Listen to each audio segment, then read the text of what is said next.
Hello and welcome to the Merkon Castle School Under-18s Rugby Festival. We are not too far away from kickoff and it's a big one to start off with. You can just see behind me over my right shoulder, Merkon Castle are out on field ready to go. They are the reigning champions and they're taking on Scarra College, who are one of a number of English schools that have travelled up, but there's a healthy Scottish contingent as well. Stuart's Melville, who played that absolutely fantastic game against Merkon last weekend, surely puts them up amongst the favourites as well. Boroughmuir as well, and one of the most successful Scottish club sides are going around, and of course Glasgow and Edinburgh sides who are made up of those Fosrock Academy players that are not in attendance for other teams. It is going to be a huge day. It's a really special occasion. It's the 5th annual Merkon Castle School Under-18s Rugby Festival and it's looking good. You can just see Roddy Deans behind me creeping out onto the field. He's the head of rugby here at Merkon Castle, absolute legend up here. Nick DeLuca, the director of sport as well. It's star names all around. John Deal, the Scotland forwards coach, is knocking around as well. We're going to have him on camera at some point. It is a really special weekend. And first of all, before we get cracking, it's a massive thank you from NextGen15 to everyone here for having us along to be a part of this incredible festival. We can't wait. Looks as though the players can't wait either, because I can see Scarra College are ready to go. The referee behind me is charging out into the middle, so I'm going to throw up to Wilf Kemsley in just a second, who's got a special guest alongside him, and they're going to be talking you through this one. It's going to be a pretty special one. So over to Wilf for Merkon Castle against Scarra College. Yeah, first one. Tails. Kick off, yeah. Happy with this side? Yeah. Okay, let's go. Champs, and it will be Merkon who kick us off here. Alongside me, Lachlan Gaddy, old Merkistonian as well, working alongside the first team at the moment as a graduate student. And Lachlan, thanks very much for joining us here. And what a way to start the tournament. No, thank you very much for having me. Really good to have you guys on board this year. And yeah, the rain seems to be, touch wood, holding off slightly at the moment, and here's hoping for a great weekend of rugby. That's what we can expect from one of the jewels in the crown of the schoolboy calendar, quickly growing into one of the most entertaining festivals about, and it's been tapped back at the moment, regathered by Scarra, taken in for the first time by Oliver Wells, the fastest player in the Scarra College first 15. Strong carry off first receiver. That's fine!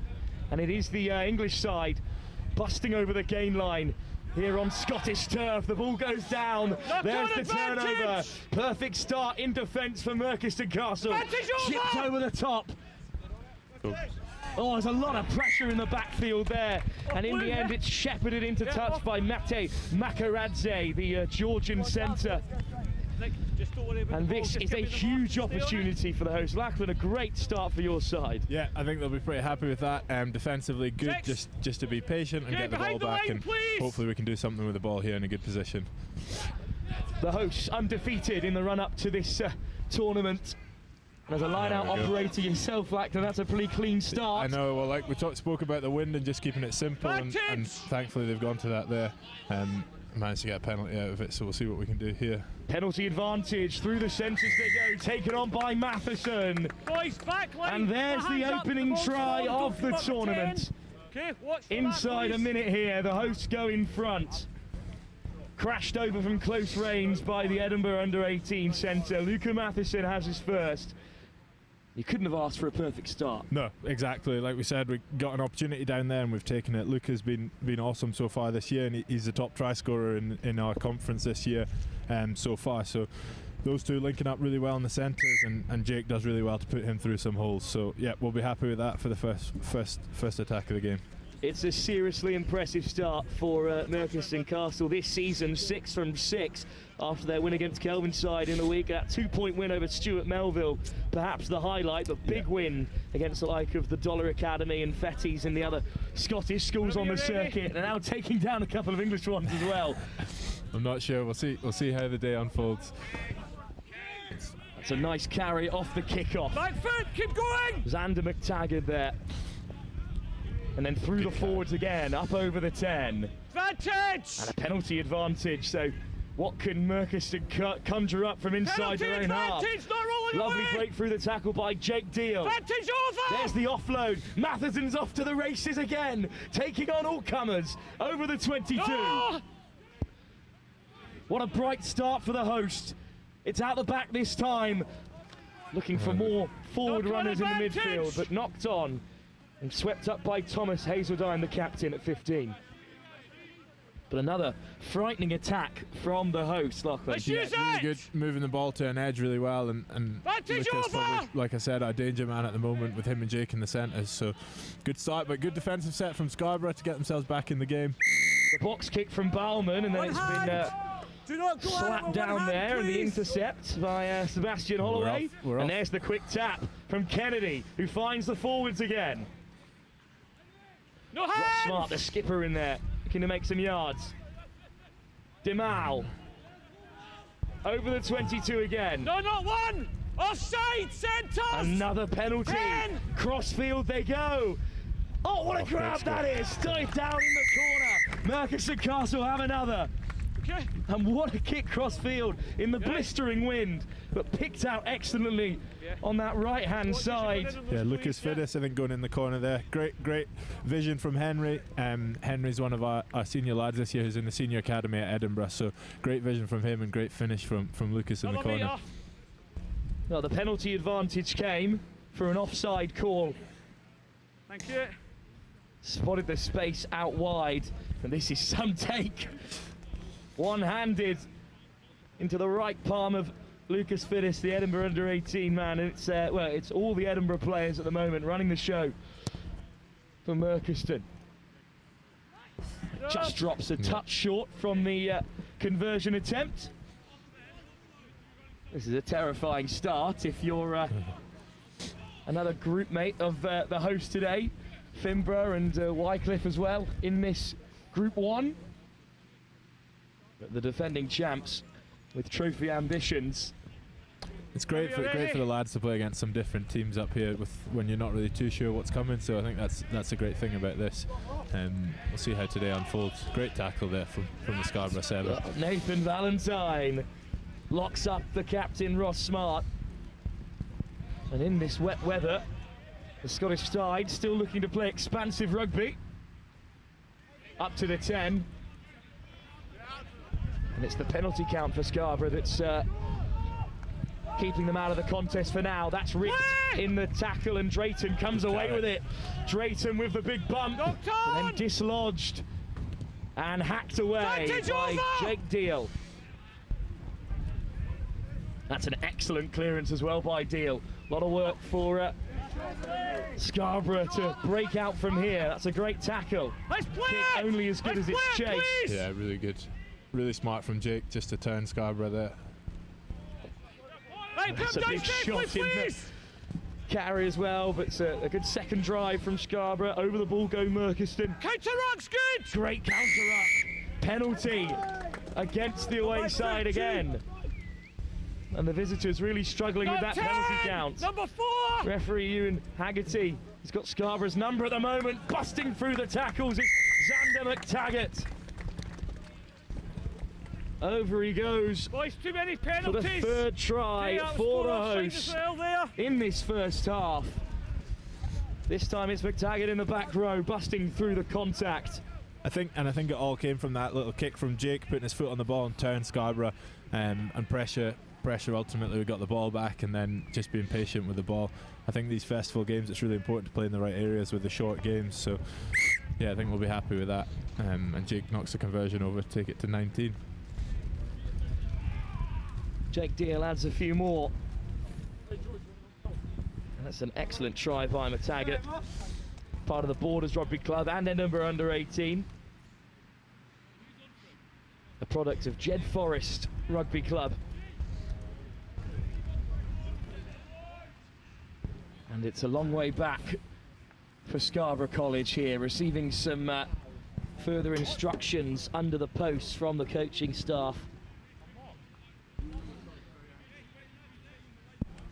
Mitchell Turner, formerly of the Saints Academy, and it's actually Sam Thurgood, who's the director of rugby at Scarborough, formerly of Llandovery College.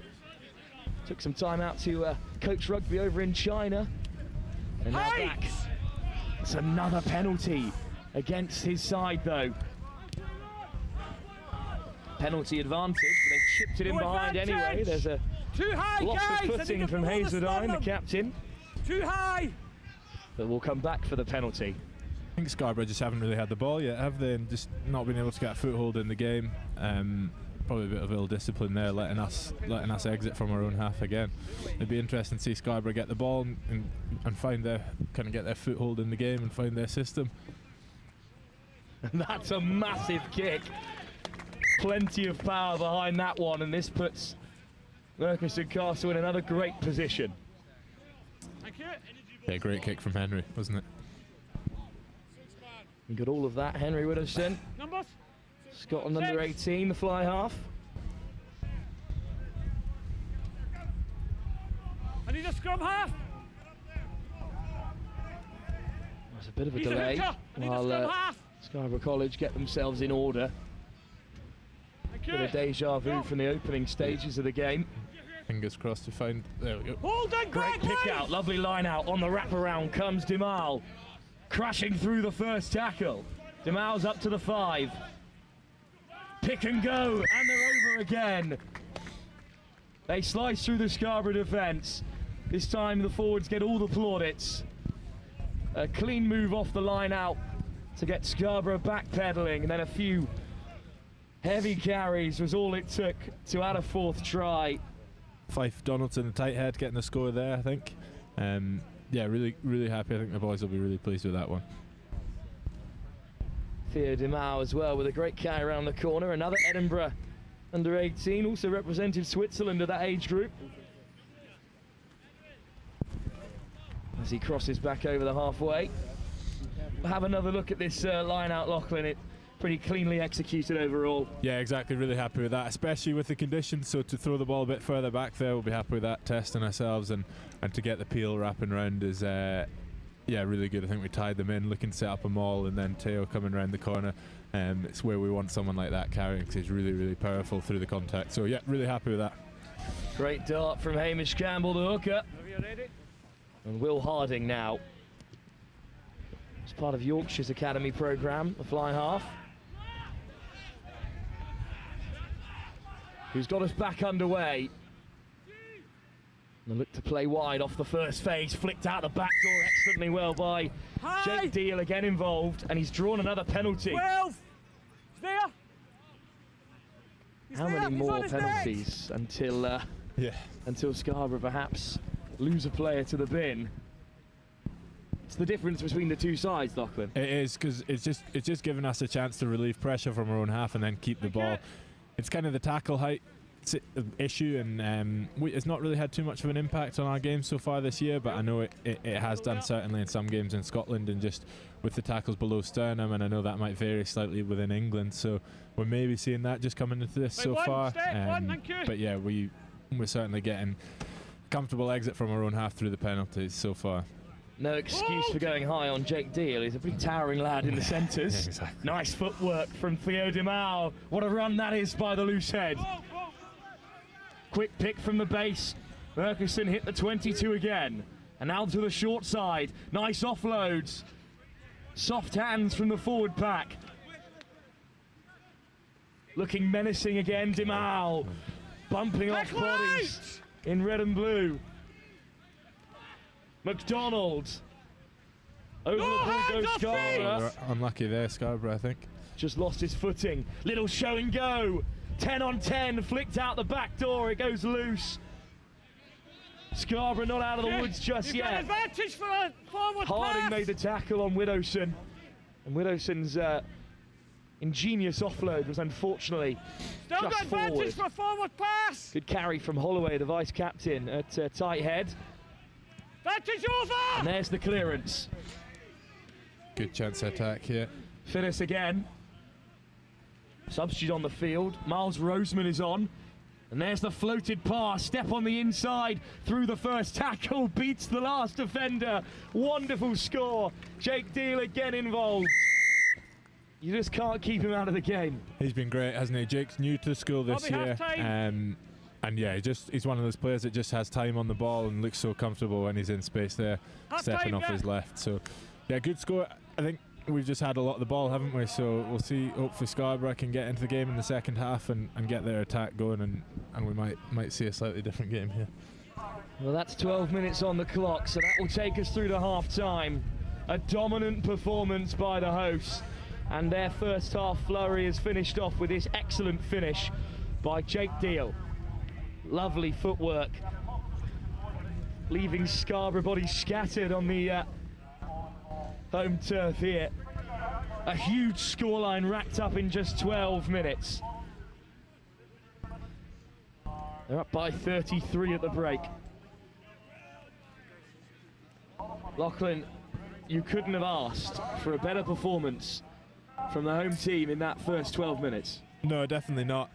Like I say, we've had a lot of the ball, and it's been a great start. It's a good chance for us second half to get some of the bench on, because as we know, it's a long weekend of rugby, so it'd be a good chance to kind of rotate the squad and hopefully not see much of a drop-off performance-wise, because we've had a really busy week this week, because we had a big game against Stuart's Melville last week in the conference, and then Cup round 3 against Kelvinside on Wednesday. So there's a few sore bodies in there, so we'll be looking to use the whole squad and keep as many fresh legs as we can moving into this afternoon and into a big day 2 tomorrow as well. But yeah, we're really pleased with the start.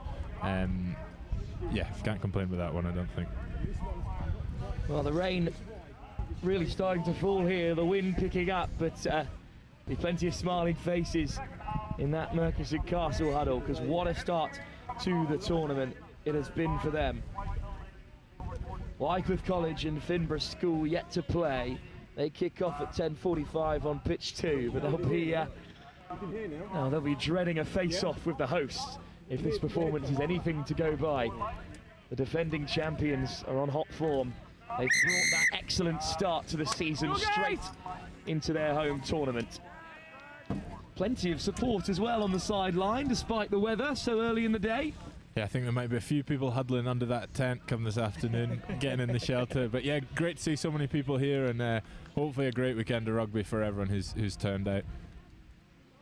Well, some action from Group 2, live at 10:45. Dulwich College take on Dame Allan's in an all-English affair. 12 minutes still to come in our opening game of the Merkon Castle Under-18s Festival. Plenty of smiling faces on the bench as well before half-time. For the second half, sorry.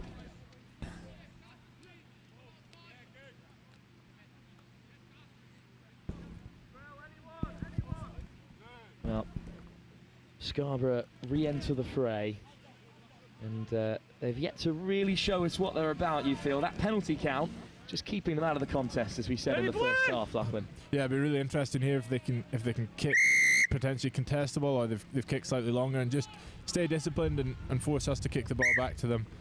Oh, we've marked off the kickoff, so. And the tap and go. Bit of space for Widdowson to fire one downfield. Cleanly taken, despite the conditions. Bit of open field, perhaps. Yeah, Scarborough. It looks really sharp there. Lovely running from Bauman. He's a specialist back. He can play anywhere in the line. Playing at 9 today. Leave it now, Blue! Now through the forwards, Ruben Janssen van Rensburg.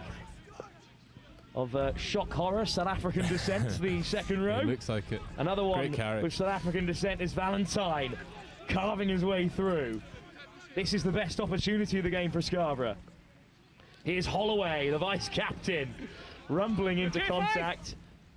Dealt with for now, flashed across, just behind Charlie Bonser. That's knocked on into touch. Do you want to scrum a line? It was good to see them string a few phases together there, Scarborough. They look really physical up front, winning a few collisions there and then looking to get the ball to an edge. Unlucky to go into touch with a little drop there. But yeah, good to see them get the ball. And then I'm sure they'll be looking to build on that in the next 10 minutes or so left in this game. A few changes have been made. I think we've got a new hooker in play. Yeah, Kai Geetons has come on. He's one of our younger lads. Well, it's not cleanly taken, but it's tapped back well. Pressure there on John Tweedy, another substitute. It's come Scarborough's way. So Merkon have rung in the changes. Is this the chance for them to create something? Rufus Pollard just knocks it on, unfortunately, there. and we're maybe seeing the impact the conditions are going to have, and we'll maybe see a lot of that. I think the rain is, touch wood, hopefully going to stop about 12 o'clock, but yeah, Scarborough just, well, he's given the put into the scrum to us, so it looked like a couple of knock-ons there, but yeah. First scrum, let's get this right, It's come off please. Rufus Pollard, Nice and and as easy on Ewan Michael. Haggerty points out, first scrum of the tournament as well. Crouch. I think there may be a few more of those Fine. across the day, given the conditions, but Merkison's hands are excellent in that first half. Stay there, please. Decent scrum by both sides. Widowson hacks it away. It heads towards us here in the commentary box here. Just clatters off the van. Thank you. Had a smashed window down in Well, blue on the Hartbury at the line. start of the season, so Need to have a word with Henry about that one lucky to after. avoid another one this time. 5, blue on the line, please. Sebastian Holloway to throw on the fringes of that Yorkshire Academy squad. Tight head. No. Nathan No, Valentine, the line-out right, operator, okay, right. just changing his personnel. And it is Valentine that looks to go up at the front. Clean ball for Scarborough. Just fired into the chest of the forward runners. Well held. Harding. Oh, again, it's just spat into the path of Makaradze and put down. Lock on. Well, you can- Conditions having a big impact here, aren't they? Just a few Yeah. drop balls already from both sides at the start of the second half. Well, you can see Harding at number 10, keen to get the game flowing, but a couple of those passes just fired in the wet weather. Just don't go past the halfway line of the scrum. Yeah. So another scrum for Merkison. John Tweedy to feed. We happy? Yeah. Worked their way up the field Right. quite well. Just Right. 10 as well. Nice Great little line. move through the centre to put Fiddis away. Fiddis finds the pass. Roseman dragged down. Keep coming. Here come the forwards. Just dropped at first receiver. Matagat chasing his second score. But It's a actually lovely move. Amos Grant wearing 24. Get I'll back need to there, change please, that. I boys. think Roddy's maybe giving you the wrong name there. So Amos Grant at 24, and I think Miles is maybe wearing 20. But we'll get that changed before the next game for you. That's all right. We'll just do a little swapsy on the team sheet myself. Thanks very much, Lachlan. Not a problem. So to confirm, it's Crouch. Amos Grant at 24, Fight. Miles Six. Roseman in 20 today for Merkison Castle. Scarborough to feed. Merkison get the shove on. Hey, They might have hold turned there, this mate. over. Unlucky with the rules at schoolboy level, but great pressure on the kick. So it is an opportunity for Merkison regardless. Perfect. Thank you. What can the Five. substitutes conjure up? Yeah, they'll be looking to put the line out right. That last one was a little bit messy, so looked like we had a good platform in the first No, half from behind the here, line, but please. hopefully we can get a line out going here. Just tapped Just back about. rather unkindly, but well taken. That's a nice take as well from Ross Smart, Great tackle. who's hit hard at the gain line. Through the forwards again.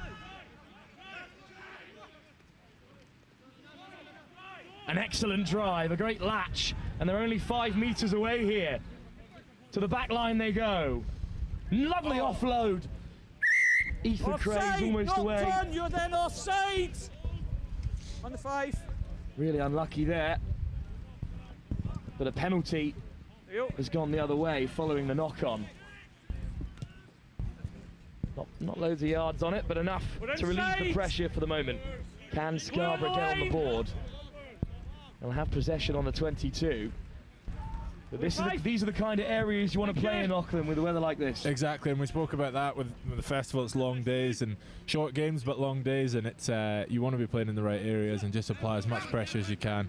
It's something we've spoken a lot about this week. But really good line out from Scarborough. Be interesting to see if they might try and play from deep, having not had much ball, or if they'll just kick it long from here. Carried in by Malachi Baines off first receiver. That's great pressure Turn. from Merkiston, and they forced a turnover in a dangerous position. Yeah, it's just almost putting yourself under pressure there, isn't it, when you try and play from inside your own 22, especially with the conditions like this. But I think playing in the right areas, I think we'll see the teams that do that today will probably come out on top a lot of the time. And just kind of applying pressure through where we're playing down there. It's something, like I say, we've spoken about and and we look to do a lot through our kicking game. But yeah, unfortunate for Scarra there, but we'll see what we can do with a good platform and scrum in the middle of the pit in midfield. Crouch. An excellent platform. Bind. Set. For this rotated Merkon back line. So plenty of talent out there. Tweedy plays it away. Here we go then. A bursting run through the centre. Requires a good tackle from Callum Hall. Another strong carry from Sutty. They're 5 out. Through the forwards again they go. Tackle right. Denied, just an inch short. Scarra may have slowed down the scoring, but Merkon hunting for a 6th try. This should be it. Wonderful hands. Over goes Ethan Craze. It's good they were just patient there to come back down the short side, and a few of the younger lads getting a run. So Nick DeVilles is on, Fergus Foley as well, giving the pass. So good to see them getting an opportunity here, and great finish by Ethan in the corner. Lovely finish by Ethan Craze. He was forced off early in that first half. Good to see him re-enter the fray. Part of Borders under 18s and formerly a Newcastle Falcon. Fergus Foley with the tee. The rain just picking up a little bit here. Yeah, it really is, isn't it? And the wind, it's tough conditions out there at the moment. It hasn't affected the hosts, Merkon Castle, who are used to it more than many, perhaps. Yeah, this is lovely weather up here for us. An excellent kick as well from way out on the 15. Fergus Foley adds 2 more, and that's the 40-point barrier up and broken by the hosts with still 3.5 minutes to play. Yeah, it's been really good. I think it's kind of playing in the right areas like we spoke about, and unfortunately we've come away with the points there. Just a bit of shuffling around in the commentary box. Mark taken from the kickoff. That's the second time, Lachlan. Is that something that's been discussed in the run-up to the tournament? Yeah, we speak about it a lot. Obviously brought in to kind of make the kickoffs more contestable, but if teams kick long, then take the mark, take the time and relieve the pressure rather than putting yourself under pressure in your own 22. So yeah, we speak about that a lot, and I think it's, although the kick's not taking us too far at the 22 there, but it's something that's worked well for us so far this season. Holloway with the throw. Up front once again, won by Scarra. It's another nice carry from Baines. Carry, yeah. The pace of the attack is just slowed for now. Valentine with another carry. Leave it! Cornhill is on at 9. And finally they go a bit wider for the first time. Lovely shot. Well read. Get up! Patterson. Held up for the moment. Scarra driven back to the 10. Big carry by Pollard. Come back from a year out of injury as the number 8. And now chipped in behind by another substitute, Alex Binney. Oh, it's a really nice kick. Loads of pressure there on Watson. It's forced to cough it up for Scarra. Just what we spoke about, isn't it? Was just playing in the right area. So smart kick. They weren't really going anywhere, so turn us. And we've made the mistake. And Scarra have got a great opportunity to hopefully get some points on the board for the first time in this game. Seth Bottle likely the one to be picked out at number 5. Valentine's in there again. Valentine goes up the front, but it's an excellent steal. Robert Henderson-Pratt wins it back for the home side. Well, they'll run a few phases before they clear their lines, you'd think. It's a good clear out. Foley searches for touch, but he picks out Rufus Pollard. Chance maybe for Scarra in the closing stages to get on the board for the first time in the competition. Patterson over the gain line. Little snipe from the number 9, but shot it comes in from George Rhodes. But the penalty is Scarra's. Cornhill with another pick and go. Penalty advantage! Another penalty advantage. High tackle! Interesting seeing it going the other way this half. When the pressure's on, got to make an effort to drop your body height now with the new tackle laws. And see Scarborough get going here. Alex Benny finds touch, and a chance for them to open up their account. Line out in a promising position. They've operated pretty well today. Really smart pick around the ruck, a couple of them from Scarborough there, and getting the penalty to kick the corner as well. This will be time. Bodil picked out, brought down by Merkon, but the ball is playable. Knock on is the call. The hosts survive a late Scarborough onslaught to keep a clean sheet in their first appearance in their home tournament. The defending champions, Merkon Castle, have put 40 past Scarborough, and it's that first half performance which has really sealed the fixture for them. I think so. It was just, yeah, took our opportunities well in the first half, and ultimately when the weather was a bit worse in the second half, we were just a wee bit too far out in front. But it'll be interesting to see Scarborough in the next couple of games hopefully find their feet in the tournament and get a bit more ball, and I'm sure there'll be a lot more rugby to come from both sides. Well, a much better performance in the second half from Scarra, conceding just the single try and offering a lot more going forward, but it wasn't enough to undo the damage from that first period of 12, where Merkon Castle racked up 33 points. A really impressive start to the tournament there. Edinburgh boys getting the job done. There's promising signs ahead. Thank you so much, Lachlan Gaddy, for joining us for the opening game. Thank you for having me. It's been a pleasure to have you, and we'd love to hear from you later on. I'm sure we will. Thank you guys again for being here. It's been brilliant. It's a great start. As the Merkon boys leave the field in a few moments, we'll hand you over to Angus Savage, but for now we'll just bask in the beautiful Scottish weather. First game of the Merkon Castle under-18 competition. It's a 40-point scoreline for the hosts, who have done excellently well to take down a spirited Scarborough side.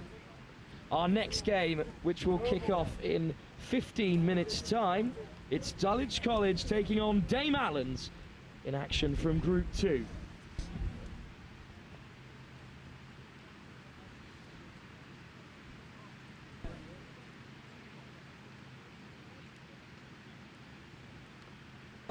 How did it go?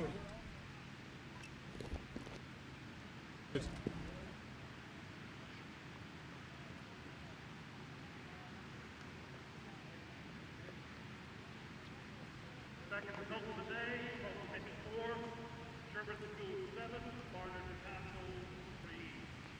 Scarra School 7, Barnard Castle 3.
Well, firstly, they're really excited. There's a number of benefits. One of them would be competition against different teams, so a number of teams obviously from Scotland, but also a number of teams who are not from Scotland, mainly England.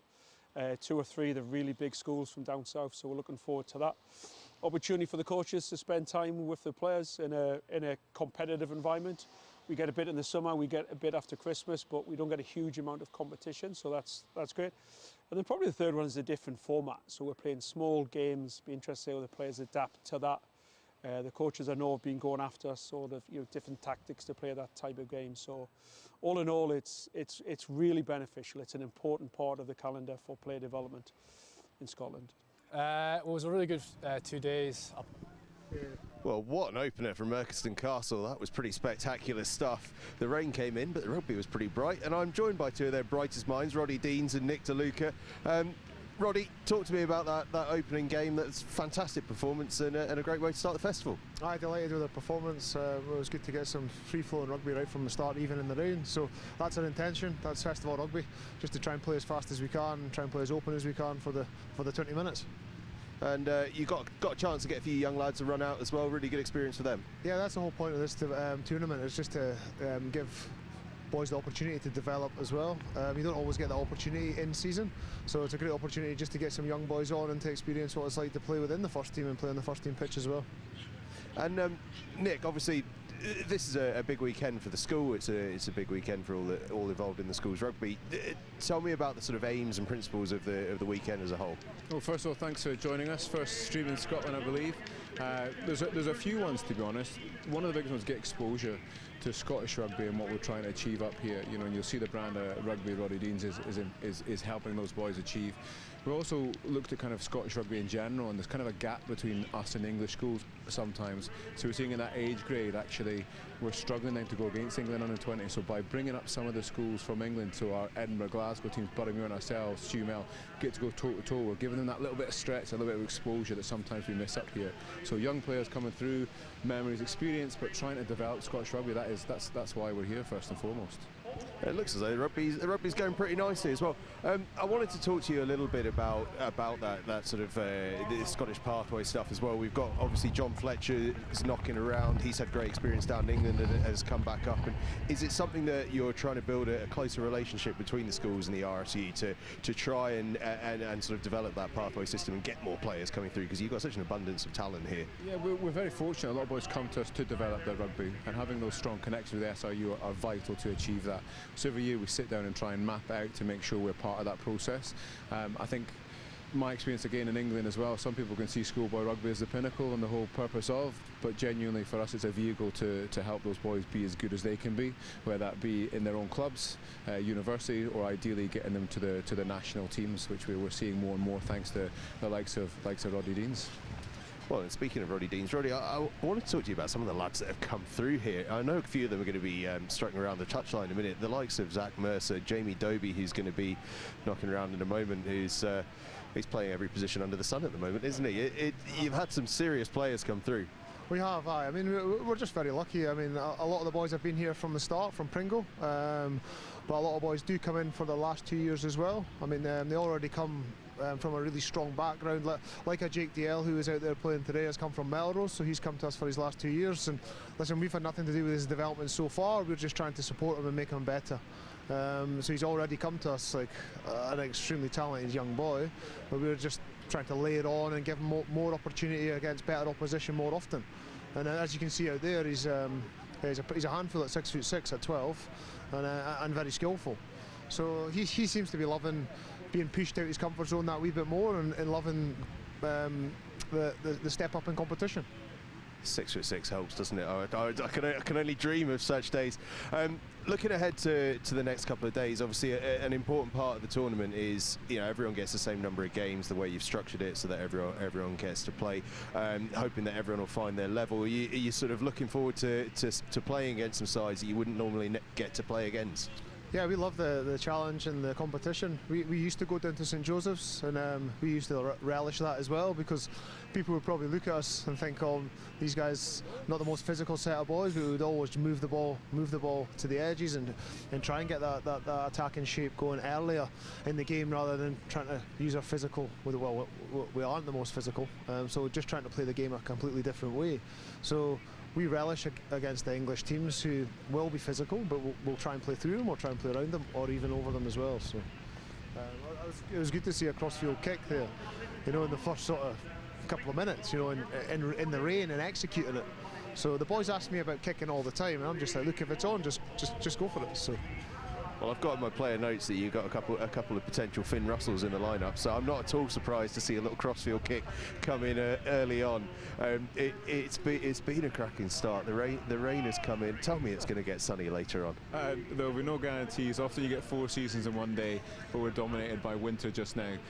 Look, I'm kind of trying. Roddy's in charge of rugby. I try and run the logistics. So from my point of view, we want the sun to come out. I want people to enjoy themselves. We've got some great sponsors, great things happening, but we are in Scotland. This is it. And tomorrow's supposed to be glorious, but again, I wouldn't count on it. But yeah, boys are smashing on. Things are going well. So delighted. Who needs sunshine when the rugby is like this? Listen, gents, thanks so much for talking to me. We're going to talk later on. We're going to also catch up with some really special guests. We mentioned Jamie Dobie, John Dale's here as well, so we're going to catch up with them. I'm going to go and walk over there and see if I can speak to some people. But first, we're going to hear from a couple of the guys that are helping to support the tournament. Well, firstly, they're really excited. There's a number of benefits. One of them would be competition against different teams, so a number of teams obviously from Scotland, but also a number of teams who are not from Scotland, mainly England. 2 or 3 the really big schools from down south, so we're looking forward to that. Opportunity for the coaches to spend time with the players in a competitive environment. We get a bit in the summer, we get a bit after Christmas, but we don't get a huge amount of competition, so that's great. And then probably the third one is a different format. So we're playing small games. Be interested to see how the players adapt to that. The coaches I know have been going after sort of different tactics to play that type of game. So all in all, it's really beneficial. It's an important part of the calendar for player development in Scotland. Well, it was a really good 2 days up at the school. We went to school at Merkon. Really good rugby. I think the best memories were playing against the English teams, because here, obviously in Scotland, you just play against other Scottish schools, and I thought one of the best experiences was playing against other schools that play a different style of rugby. I thought that was a really cool experience. Yeah, it was a real great experience, really high pace. That's what I really enjoyed. I felt like you just got in, everyone was full of energy, and you had plenty of time to exert it. It was a really good experience overall. I think it really helps with development, because you're so used to playing like the Scottish system, and then you play against English schools who play a different style of rugby, and I think that really helps our development, because you're playing against guys you've never played against, so you don't have a format right. They're going to bring this, so you don't know what to expect. I think playing just what's in front of you is really important in rugby, and playing against these English schools where you've got no experience against them is really good to develop as a rugby player and just play against different people. So yeah. Yeah, it was really good to get in amongst them. They play a lot more, say, up-front rugby. Their forwards took a lot of control. I felt like in a 20-minute game, it just made it completely different and really helped our development, I think. This time of season, there's a number of injuries as well. 1 or 2 people are prioritising playing elsewhere, so some of the players, the older players, they'll prioritise playing it at the senior clubs. So there's a number of players who are not available. Yeah, it's a great opportunity to get other players, mainly the younger players, into that environment, have a bit of a look at them. And yeah, it's going to be exciting, isn't it? Players from different regions playing against each other. Last year, Boroughmuir against the sort of Edinburgh Reavers was a fairly tasty game.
Well, firstly, they're really excited. There's a number of benefits. One of them would be competition against different teams, so a number of teams obviously from Scotland, but also a number of teams who are not from Scotland, mainly England. 2 or 3 the really big schools from down south, so we're looking forward to that. opportunity for the coaches to spend time with the players in a competitive environment. We get a bit in the summer, we get a bit after Christmas, but we don't get a huge amount of competition, so that's great. And then probably the third one is a different format. So we're playing small games. Be interested to see how the players adapt to that. The coaches I know have been going after sort of different tactics to play that type of game. So all in all, it's really beneficial. It's an important part of the calendar for player development in Scotland. Well, it was a really good 2 days up at the school. We went to school at Merkon.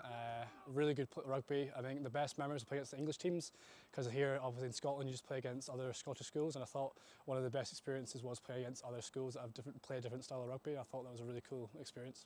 Yeah, it was a real great experience, really high pace. That's what I really enjoyed. I felt like you just got in, everyone was full of energy, and you had plenty of time to exert it. It was a really good experience overall. I think it really helps with development, because you're so used to playing like the Scottish system, and then you play against English schools who play a different style of rugby, and I think that really helps our development, because you're playing against guys you've never played against, so you don't have a format right. They're going to bring this, so you don't know what to expect. I think playing just what's in front of you is really important in rugby, and playing against these English schools where you've got no experience against them is really good to develop as a rugby player and just play against different people. So yeah. Yeah, it was really good to get in amongst them. They play a lot more, say, up-front rugby. Their forwards took a lot of control. I felt like in a 20-minute game, it just made it completely different and really helped our development, I think. This time of season, there's a number of injuries as well. 1 or 2 people are prioritising playing elsewhere, so some of the players, the older players, they'll prioritise playing it at the senior clubs. So there's a number of players that are not available. Yeah, it's a great opportunity to get other players, mainly the younger players, into that environment, have a bit of a look at them. And yeah, it's going to be exciting, isn't it? Players from different regions playing again. The big names keep on coming here at Merkon Castle. I'm joined by John Dalziel, the Scotland forwards coach, more importantly, father of one of the stars of the last game. Your boys playing pretty well out there. Yeah, it's a great team, isn't it? It's they're a great bunch. I thought it's always a tricky the first one when you're the host, but they look pretty settled in poor conditions. So good to get off to a win, yeah. And from a Scotland point of view, a tournament like this, where you've got obviously Scottish schools, Scottish clubs competing against English clubs, and schools, different teams that wouldn't necessarily see each other, do you feel that's likely to sort of help build a bit of skill, a bit of know-how, and a bit of a different experience for the boys? Yeah, exactly. I think it's a fantastic concept and well put together by Roddy and all the team at Merkon. So, yeah, we've got teams from all over the country, and obviously not just the traditional Scottish teams that are used to playing each other, and then you've got a couple of the district sides with Glasgow and the Borders and East Lothian here as well. So a lot of the lads that are maybe not at the private schools as well are getting to showcase as well. And the English teams, there's been some very interesting big teams going around. So it's a great competition, yeah. And we've spoken sort of over the past few years, the Scotland 20s maybe not had the results they've necessarily wanted in recent times. But actually, when you look at Merkon play there, you look at some of the club rugby that Boroughmuir have been playing at under 18, it seems as though there is a good pathway of talent starting to come through at the moment. There is, yeah. It takes time, doesn't it? I think we've got some really good framework in place, and all the way through our regional academies and the identification of players, and just the ability for them to play more and more regular rugby at the high level like we're seeing today. It looks as though we're about to get kicked off, so we'll just have one last little look ahead to. We've got a big month coming in a month's time. Looking good for the autumn series. Yeah, well, we're watching all the games at the moment and just making sure our players get through that. But it's great to see Glasgow last night, another good win. So these lads are off to South Africa for 2 weeks, and yeah, building nicely. It's going to be a huge autumn with world champions coming in Australia. Fiji are going to be a massive game to start that off as well. Now they've really emerged now into that top 10. So no easy games, and Portugal as well in there as well. Yeah, really looking forward to a big autumn. Should be good fun. And just a quick word on Richie Gray. Obviously, any his time at Glasgow, but a fantastic servant to Scottish rugby. He has, yeah. He's been excellent. I think he's a model for any of the young pros, the young lads that we see here today. If you want to look up to somebody in terms of how you keep your body fresh and good and be the ultimate professional, he's done that time and time again. And hopefully for us, he's not over. He's got a big autumn ahead of him, hopefully, and we'll say goodbye to a real talent in Scottish rugby. Yeah. We certainly will. He's been a legend. We're going to go to Will Camsey now, pitch side, where it's Dulwich College against Dame Allan's now on pitch 1. Thanks very much, Angus. Yeah, well, the action got underway. Kick-off by Dame Allan's, and then it was hammered home by Alexander Mully, and that's what's left us with Dame Allan's in their beautiful striped kit, the black, red and yellow, taking on Dulwich in the blue and black, and this time it's cleared by Dame Allan's, led by Adam Hay, experienced coach in the northern region. And the Newcastle side have got their first round of defending, carried in by Isaac Chapman. And this is an experienced side for Dulwich. They've had a tough start to this season, 5 losses from their 7 games, but a stacked fixtures list. So this tournament's a big opportunity for this side. There's Henry Durham, who leaves it for Mully. Mully has played an awful lot of rugby at the very top level of under-18s. The likes of Michael Ije on the wing as well. Monty Pedrini at hooker, a very experienced Dulwich side. Good carry in the meantime from Daniel Lassman. Penalty given. Not rolling away. Over the ball was Ian Mia. A seriously physical number. The Newcastle's Falcon tight head. He's there at the front of that line out, dwarfing our referee. Let's come in, guys. So here's Pedrini then, a line out this time for Dulwich. Little dummy, up goes Mohammed Chowdhury, but it's been picked off by Dame Allan's, who are a long way from home with the wind in their face. That's a better clearance, a little bit wider, but picked up by Mully again. Lovely work on the wraparound by Gooderham. There comes the second shot from Dame Allan's. It's weathered well. Lovely line speed. Great defence. Will Graham, the vice-captain, at number 8. A huge figure at just 15. Another Falcon in this Dame Allan side. And that's the turnover. Great work from Aaron Hadrick. One of their standout players of the season so far. Developed into a fantastic line-out operator. He'll have work to do as Louis Rapmond looks for touch here. And Rapmond does find touch. And Dame Allan's pierced the Dulwich half for the very first time. Some shot in the midfield. Fantastic work from Hidrick on his opposite number, Chowdhury. Here, I'm in the middle.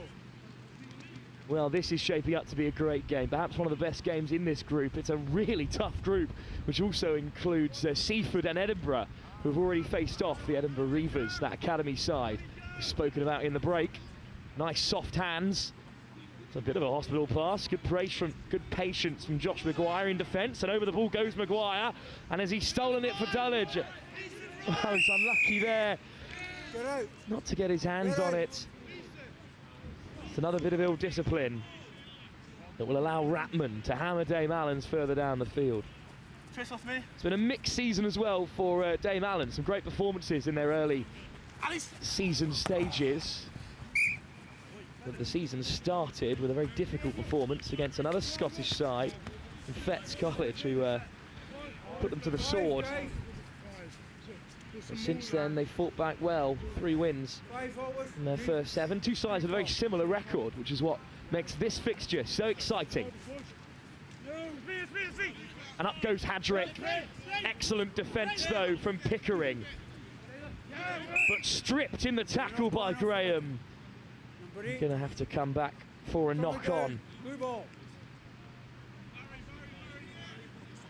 What a physical presence he is, a reminder, just 15 years old. Terrifying future for the Dame Allan's number 8. Terrorising players at this level for a few years to come.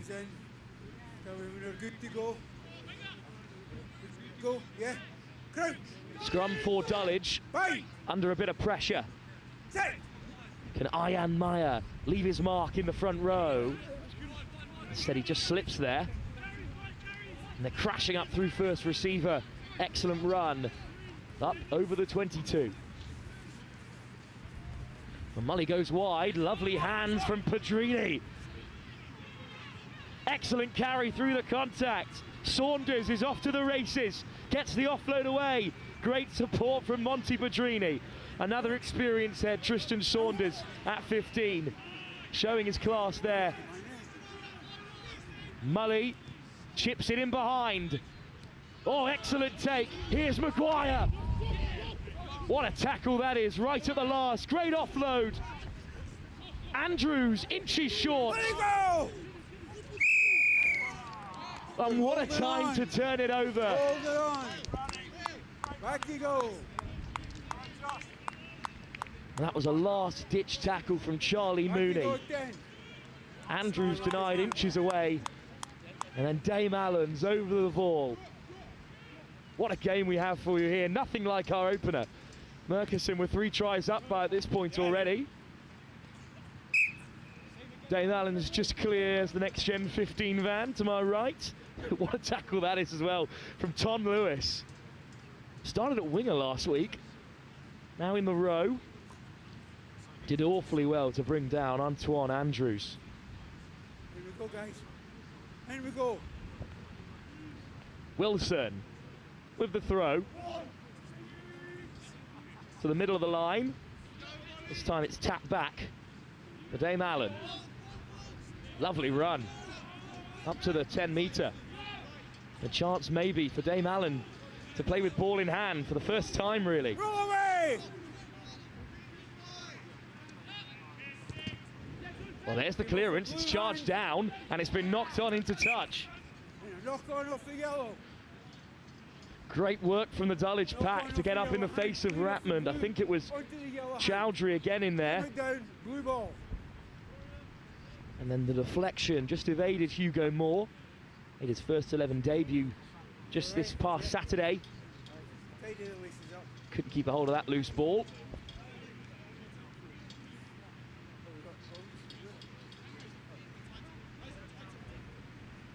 Callum Madkin, I believe, out there with Ian Meyer in the front row.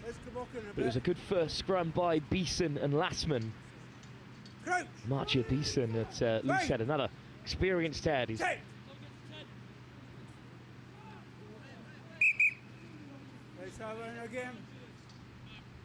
it's a little bit loose there. There's a big chance for Dulwich, who came so close just a few moments ago. Right, guys, let's go. As you said, their fixture list has been really difficult so early on in the season. They've already had to take on the likes of Wickliff and Wellington. Took them close in both those games in the regular season. And Lassman's just got his height wrong there, and he's been absolutely hammered by Ian Meyer. Just didn't get the setup there, and the Falcon has won a penalty.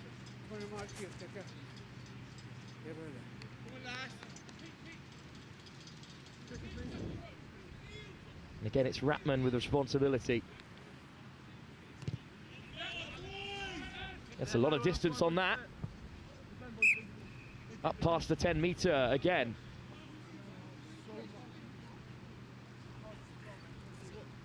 Really powerful drive. Ian Meyer. But the skill set of the 2 starting props can't be ignored. Just a change then. Off the field goes Callum Madkin. Placed by Archie Allan. Oh, nice soft hands from Max Jones. And a bustling carry by Will Graham. Graham brought down on the 22. Brett just beyond Ian Meyer. Regathered by Wilson, but it's been loose and it's been hacked away. And now there's a race on. Away goes Maguire. Maguire gets there first. And there's blue and black shirts in support. Flying into the breakdown goes Pickering. And then it's picked quickly at the base. Durham, Mully out the back. Surely now for Dulwich. There's so many numbers over. Racing away is Chapman.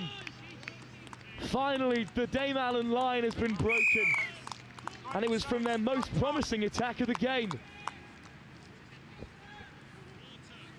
At one end, a barnstorming run by Will Graham, the vice-captain, at only 15. Unfortunately, Dame Allen's couldn't capitalise. They went down the short side and the numbers weren't there. And then it was hacked through by Charles Pickering, of all people, the second row, who then went flying into the breakdown after Maguire collected it. And Tristan Saunders had to let that one go. You're not catching Isaac Chapman with a bit of space in front of him, way on that left-hand side. On the stroke of half-time, Dulwich have broken the deadlock. Isaac Chapman puts them out in front. The extras added, so it's 7 points to 0 at the break that Dulwich will go in just ahead. Dame Allan's been defending staunchly throughout, but with Ajay and Chapman out. So both these teams desperate for a win, desperate to get their seasons back on track after a mixed run of results coming into the tournament. But at half-time, it's Dulwich who lead by 7 up over Dame Allan's.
Just discussing on the side of an Angus Savage how unfortunate this group is, because Seaford and Edinburgh, serious sides.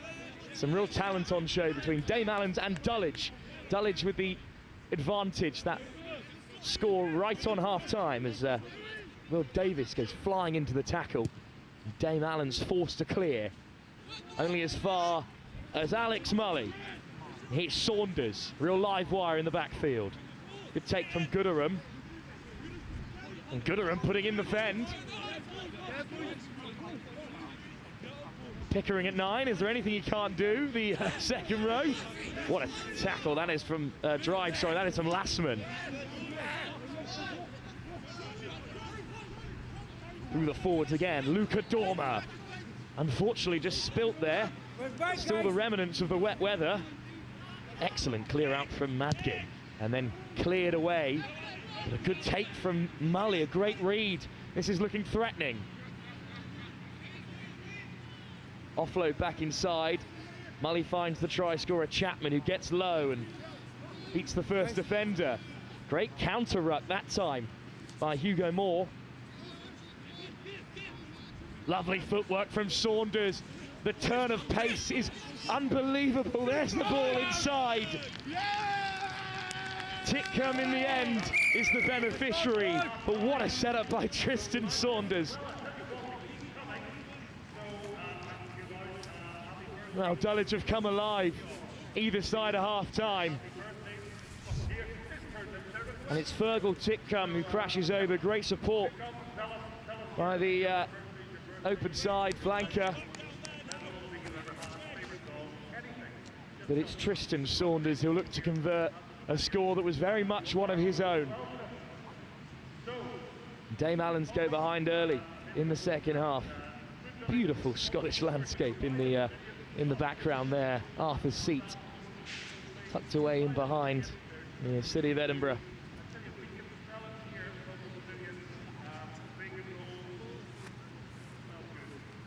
Saunders for his second conversion of the game.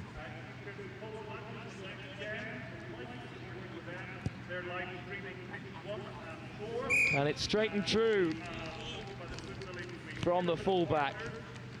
But his lovely footwork opened up the defence, slipped off the tackles and then found the pass. Unselfish from Saunders. And Dulwich go 2 tries ahead. The task beckoning for these sides. Those games against Seaford and Edinburgh will be very much on their mind. So a win here for Dulwich would be a huge result. Picked out of the overcast sky, offloaded to Chapman, who finds another pass. Free-flowing rugby from Dulwich. Great run from Dormer. And then Mully hangs it up. Will Graham in the backfield. Flying in to make the tackle is Will Davis again. Excellent defence from the 12. And this time Dame Allen's keep a hold of the ball. Flying in is Andrews to shut them down. Good counter drive. Unfortunate there just to give the penalty away. Pedrini was on the rumble. Stay back.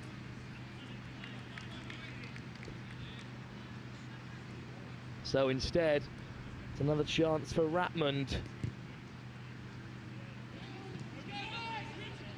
Can't find touch this time. And Mully goes crossfield. Picked out of the sky by Eddie Brett. No, it didn't hit the ground.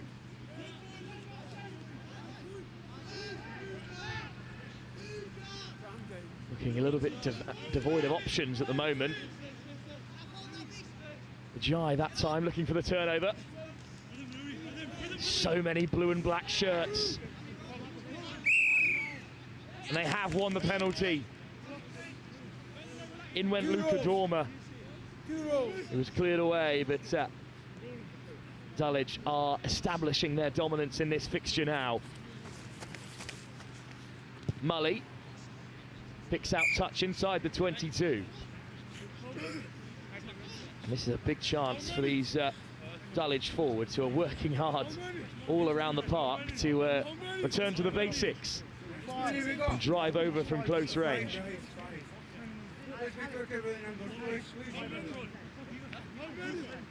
Big moment in the game for Adam Hetty's Dame Allen side. He could do with keeping out Dulwich from here. He's defended excellently well in stages. That's a clean line out though, and it's back with Dormer and Pedrini, and the maul is set. It's not making a lot of yards at the moment, so Pedrini picks and goes himself and takes on a wall of red and yellow. Mully in behind, charging onto it is Andrews, Chapman and Saunders, but sliding across to touch it down is Brett. Excellent work from Eddie Brett. But I think, well, the referees are in conversation. It might end up being a scrum on the 5 for Dulwich. But it's going to be a scrum back from where the kick was, because it was touchdown in the dead ball. Patrick Lash. Touchdown by yellow hand. Ready for Anton. Joshua. 2 tries in front. Dulwich ringing in the changes.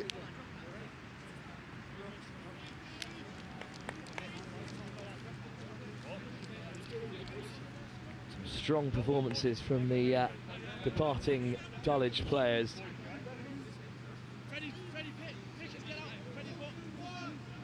Pickering moved to number 8. Andrews off the field. Lastman changed as well in the front row. Dame Allen's get the shove on, and it's whipped away. Nice carry from Ratman through the centre. Strong clear out as well, as Dulwich were sniffing for it. Pedrini makes the shot, and Pickering's in there looking to disrupt again. Kick him back in, guys. Here is Saunders. Mully puts it in behind for Ajay to chase. And Ajay has got the chase on, and it's popped up unkindly there for Dame Allen's. Charlie Mooney can't keep a hold of it in the wet weather. So another line out for Dulwich. And another great kick from Alex Mully. Hey guys, let's go. This is the middle.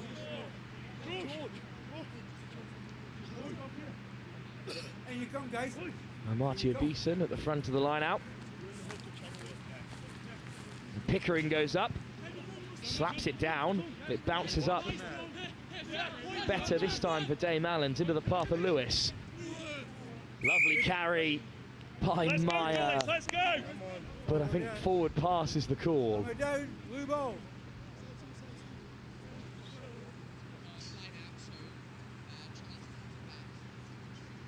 Seriously physical figures in this Dame Allan's forwards pack.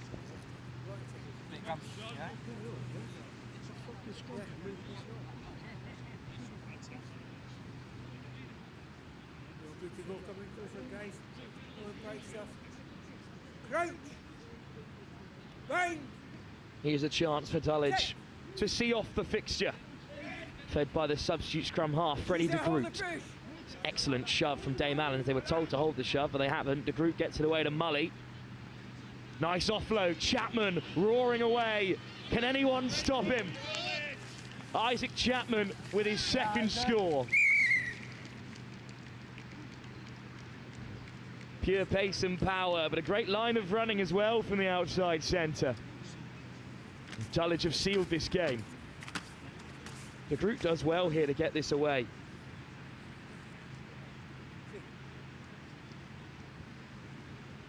And then a little pass inside from Davis. Chapman bursting through the tackles. More action at 11:30. That's our third kickoff before the lunchtime break. Mount St Mary's in action against Norwich in Group 3. Tough group that also includes Durham and Stewart's Melville. So not for the first time. Two sides in need of a win because the rest of their group are looking threatening. That's the situation that Dulwich and Dame Allan's find themselves in, paired up with Seaford and the Edinburgh Reavers. It's Dulwich who have done their job in what is perhaps their easiest game in the competition. Oh, lovely footwork. Saunders looking to play from anywhere. Into the path of the substitute, Zachary Shaw. Shaw with a great run, almost up to the 10.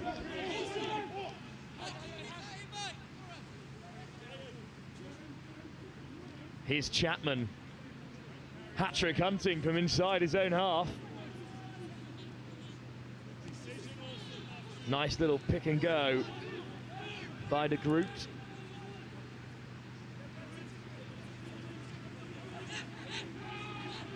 Still looking to play from inside their own half. Nicely weighted kick from Mully, but it's reintroduced to Dame Allan's and Will Graham.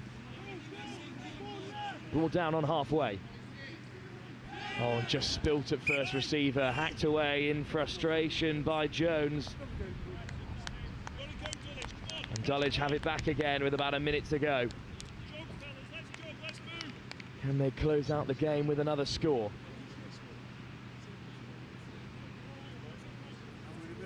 That's it. When you're struggling, when you're behind and you're a key playmaker, you've got a lot to think about. There's too much on Max Jones's mind there. Dame Allan's cough up possession as quickly as they win it back. Freddie de Groot with the feed, and again, Dame Allan's get the shove on. Blue ball.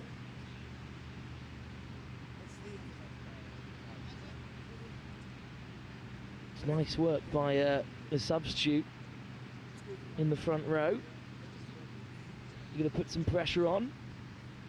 There's Peter Katsimbris-Gilbertson in the second row as well. Crouch. Bang. The group with the feed. Better contest this time. Mully with the missed pass to Saunders. Oh, what footwork. Saunders, little show and go. He'll get through the tackles. Ratman brings him down. Iche surely will power over from there. Denied. An inch away. Through the forwards now. Dormer. Oh, it's been ripped. What a turnover by Dame Allan's.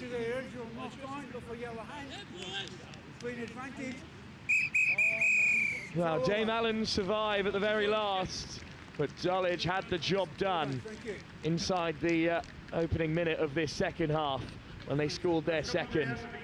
Chapman got his third in the latter stages of the game, and from then on in, Dulwich were happy to see it out. So close to adding a fourth. Great defence by Louis Ratmond of Dame Allan to deny Saunders another assist. Well, here's that opening try. Dulwich were huffing and puffing, and in the end, Dame Allan's just run out of bodies over on the left hand tram line. So Chapman went over. That was on the stroke of half time. But Tristan Saunders came flying out the gate and put the ball back into side for Fergal Titcombe. And this sealed it off the back of the scrum. A few substitutes in play. The group gets it away. And this is a lovely weighted offload to split open the defence. Chapman went herring away. And that's the game for Dulwich. A great start to them. They have shown signs this season of being a serious outfit. They've just had a pretty tough run of fixtures, as they do in their area of the country. Plenty of strong rugby in the southeast. But a great start here at the Merkon Castle Under-18 Festival for them. They've beaten Dame Allan's by 21 unanswered points. We'll return to action in 15 minutes' time, live from pitch 1, where Mount St Mary's have their second game of the tournament after taking on Stuart's Melville. They've got Norwich School, who are off the back of a game against Durham Cathedral. So results depending, both those sides likely looking for their first win of the competition. And we'll get all the up-to-date results to you as we have them here. More action from the Merkon Castle Under-18 Festival to come very shortly. In a few moments' time, we'll be back with Angus Savage on pitch side. We'll be back live very shortly.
Well, firstly, they're really excited. There's a number of benefits. One of them would be competition against different teams, so a number of teams obviously from Scotland, but also a number of teams who are not from Scotland, mainly England. 2 or 3 of the really big schools from down south, so we're looking forward to that. Opportunity for the coaches to spend time with the players in a competitive environment. We get a bit in the summer, we get a bit after Christmas, but we don't get a huge amount of competition, so that's great. And then probably the third one is a different format. So we're playing small games, be interested to see how the players adapt to that. The coaches I know have been going after sort of different tactics to play that type of game. So all in all, it's really beneficial. It's an important part of the calendar for player development in Scotland. Well, it was a really good 2 days up at the school. We went to school at Merkon. Really good rugby. I think the best memories were playing against the English teams, because here, obviously in Scotland, you just play against other Scottish schools, and I thought one of the best experiences was playing against other schools that have play a different style of rugby. I thought that was a really cool experience. Yeah, it was a real great experience, really high pace. That's what I really enjoyed. I felt like you just got in, everyone was full of energy, and you had plenty of time to exert it. It was a really good experience overall. I think it really helps with development, because you're so used to playing like the Scottish system, and then you play against English schools who play a different style of rugby, and I think that really helps our development, because you're playing against guys you've never played against, so you don't have a format right. They're going to bring this, so you don't know what to expect. I think playing just what's in front of you is really important in rugby, and playing against these English schools where you've got no experience against them is really good to develop as a rugby player and just play against different people. So yeah. Yeah, it was really good to get in amongst them. They play a lot more, say, up-front rugby. Their forwards took a lot of control. I felt like in a 20-minute game, it just made it completely different and really helped our development, I think. This time of season, there's a number of injuries as well. 1 or 2 people are prioritising playing elsewhere, so some of the players, the older players, they'll prioritise playing it at the senior clubs. So there's a number of players who are not available. Yeah, it's a great opportunity to get other players, mainly the younger players, into that environment, have a bit of a look at them. And yeah, it's going to be exciting, isn't it? Players from different regions playing against each other. Last year, Boroughmuir against the sort of Edinburgh Reavers was a fairly tasty game.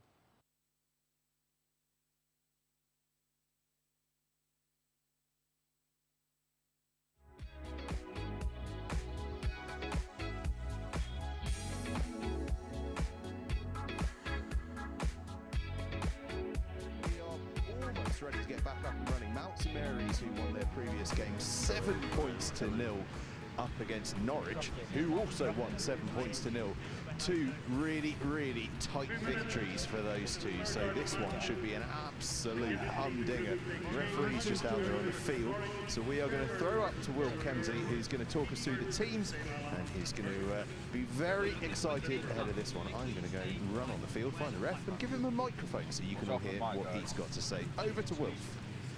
Thank you so much, Angus. Yeah, what a game this is opening up to be then. Not how we perhaps expected the group to go. Durham Cathedral, last year's semi-finalist, finished 3rd overall, beaten by Norwich by just a single try. And Mount St Mary's got off to a fine start against the other Edinburgh side, Stewart's Melville, beating them by the same scoreline as Angus has just alluded to. But it's a strong-looking Mount St Mary's College side. There's plenty of international pedigree. 2 in the row, Oliver Lesina and Andrea Bilanishvili, Czech and Georgian internationals between them under 18 level.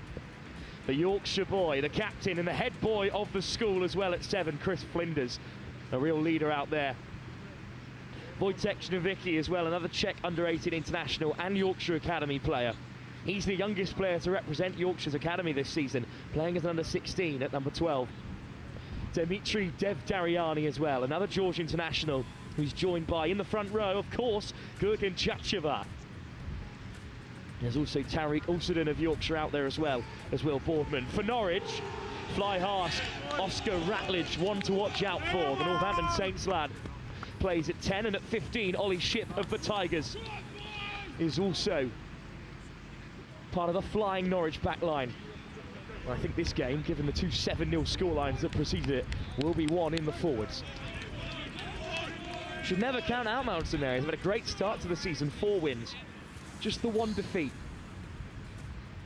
They're looking bright, and they're looking to really challenge what is a tough group that also includes the Durham Cathedral side that were tipped coming into this competition to have another run into the trophy.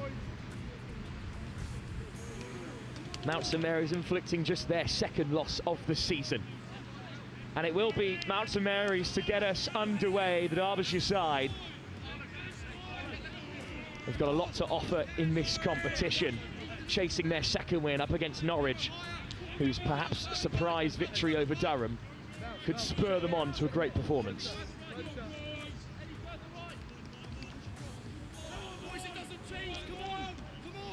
Bit of a slow start, just getting a linesman in place from Mount St Mary's. Quite a large coaching staff. One of them will be taking the flag. So, the two undefeated sides in group number 3.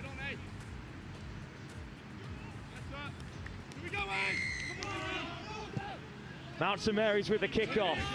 It's contestable, but it's plucked out of the sky. Excellently well by Norwich. So what do the East Anglians have to offer? Well, it's a play from deep inside their 22. Excellent tackle made there on Adam Robson. There comes the second effort from Mount St Mary's, the counter-ruck, and it looks like they've turned it over. Oh, Norwich just about keep a hold of it, and then forced to clear. They can't find touch. Nice footwork out on the right-hand side. Here's Howison crashing into contact. Norwich over the ball, but it's back with Marek Skolil, the scrum half. Skolil spits it out again. Oh, does well to get the ball away there and pick out Dev Dariani. Now through the forwards. Carried on by Thomas Stewart. Maverick Kelly at fly half, perhaps the best name in the whole tournament. Finds the pass, but it's given as a forward one. So it will be a scrum. But an impressive scrum it is from Mount St Mary's out there at the moment. Oz Smith. Yeah, that's fine. Linking up with the Georgian international, Gurgan Chacheva. First scrum, nice and slow on my call. I'll sit that way. Will be Norwich with the feed. Ed Lewis at number 9. Wide. Set. So two sides yet to concede in their opening game for the competition as well. A powerful shove by Mount St Mary's, but it won't be rewarded. It's picked up the base by Trembling. It's a nice carry from Robson, but good defence from Mount St Mary's. There's the box kick in behind from Trembling. Backwards! Spilt, but then regathered. It's a lovely ball out wide as well. Stepping inside and out, lovely footwork. Crashing through the contact, Dev Dariani. Oh, and it's just been spilt from the pass from Kelly, unfortunately there. But it's a penalty to spare Mount St Mary's blushes. Another step, another step. And now Maverick Kelly will hit touch. Against the wind, does well to find the sideline. It was mainly, I think, a big number 2. So a line out then. It was spilt, but a penalty advantage was being played. Yes. Zach Noble to take the throw. 5, we're happy. Okay, move a gap for me, please. Eddie ready. Ready for the overrun. Talk back. Run. Nice dummy move, and they do have it back, and here's the maul, and it's rolling. Zach Noble with possession at the back. It's just been spilt, so Skolil gets it away. Oh, what a grab that is as well by Chris Flinders, the captain. And he crashes up past the 22. Offside, Skolil whips it wide. Penalty advantage coming. Well, they might not need it. The Vicky looking to get on the outside. They are back for a penalty. Offsides! And these penalties, at the moment, are keeping Mount St Mary's in the attack. It's the second one. They've been rather lucky to have that advantage. Chipped off field by Maverick Kelly. Give me another step at those rucks, please. Absolutely ridiculous name. You can't be called Maverick Kelly and play in the front row. You have to be a fly half. How many? 5? Big line out to come. Clean throw from Zach Noble at the first time of asking. This time they go up, find Thomas Stewart, and then it's picked blind by Boardman. Is he driven into touch? Up goes the flag. Whistle, stop. Little bit of afters there from his opposite man, Tremelling. Okay. And that's St Mary's have been turned away at the door. Line. And now it's a chance for Norwich to escape. Sam Reynolds Off, with the throw. They're not out of the woods just yet. Thank you.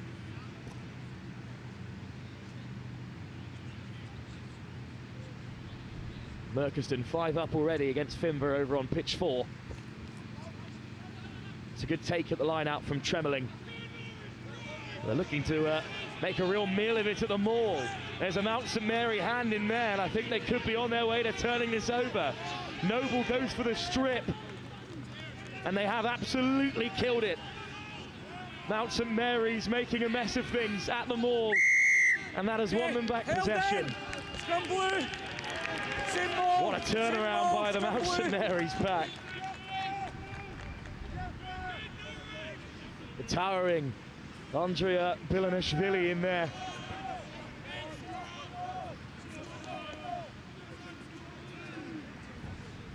Noble, who's done really well.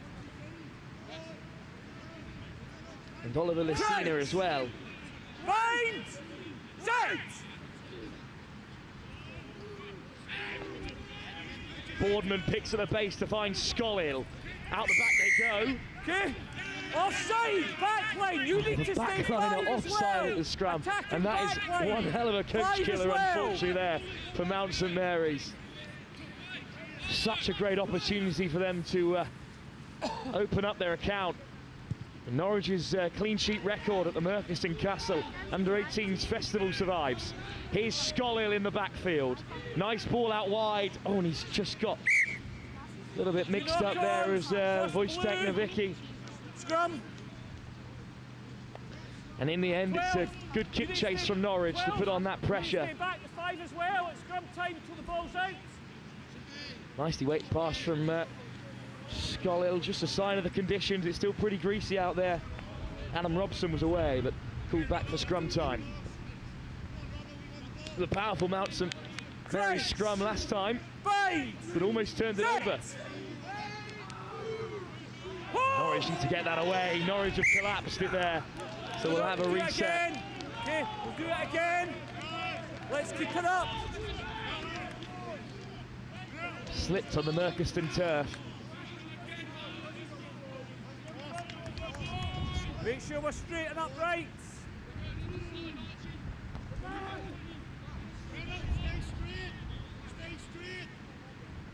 Crouch. Bind. Set. Here's the feed. Norwich need to get it out of there, and they do. Shit of the Tigers gets the offload away. Tackle now! Release! Down goes Rudling, Ships in the breakdown. Dev Deriani looking to make a mess of things. It's another great shot in defence, and Mount St Mary's over the ball. Tackle us in the way! Sternad rolls away, but not quick enough. No, penalty goes in Norwich's favour. What a carry that is by Reynolds. He's still driving, Reynolds. Tackle eventually his opposite number, Noble, brings him down. You're inside. Lewis. Here's Francis. Francis takes on Chachavar at full height. Tackle, get them down. There's a braver man than me for taking on Chachavar at full extension. He has won the penalty. Yeah. And Oscar Ratledge will search for the corner with the wind swirling. It's a nice kick, it drops at the perfect time. And Norwich are deep inside the 22, and it'd be some smash and grab for them to take something away from this first half. The Mount St Mary's bench travel down the touchline to support their men in blue. Substitute made before the line out. Onto the field comes Sam O'Malley in the front row. Had a bit of weight in the maul. Archie Taylor leaves the field for now. Right. Okay, we're going to have to get this set. If you're coming in, come to a metre away. There. Sam O'Malley straight into the fray. Big opportunity then. Stolen in the line out. Sternad gets a palm to it, and Mount St Melly's come away with possession. Over the ball go Norwich, but the penalty goes against Oscar Ratledge. First man straight over. Second man couldn't be cleared. And that in the end is a bit of a let-off for the Derbyshire side, who pick out touch midway between the 10-metre and 22. What a steal that was in the line out though, crucial. And then over the ruck went Norwich. They thought they might have stolen it, but instead it's gone the other way. So can Noble keep up his squeaky clean record at the throw? Sternad, that line-out operator, gets a hold of it. And now a good maul from Mount St Mary. Marek Skolil has it at the back, looking to get it away. Eventually carried on by Lucina. No hands! Nice offload. Another carry over the gain line. Skolil whips it away. I think that's going to be a knock-on at the base there. I think instead it's just a head injury that's caused this assessment. Head so we're stopping for a second. Sure.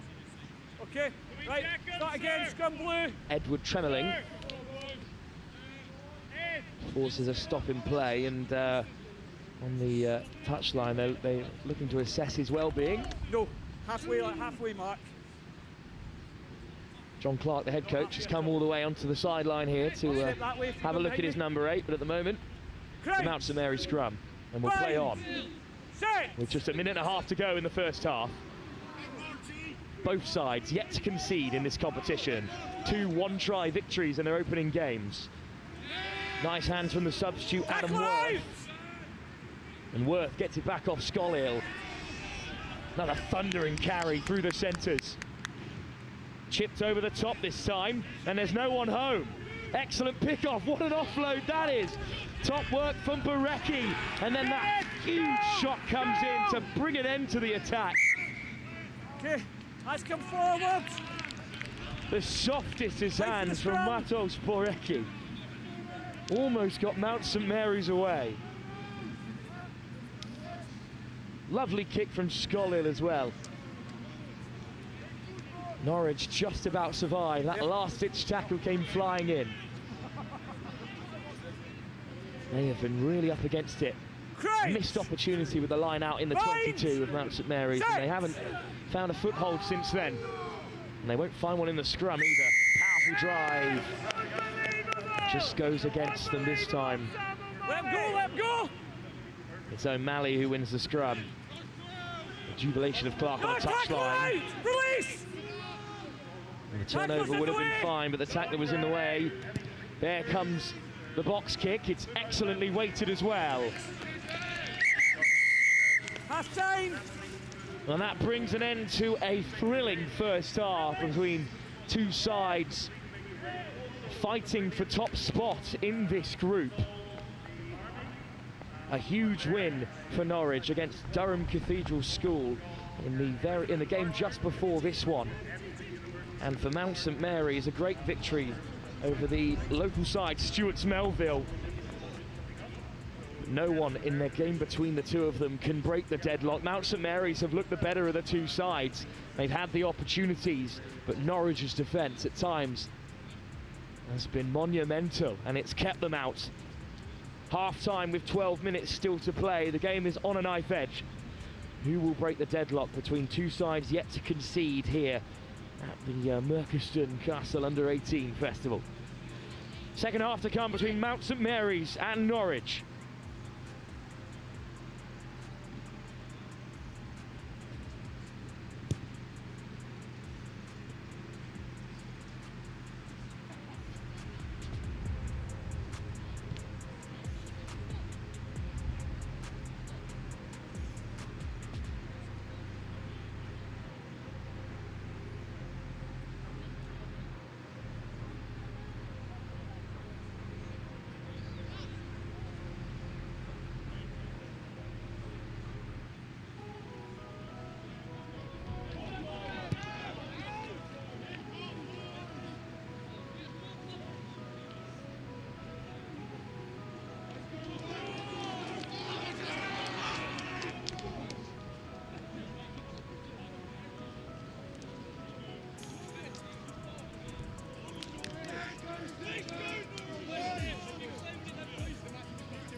What a second half we have for you here on pitch 1 at the Merkon Castle Under-18s Festival. It's Mount St Mary's taking on Norwich. Norwich's turn to kick off. Ratledge puts a lot of weight on it. It's carried hard at the first time of asking. The physicality in this game so far has been pretty immense. Great carry by Noble.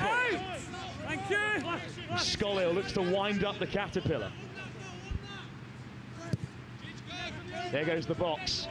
Plenty in the backfield for Norwich. It's juggled, but eventually carried on. And here's Ship of the Leicester Tigers. Makes some good ground. Over goes Bradley in support. Sam Leeming on the wing, can also deputise at scrum half. Here he is here. Oh, and it's just been knocked on. Hawkins' offload has gone awry. Mount St Mary's head to the wing on first phase. Powerful running again by Dev Dariani. Again spilt in the forward carry. Couple of knock-ons there.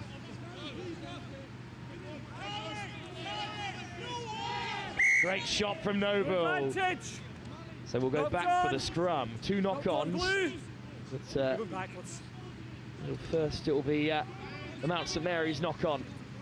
It has triggered the stopping play. Here's a mark, cook-off. Sebastian Lucina onto the field for Mount St Mary's.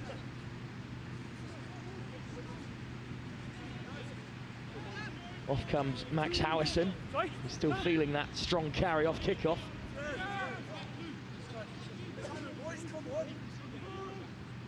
Allan Worth poised at first receiver.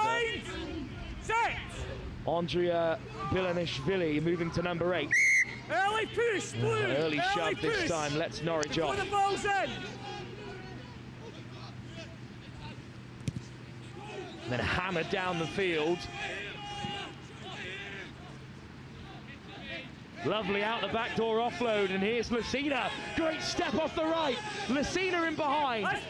It's deflected into the path of Scarra. Still Mount St Mary's rolling on. In goes the fend from the captain Flinders. Inches away, Scarra digs it out. What a ball that is by Smith. And over they go. Mount St Mary's finally break the deadlock. It's a beautiful pass from the loose head that puts them away into the corner. What a try. Great offload. The captain Flinders steps back on the inside. Another great offload to Nowicki. And how about this from the prop? Beautiful ball. Over goes Borecki. Maverick Kelly was stood at first receiver as well.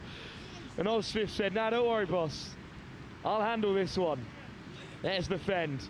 They got them in behind. Great offload, great support play. That's what you love to see. You fly half, flying into the breakdown. Adam Worth. Great support. Try scored by Mateusz Borecki. And Norwich go behind for the first time in the competition. How about that for an effort as well? It's just wide, unfortunately. So Norwich very much still in the game, but they trail by the single score. Borecki the difference for now.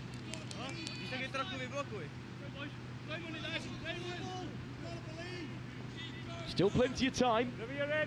8 minutes or so left in the half. It's a good chase from Norwich. It's cleanly taken by Lucina.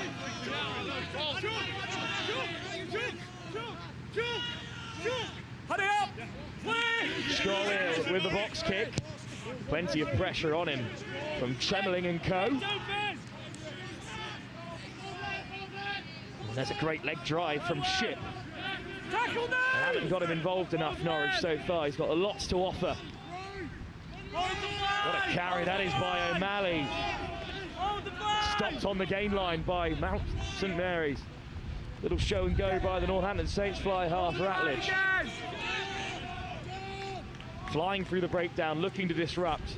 They do well to get it away, Norwich. And they've got a penalty as well to play with. Well, they weren't going anywhere. Norwich, great defence by Mount St Mary's, but penalty has allowed Ratledge to push them further down the field.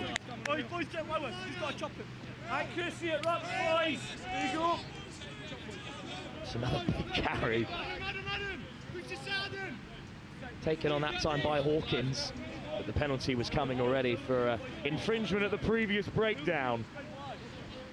Let's go. Reynolds has to get Norwich firing here, the hooker. Up to the front they go. It's back with Francis. And in goes Sisson. And Reynolds has it. Sam Leeming, the winger, has moved to 9. And he's there at the breakdown, bossing his forwards. Great carry in the end from Sam Reynolds. Leeming plays it away. Ratledge takes the direct route. Leeming goes to the short side. Another penalty comes Norwich's way. Now a chance for them to create something. Francis back against the grain. And nothing coming. Mount St Mary's keeping Norwich on the game line again, but Norwich are being left. To the back they go. A difficult throw in these conditions, but it's just about tapped back to Francis. Tremelling with a big clear out. Leeming. Carried on by Hawkins. Sisson in support. Mount St Mary's turn it over at the breakdown. A huge moment in the game with 5 minutes to go. Norwich have been denied inside the 22 for a second time in the fixture. And it's sliced away by Maverick Kelly. And they were just about getting set here.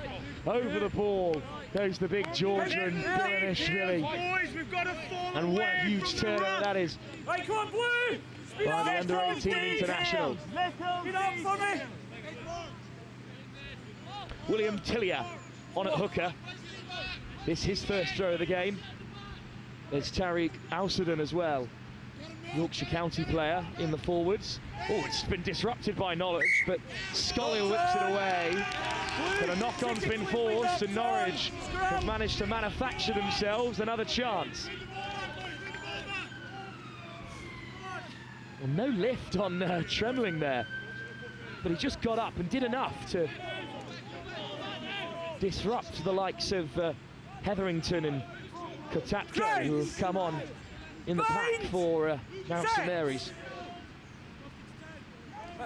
Oh, Leeming with a double feed, and that's turned it over. Leeming's feed was not perfect, but then he went for another stab at things. So Kelly will hammer Mount St Mary's downfield again, and they're almost up to the 22. Well, the wind is in their sails now. And this will set up this will blow the group wide open, really, with Durham yet to play Mount St Mary's this afternoon. That'll be the group decider. Depending on results elsewhere, of course, if Stuart Melvilles have taken down Durham Cathedral or vice versa, then these final results will be all important, but this would be a huge win for Mount St Mary's. Turnover at the line out. Another poor lift, but it didn't matter. And now the forwards crash it up. They've won a penalty. It's another offside. The noise is deafening from the sidelines and from on field. It was Sam O'Malley with the big carry. And Ratledge can find touch. Oh, but he's just short. And Maverick Kelly, lovely footwork inside and out to beat Rudling, and chipped in behind. And now the race is on. Lucina is after it. What a kick that is. It rolls into the corner, just 2 meters short. And 50-22 is the call. What a nudge by Maverick Kelly. Could not have hit it any sweeter. And this is a huge opportunity. Tillier on at hooker with the throw. Come on, let's go, Blue! Oh, and it's been picked off by Norwich again. Oh, you couldn't write it. Casper Foden's done excellently well to keep a hold of that short line out. Another miscommunication perhaps. Oh, and it's flashed across the face because there's a penalty advantage out the back door. Excellent offload by Ashton. And now the race is on. What a tap tackle that is to deny Wilson. So we'll come back for the penalty. A huge tap tackle. Wilson was almost away. There's a minute and a half to go. Norwich still trail by 5. They need to work their way up the field and quickly. Ratledge takes the safe option and picks out touch midway between the 22 and 10. It's a pretty unkind flag from Mount St Mary's. Push them back a few yards. Reynolds still on there. Full 24 minutes for the hooker.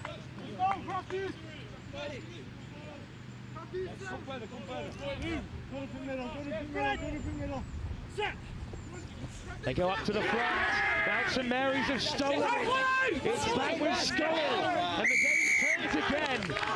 And that's a penalty. Oh, they've gone quickly. Maverick Kelly, lovely footwork. Can't go from behind me. Can't go from behind me. Someone's got to get in the ear of Mount St Mary's and perhaps just settle them down. They're 30 seconds away from victory here, and they hit the corner. Correct decision. Finish strong, 30 seconds in, finish strong. Last play, boys, last play! Last play is the call. Zach Noble is back onto the field at hooker. Stay where you are. Come on, boys, last play!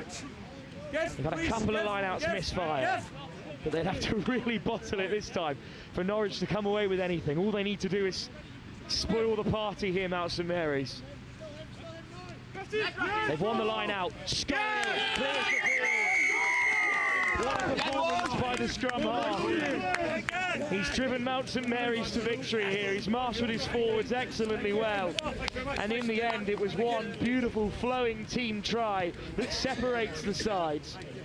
Mateusz Barecki's second half score for Norwich's first try conceded in the whole competition. That's what separates the teams, and Mount St Mary's rise to the very top of Group 3. They are hunting trophy rugby with just Durham Cathedral School to play. A side in Durham who could be looking to keep their trophy ambitions alive after defeat to Norwich earlier on this morning. And what an end to the morning session of rugby as well. A fascinating encounter, a breathtaking encounter at times. Mount St Mary's have battled for this victory. What a performance, and what an end to our morning session. The next scheduled fixture on pitch 1 will be a huge game between Durham Cathedral and Stewart's Melville, which, depending on results elsewhere, could be a game that sees either side sneak into the trophy with one more round of fixtures. So much still to play for, of course, here at the Merkon Castle Under-18s competition. This festival of rugby has so much more to offer. What a game between Mount St Mary's and Norwich School.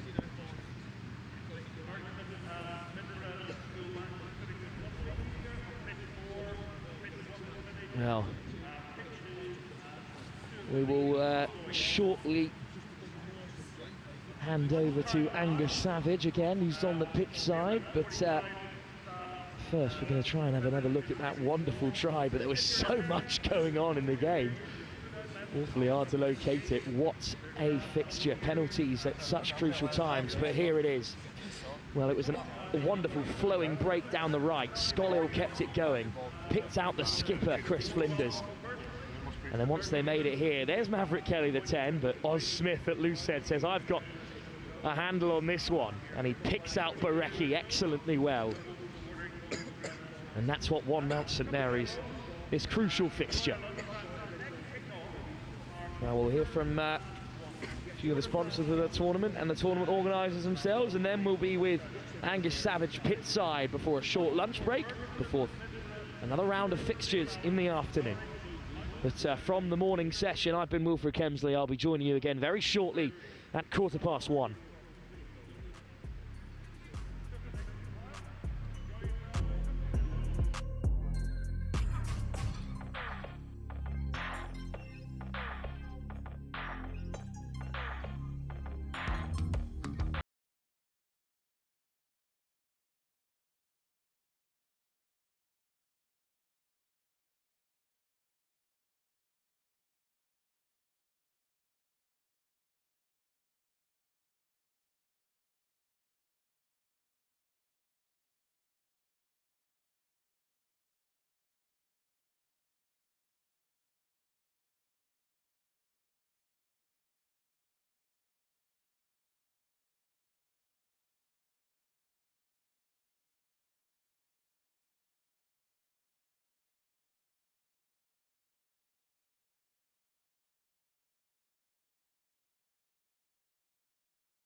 Well, firstly, they're really excited. There's a number of benefits. One of them would be competition against different teams. So a number of teams, obviously from Scotland, but also a number of teams who are not from Scotland, mainly England.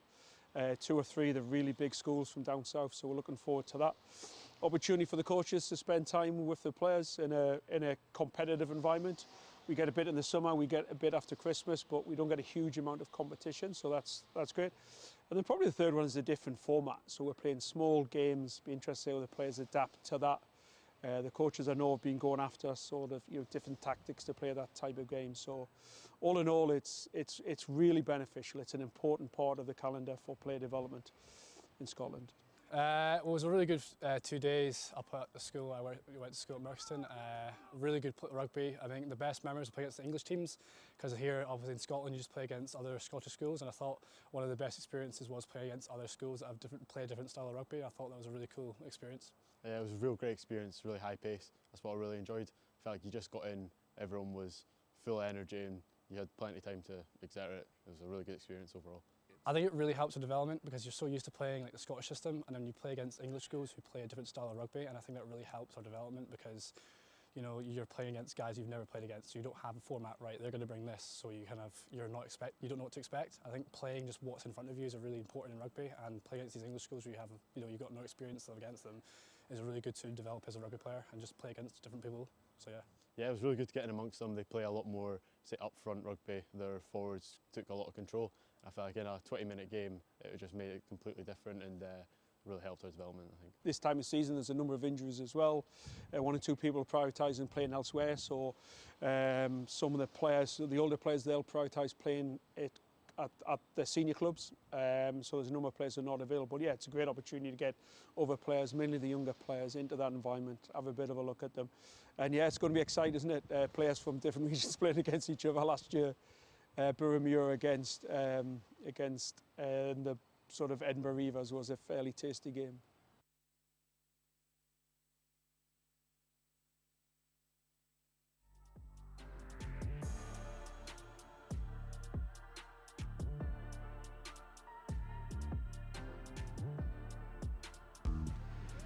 Welcome back. We're looking through all the groups here at the Merkon Castle School Under-18 Rugby Festival and checking out what's been happening this morning as some of the teams walk along behind me. We'll see if we can chat to some of them in a little bit. But we spoke about Group 1 before. We're going to talk about Group 2 now.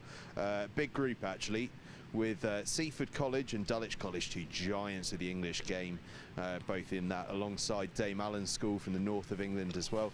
And Edinburgh Reivers from Scotland. We obviously spoke to Ross Ford, the former Scotland captain and British and Irish Lions hooker, a few moments ago. He's working with the Edinburgh Reivers side, doing a lot of strength and conditioning with that young group in non-game time as well. So he's been keeping busy with them. On the field, it's been pretty tasty actually in Group 2. Obviously, as we mentioned in Group 1, some big journeys. Seaford and Dulwich College have come all the way from London in Dulwich's case, and the south coast near enough for Seaford College. So they've had their travels, but I tell you what, they've arrived. And they've arrived in style. Seaford College started off with a cracking performance. In fact, Seaford College haven't conceded a point yet. They've played 2 and they haven't conceded a single point, perhaps suggesting that they are a team to look out for. Their opening game was against Ross Ford's Edinburgh Reivers side, a 14-0 victory, really tight game, but they came through it. Impressive stuff from Seaford in that one. Then it was on to Dulwich College against Dame Allan's. We saw that one here on the live stream on pitch 1. Wilf was talking us through it. Really tight game. Do you remember, it was really late score in the first half that gave Dulwich the lead. Ended up being a pretty decent win for Dulwich College overall. 21-0 victory that was.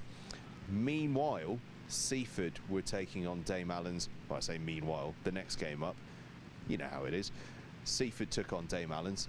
31-0 they won. Seaford are flying. So what's that? 45 points scored by Seaford in 2 games, haven't conceded a point. Are they the side to watch? They won it in 2021. They were 4th in 2023. Getting my dates mixed up almost, but just got there in the end. Champions in 2021, 4th last year. Could they be back to win it again this year? Merkon Castle flying in Group 1, the reigning champions. They're not going to want to give up that title too easily, but Seaford are looking very, very handy. Coming up in the afternoon in this group, we get back going again over on pitch 3 with Edinburgh Reivers against Dulwich College. That's starting to look like that's going to be a really, really important game for trophy qualification, as we spoke about before the break. Obviously the top 2 qualifying for the trophy tomorrow, the bottom 2 going through to the bowl. So that trophy qualification is going to come down to it. It looks as though Seaford are going to go through to that trophy. Even if they lose a game, they're probably favourites to go through, such as their points difference at the moment. But someone's got to join them, and you've got to think it's probably going to be Edinburgh or Dulwich who do meet in that 1:15 kickoff. Then Dulwich against Seaford College, 2 o'clock. That's obviously going to be a big game, again with big connotations on who might go through in that trophy, and perhaps who's going to go top, who's going to go second, because obviously that makes a big difference. Top of the pool plays second from a different pool, and vice versa. So you do want to finish top because it gives you a theoretically easier quarter-final tomorrow. So there's a lot to consider for these teams.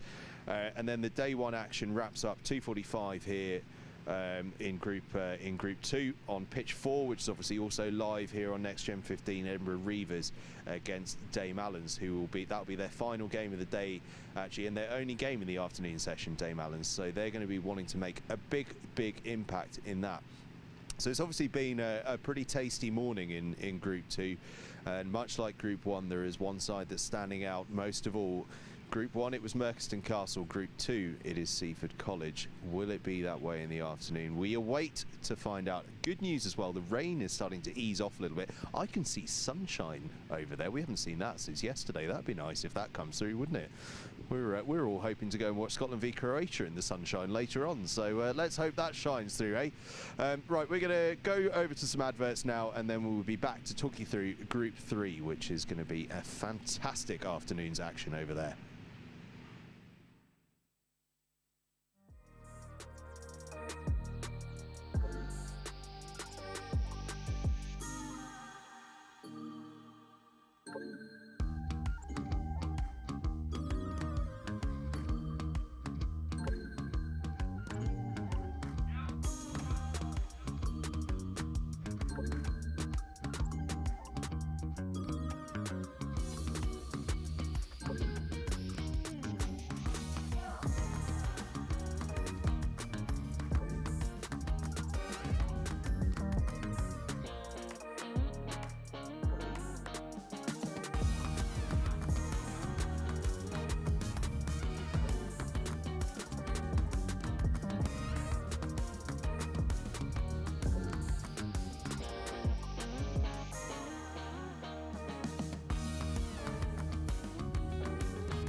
Well, firstly, they're really excited. There's a number of benefits. One of them would be competition against different teams, so a number of teams obviously from Scotland, but also a number of teams who are not from Scotland, mainly England. 2 or 3 the really big schools from down south, so we're looking forward to that. Opportunity for the coaches to spend time with the players in a competitive environment. We get a bit in the summer, we get a bit after Christmas, but we don't get a huge amount of competition, so that's great. And then probably the third one is a different format. So we're playing small games, be interested to see how the players adapt to that.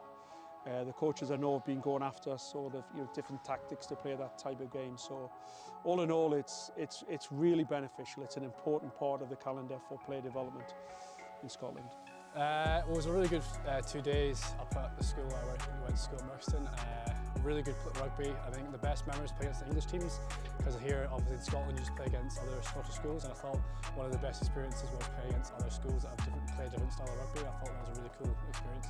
Yeah, it was a real great experience, really high paced. That's what I really enjoyed. I felt like you just got in, everyone was full of energy and you had plenty of time to exert it. It was a really good experience overall.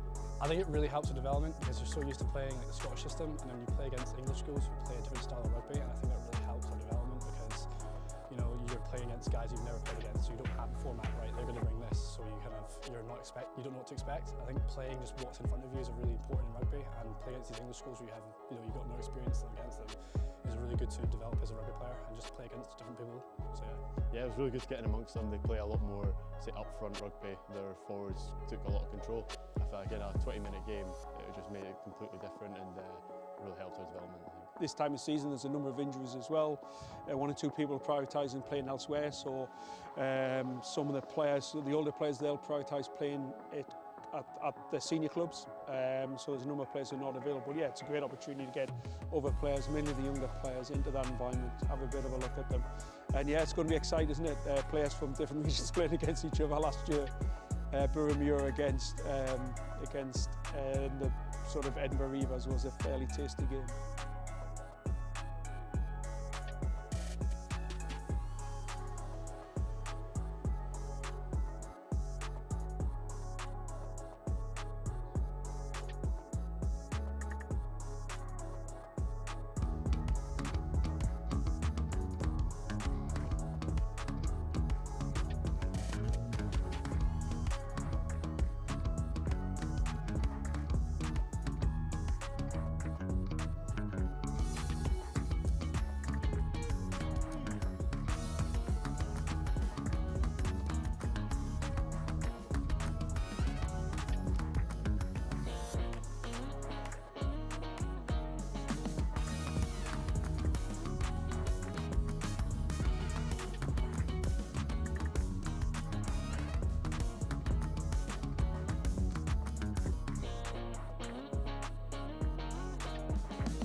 Well, firstly, they're really excited. There's a number of benefits. One of them would be competition against different teams, so a number of teams obviously from Scotland, but also a number of teams who are not from Scotland, mainly England. 2 or 3 of the really big schools from down south, so we're looking forward to that. Opportunity for the coaches to spend time with the players in a competitive environment. We get a bit in the summer, we get a bit after Christmas, but we don't get a huge amount of competition, so that's great. And then probably the third one is a different format. So we're playing small games, be interested to see how the players adapt to that. The coaches I know have been going after sort of different tactics to play that type of game. So all in all, it's really beneficial. It's an important part of the calendar for player development in Scotland. Well, it was a really good 2 days up at the school. We went to school at Merkon. Really good rugby. I think the best memories were playing against the English teams because here. Well, I've hopped over the other side of the pitch to see what's happening over in this very nice and warm Edinburgh University tent. I've got David Anderson alongside me from Edinburgh University. How's it been going today? Yeah, it's a great event. Merkon have always been one of the traditionally the top schools in Scotland, if not the UK. So the tournament's always well attended by some of the top schools in Scotland, but now it's great to have some of the top English schools as well in attendance. So it's great. And obviously, rugby at Edinburgh University is pretty strong. Inside story. My father was an Edinburgh University rugby player. Actually, back in the olden days, yep. He'll be very upset. I'm telling that story now, though. But a very strong rugby programme, and obviously, Merkon Castle probably supplying a fair bit of that.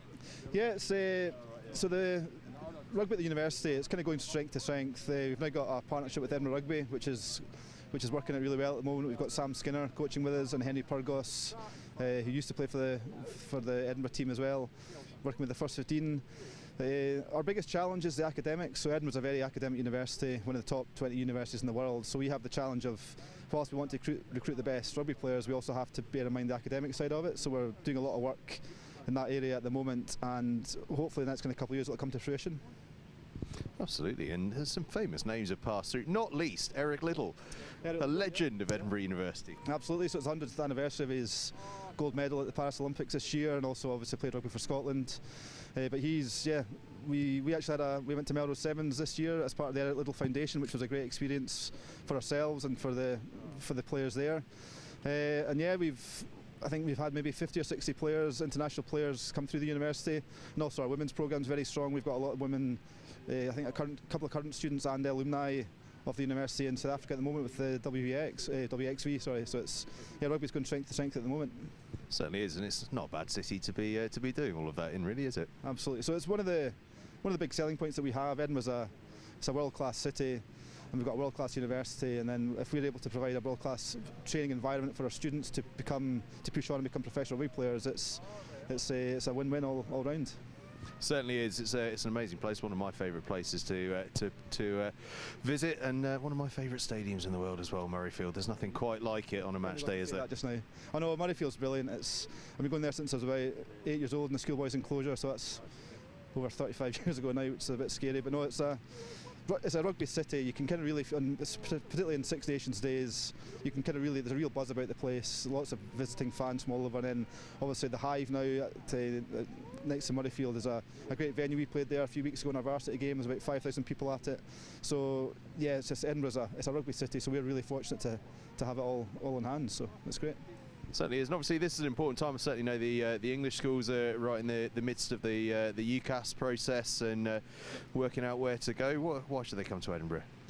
Well, as I said, we've got it's a world-class city with a world-class university providing world-class education, and the facilities, the infrastructure, the coaching structures that we have in place. You can be academic but also performance athlete as well at the same time, so we can provide the best of both, and we provide opportunities for young rugby players to become professional whilst doing their degrees. So it's great, but and the weather's not always like this, I can assure you. So well, I'll tell you what, I'm going to let you escape the weather. I'm going to go and hang out with the Calcutta Cup. David, thank you so much for joining me. We're going to go scout the Calcutta Cup and not least get underneath their lovely canopy over there. Edinburgh University and David Anderson, wonderful people. Honestly, it is a fantastic place. My family have had many people go there. My father, as I was saying, my cameraman's about to trip over a big cable, so I'm just going to pause him there. There we go. He's found someone to direct him through without too much drama. And here we go, in the warm and dry. You can just spy. We're going to go and have a little look at the Calcutta Cups, where we're going to do Group 3 in the tournament. And it's going to start getting busy because it is hammering down once again, and everyone wants to come inside. Oh, don't worry, we'll have a word with you. Oh, come on, we're going to find someone for a word. Usual weather up here at Merkon? I'm from the northeast, so... Well, usual weather there as well. Very much so, usual weather here, yeah. Like a day in August, isn't it, this? Who are you here with? I'm here with Durham School, Durham Cathedral School Foundation, or whatever it's called these days. Don't worry, you're not part of the media training for them, it's fine, it's not a problem. Durham School, that'll do just nicely. Yeah. Ticking along all right? We lost the first one 7-0. So it's a very tight group they're in, actually. I think every game's been within a try across the group, so it's going to be interesting this afternoon. Certainly is. Well, thanks for taking the time, and stay dry. No problem. Thank you very much. Right, it might well be Durham's group that we're going to have a look at, because we're going to have a look at Group 3. Oh, it's wet and wild at the moment, isn't it? We've seen everything under the sun. It is indeed Durham's group, actually, that we're going to have a look at, Group 3. I'm just getting my orders of groups right. Oh, this is a tight group, guys. This is such a tight group. There have only been 3 tries scored in this group. I'm in the way of someone's important photo with the Calcutta Cup, so I'm just going to edge to the right-hand side. I'd hate to deny a kid the chance, eh? So it's a little dark in here, I do apologise. So, Group 3, it's Mount St Mary's College, Norwich School, Stewart's Melville and Durham, as we've just heard about. Obviously, Stewart's Melville from Scotland, Durham from the northeast of England. Norwich have travelled a fair old way from East Anglia, Norfolk. Obviously, Freddie Stewart, former pupil at Norwich School, and Mount St Mary's have come from North Derbyshire, South Yorkshire. So a fair bit of travel in that one. The group started off with Stewart's Melville against Mount St Mary's College. What a tight game that was. Stuart Melville, remember, who only lost by 2 points to Merkon last weekend, so they've arrived as one of the teams that people are keeping a real eye on. That one finished up though 7-0 to Mount St Mary's College, so Mount St Mary's off to a good start. Next up, as we've just heard, Durham took on Norwich, and again it was unbelievably tight. Just 7 points in it once again, but it was Norwich that got the victory in this incredibly tight pool. Then Norwich took on Mount St Mary's. Could that be the game that is the decider in this pool? It may well be when it all shakes out, and it was Mount St Mary's that got the victory there, 5 points to 0.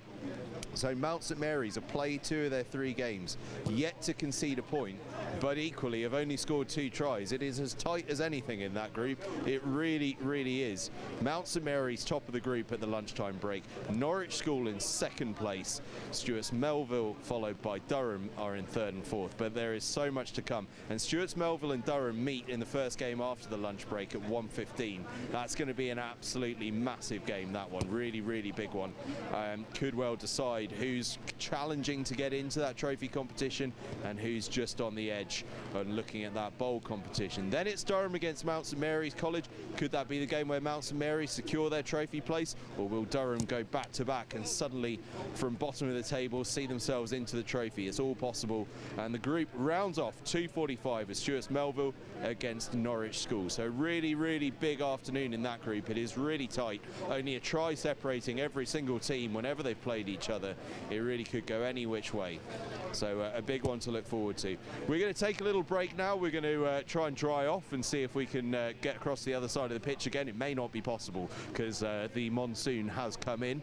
And after the adverts, we'll be talking about Group 4 with some of our co-commentators and a few special guests as well. So a couple of adverts, and then we'll be back with Group 4 in a couple of moments' time.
Well, firstly, they're really excited. There's a number of benefits. One of them would be competition against different teams, so a number of teams obviously from Scotland, but also a number of teams who are not from Scotland, mainly England.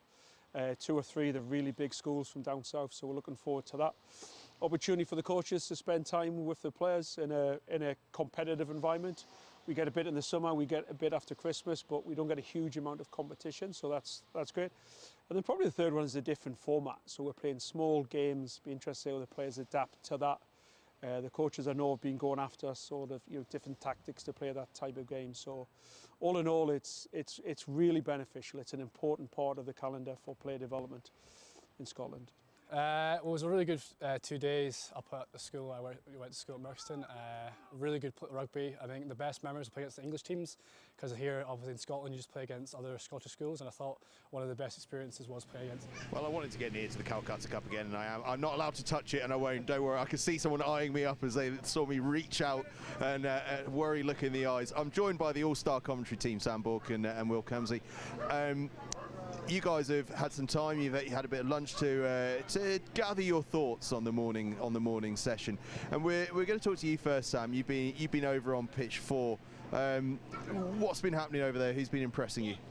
Well, a host of really impressive games, Angus, and we started off with Eastbourne taking on Barnard Castle. Eastbourne, what's the name of the school again? Wickliff College? No, not Wickliff. We'll get there. I'll look it up. Sherburn. Sherburn, not Eastbourne. Sorry, Eastbourne fans. Sherburn took on Barnard Castle in the first game. An absolute stellar effort from them. Sherburn coming out with the 12-7 win, I think. And then we moved on to the second game, which was 2 giants of Scottish rugby, which was Boroughmuir versus the Glasgow side, the Caledonians, and both teams brought it out massively in the first half. The Caledonians going 2 tries ahead, with both converted, but the Boroughmuir side with some absolutely fantastic play from Hulme Hooker, who is a studying pharmacist. Shout out to him. But really bringing it back in the second half and scoring 7 points and applying a lot of pressure. Really unlucky in that second game.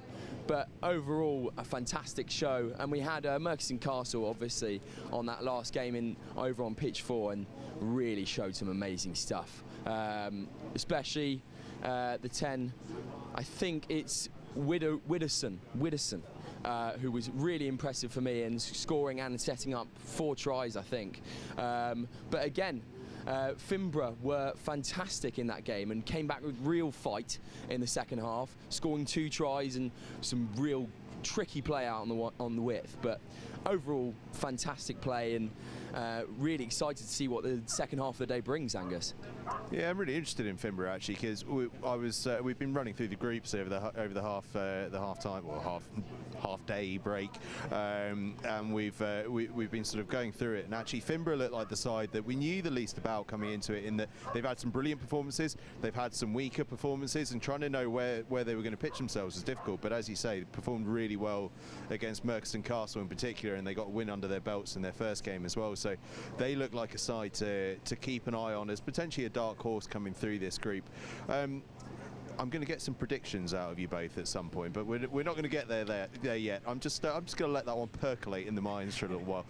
Wilf, over on pitch 1, obviously started out with an absolute bang. Merkon just flying. Yeah, huge blowout for Merkon. I mean, they put 33 points on Scarra in the first half. It was really impressive. So I think Finborough are going to make it out of that group. Wickliff and Scarra, they've still got to play each other. That game's going to be live later on this afternoon, but I think Finborough should probably get the job done against Scarra, and that will see them through in second place, which is probably fair fettle, because they really came into that game against Merkon and gave them a bit of a shove in the second half, and no one's done that yet for Merkon. So they're the closest to challenge them, but Merkon are looking red hot. We were talking in the warm-up when they were very Millfield in their approach to the game, how structured and how contained the emotions were, which is something that when you've heard in some of the VTs that have played about what they're trying to do with this tournament, and they're trying to improve the standard of Scottish rugby, Merkon are out there in front at the moment, and they look really, really strong.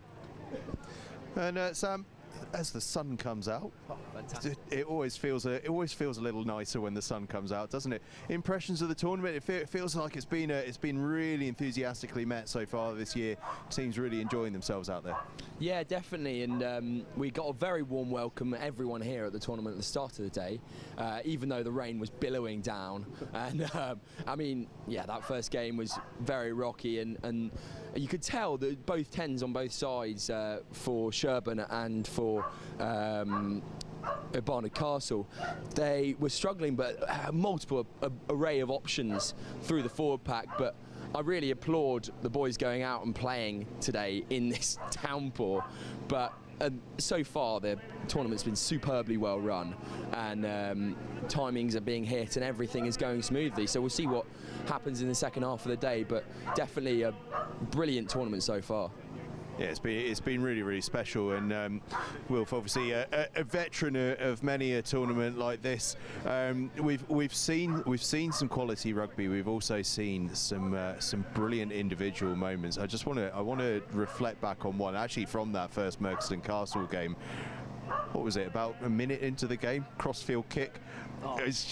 That takes something, doesn't it? Yeah, a great take. Crossfield taken on the right hand, down the right hand touchline. Two Edinburgh boys linking up as well between the 10 and the winger, and that's what separates Merkon. I think there's a lot of experience in the academy setup. You can tell who has played at that sort of level. I think Mount St Mary's is in a similar boat, where they've got a smattering of international players from Georgia and the Czech Republic, as well as a couple of academy boys in there as well. And you can just tell those players who are expected to star, they do as well. I mean, Dulwich as well have got a couple of senior boys who have come through, like Tristan Saunders, and who have been playing first team rugby for 3 years now.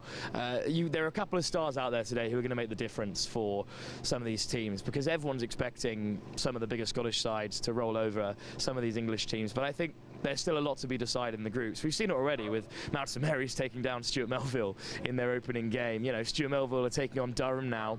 Stuart Melville, one of the top schools in Scotland, could be out of the trophy by about 1:30 today, unless they can turn it over against Durham Cathedral. So, yeah, there's still a lot to develop, and there's a lot of individual players with really bright futures. Especially, there's a number 8 playing for Dame Allan. He's absolutely huge vice captain, and he's 15 years old. I think his name's Graham. A really talented young lad trying to get himself involved. It just goes to show that there are so many people on show here, so many young athletes who are going to do a lot this school season to come as well, not just here in this great tournament. There's so much to come throughout the rest of the 15s tournament, like the 15 season, sorry.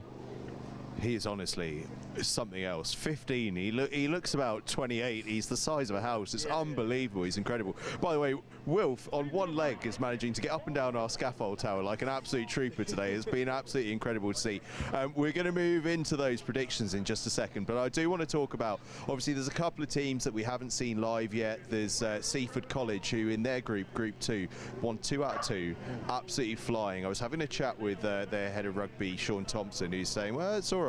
We don't mind flying under the radar off the live stream, because we're going to catch a few people unawares. I'll tell you what, they've done it twice already. 2 fantastic victories. They're looking strong. They're looking like it's going to take something pretty tough to stop them going through to the trophy. Obviously won it in 2021. We could be seeing something pretty special from Seaford quite quietly, but there's a few of those sides around. We've not seen a lot of Edinburgh Reavers live yet.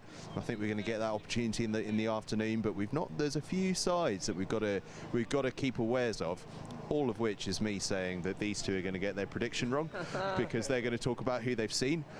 So we're going to go Sam first. All I need is just a name. Who's winning? Angus, I'm so on the fence at the moment. I'm going to go for the Caledonians, actually. I like that answer. I like that answer a lot. That's a good place to start. Watch Wilf sit on the fence as well now. Mount St Mary's Merkon final, and I think Merkon take it. Jake Deal in the corner, breaks through, smashes, steals it in the last moment. There you go. God, I thought he was going to sit on the fence. He's giving me not only who's winning it, but exactly how they're going to do it. Unbelievable. Yeah. So you've heard it with Merkon with the Mount St Mary's final. We've got Glasgow Caledonians. I'm going to have to go for one of my outside bets then, aren't I, on one of the fields we've not seen yet. I'm going to go Seaford College and say that they're going to be unseen until the final, and then they're going to win it all. That's the way we're going to do it. But hey, who knows? We've got this beautiful thing in front of us as well. I really want to touch it. I mustn't. I absolutely mustn't touch it. We had a parent, a passerby, who was like, maybe you should take it down south. It's just sat up here collecting dust. It's been here so long, and we were like, oh, okay. Oh, all right, we understand, but I don't think we deserve it just yet. But yeah, I've bored a few people with this already, but you know, some people might not have been on the live stream earlier on. Do you know what it's made from? How it all came about? I have to say, Angus, I don't know. Well, it's an interesting tale that I can bore you with for hours later. But it's made out of melted down rupees. There was a club in India that went bust, and they cleared the till. Whatever they had left in there, they melted down. They made this lovely piece of kit out of it, and since 1872, Scotland and England have been playing for it, and it's been home and dry in Scotland for quite some time, and it may well stay there. Who knows? Who knows?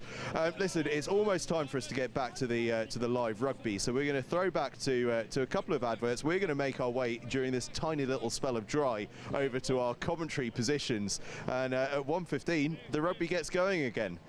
How's it going to go? These guys think they know. I'm not so sure. We'll find out in the afternoon.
The afternoon session live here from the Merkon Castle Under-18s Festival. It's two sides looking to keep their run into the trophy alive here. Durham School take on Stewart's Melville.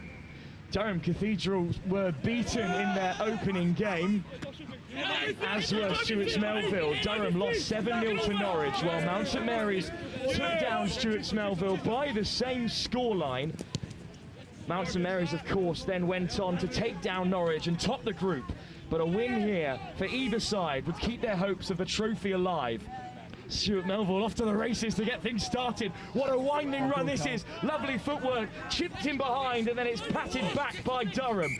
The ball is loose, the whistle goes, and we can take a breath. What a bright start to the game. I am delighted to be joined by two of the Stuart Melville lads, James Dalrymple and James Healy. James, thanks for joining us for the game, and you're down here to support your lads, obviously out with injury at the moment, but it's been a decent tournament so far, if you haven't been firing on all cylinders just yet. Yeah, we've not played our best rugby yet, but I think our best rugby is still yet to come. Like, we played better with better weather. Last game it was a bit rainy, we weren't able to show how we can play. And a win here will set you up with a deciding game against Norwich later on. You'll fancy yourselves in that fixture if you can take down Durham. Yeah, I think our best rugby, we can do so much if we play our best rugby. We can beat so many teams. It's just we need to stay focused, and we just need to play like us and not go down to the level of another team. It's Durham on the offensive for now. Little this, that and the other on the sideline between Joseph Swan and his opposite man. And then here's the clearance kick. It's straight out, I believe, but they're going back for a penalty that goes Stuart Melville's way, offside from the kick. And Durham at the moment are keeping themselves contained. James, how have you enjoyed, James Healy that is, how have you enjoyed the morning session so far? It's been really good, some really good rugby on show today, some really high scoring games as well, showing some teams putting up some really good scores, and yeah, it's been good. The rain's gone off now, good to see some better rugby is about to be played. It was a bit physical this morning, not much ball being thrown about, but it should be better from the afternoon from now on. Beautiful sunshine here in Edinburgh, and this is the best chance of the game so far for Stuart Melville. Well, they've had a good run so far in the league season. 6 wins from their first 8 games, but defeated in the early stages of this tournament by Mount St Mary, who I did just tip to make the final. And that kicker is just going to drift into touch, and it'll be another opportunity for Stuart's Melville. Can't go quick. Chased down by Durham.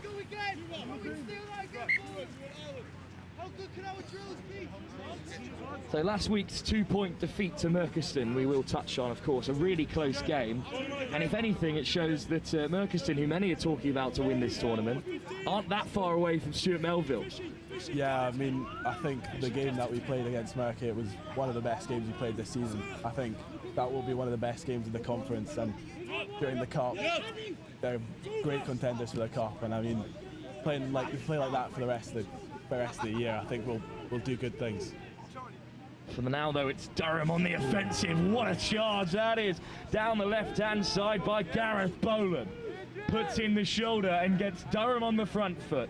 They've been camped inside their own half for the entire game so far. 4 minutes. Stuart Melville with all the territory so far. Durham, of course, who finished 3rd last year, are looking down the barrel of an early tournament exit if they can't defeat Stuart's Melville here. But there's a bit of green grass out wide. Lovely footwork, skipping through the contact. What a carry this is, down the left-hand tram line. In comes the shot, just shy of that 22-metre. Through the forwards now. Durham goes scrambling over the ball. Ruben Fellows is cleared. Nice little pop through the forwards. That's another great carry. They've got plenty of momentum. Constantly over the gain line. Little show and go round the corner. And now the pace is slowed. And now they'll charge through the forwards again. And Stuart's Melville with a bit of space out there on this left-hand side. There's the bend. Stepping back against the grain. The cry from the touchline said it had to go. But Stuart Melville still in a promising position here. And now they'll tighten up. This is their best chance of the game so far. They've kept Durham contained, and now they're inches away. The ball is presented, and the forwards are back to work. Short again. Penalty advantage now. Now they'll spread it wide. Almost an intercept, but instead they're under the sticks. Stuart Melville with a penalty advantage. Tried the long ball, and this time it's worked for them. And they go ahead. James, a great start. Yeah, it's a great start. That's Zach scoring there. He's so good at just getting in the right place just to finish the tries. This is an excellent long ball, but all of the hard work done through the forward pack. Some huge carries in there to get over the gain line, and a really physical looking Stuart Melville side. Yeah, it was a good run initially by Leo down the left-hand side, putting in a nice run. Then the forwards just getting us over that gain line really is helping us to get forward in this game. And there's the flash across. How close to an intercept. Doesn't have much bearing, as it was a penalty advantage regardless. A pretty strong start. Well, last year's Merkon captain Hamish MacArthur, recently signed with Edinburgh, was talking in the VT about the difference between the English sides and the Scottish sides, and he seemed to think that the English sides were a little bit more physical, perhaps didn't have all the flair that the Scottish sides did, but the physicality certainly on show from Stuart Melville with these hard carries. And this is an excellent pass as well, even with the penalty advantage. It's set up the try. Whip past four defenders. Excellent ball. And beautiful weather as well, not what we expected coming up to Edinburgh this time of year. But it's a good take-off, the kick-off. What a rumbling run. And then an excellent offload. And the kick on the forwards of Stuart Melville again. Now it's the backline's turn to cut open this Durham side, but just overcooked a little there.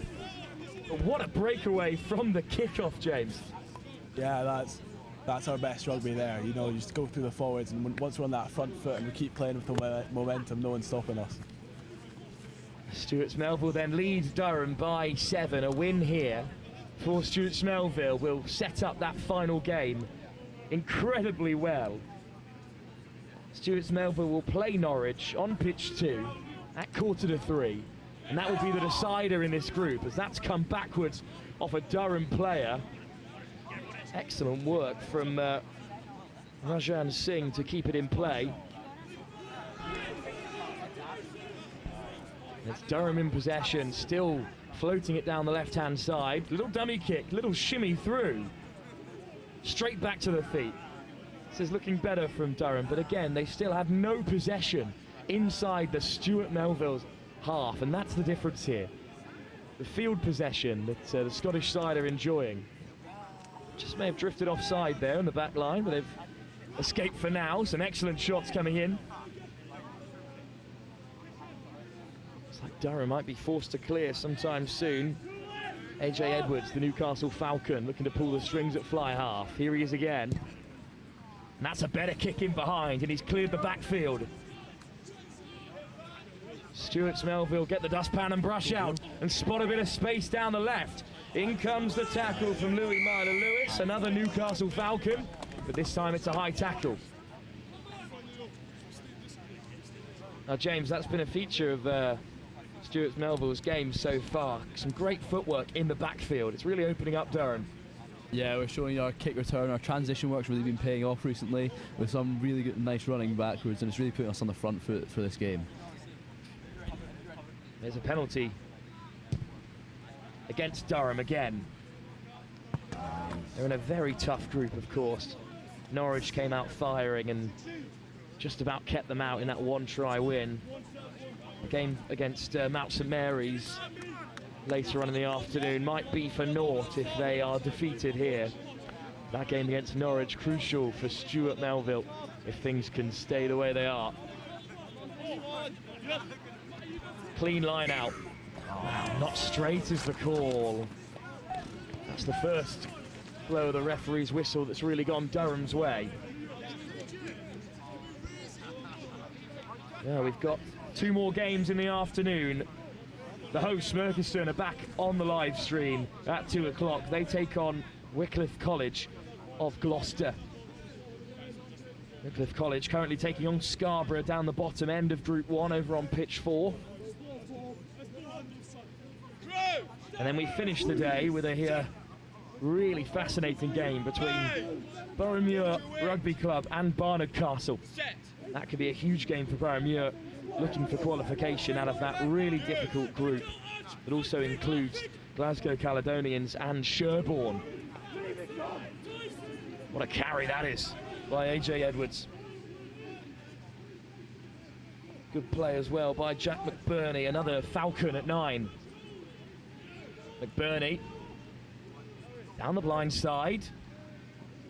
Stuart's Melville leaving a shoulder in there on the number 9. Once again through the forwards, looking for a bit of purchase. And it's unbelievable to say, but Durham still camped inside their own half. Great defence. Could they finally cross that white line in the middle of the field? Renwick with a good carry. Quick pick and go this time from the number 8, George Bolam. Oh, and that's excellent read in the midfield to push Durham back again. What a defensive set this is from Stewart's Melville. Feels like an age since we've had anything other than Durham players crashing through the line. Edwards again has a crack. They keep it down the short side. Almost breaking away. Oh, and there's a bit of action in the midfield. Quickly shrugged off by the two players, and we'll move on with the game. Picked at the base by Ruben Fellows. Stewart's Melville looking to get over the ball. Durham have finally worked their way into a decent attacking position here. Thurkel gets the offload away. What a collision again in the midfield. Thurkel with a pick and go this time. And now Edwards stabs it through. Finally, a bit of space out on the left. What a grab that is. In comes the fend. There's a race to the corner that will be won by Jackson Modrell. And against the run of play, Durham have carved out an unbelievable attacking set. How many phases did they keep a hold of things here? And in the end, James, this is a really lovely kick through.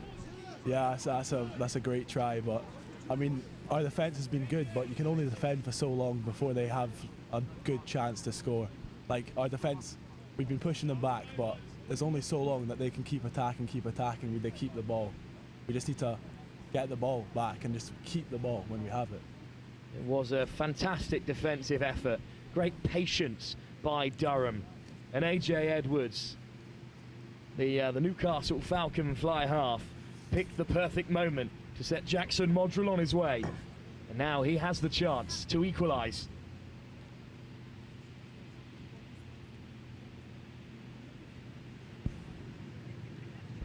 Edwards from way out on the left. Certainly has the legs, but it drifts wide of the left-hand upright, which means at the break, the local sides, Stewart's Melville, will hold a narrow lead over last year's semi-finalists and eventual third place side Durham.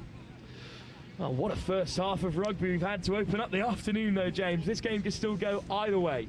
Yeah, it's very tight right now, very physical match we're seeing right here. And it's, yeah, either way, each team's got a way to win this game. So let's hope it goes our way. Well, Durham were camped in their half for the majority of that first half. And their first visit to the Stuart Melville 22. They came away with a score to keep themselves within 2 points of the Scottish side. 12 minutes still to come in our first game of the afternoon session, live here from the Merkon Castle Under-18 Rugby Festival. Plenty more games to come in the afternoon and plenty more groups to be decided. For now though, two sides fighting for a place in the running for a trophy spot behind Mount St Mary's in Group 3. Second half to come in just a few moments' time.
So you've seen the two tries that separates the side. One created through sustained pressure by Stewart's Melville, and then one moment of brilliance by AJ Edwards to unpick the defence. From the kickoff, they clear their lines, and here is Edwards again, hanging one up into the bright Edinburgh sunshine. And now, once again in the backfield, Stewart's Melville look to take them on. In comes the big shot in the meantime from George Bolam. Not to be confused with Gareth Bolam out on the wing. It's the Newcastle number 8 who makes the shot this time. Oh, nice offload out the back, but it's well read by Durham. Looking to recover from an early loss to Norwich School this morning. Oh, it's good defence by Durham. They just marshal them out wide. A groan of dissatisfaction. James Dalrymple and James Healy alongside me.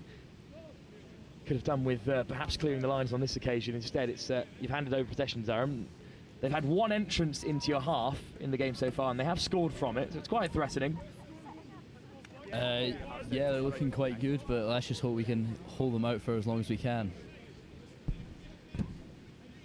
Here comes the scrum, fed by the Falcon, Jack McBurney. Bind! Set! Durham's first attacking set of this second half. Ball's taking a while to get out of there. It's Stewart's Melville going down, but at this level, pretty difficult to reward dominance at the scrum. You see it's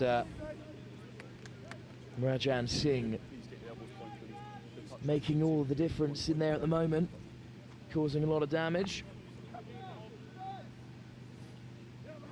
And we'll keep our attention on this game, gents, but you must both be pretty excited for that next game as well, taking on Norwich in a deciding fixture. They don't get much better than that at this level. Yeah, I mean, every game's a big game for us. We just go as it goes, you know. Just play how we play. Just try to keep it at a level. Oh, and a penalty at scrum time. Well, a complete turnaround from the last scrum. Stewart's Melville have turned it over. And what a time to do it as well.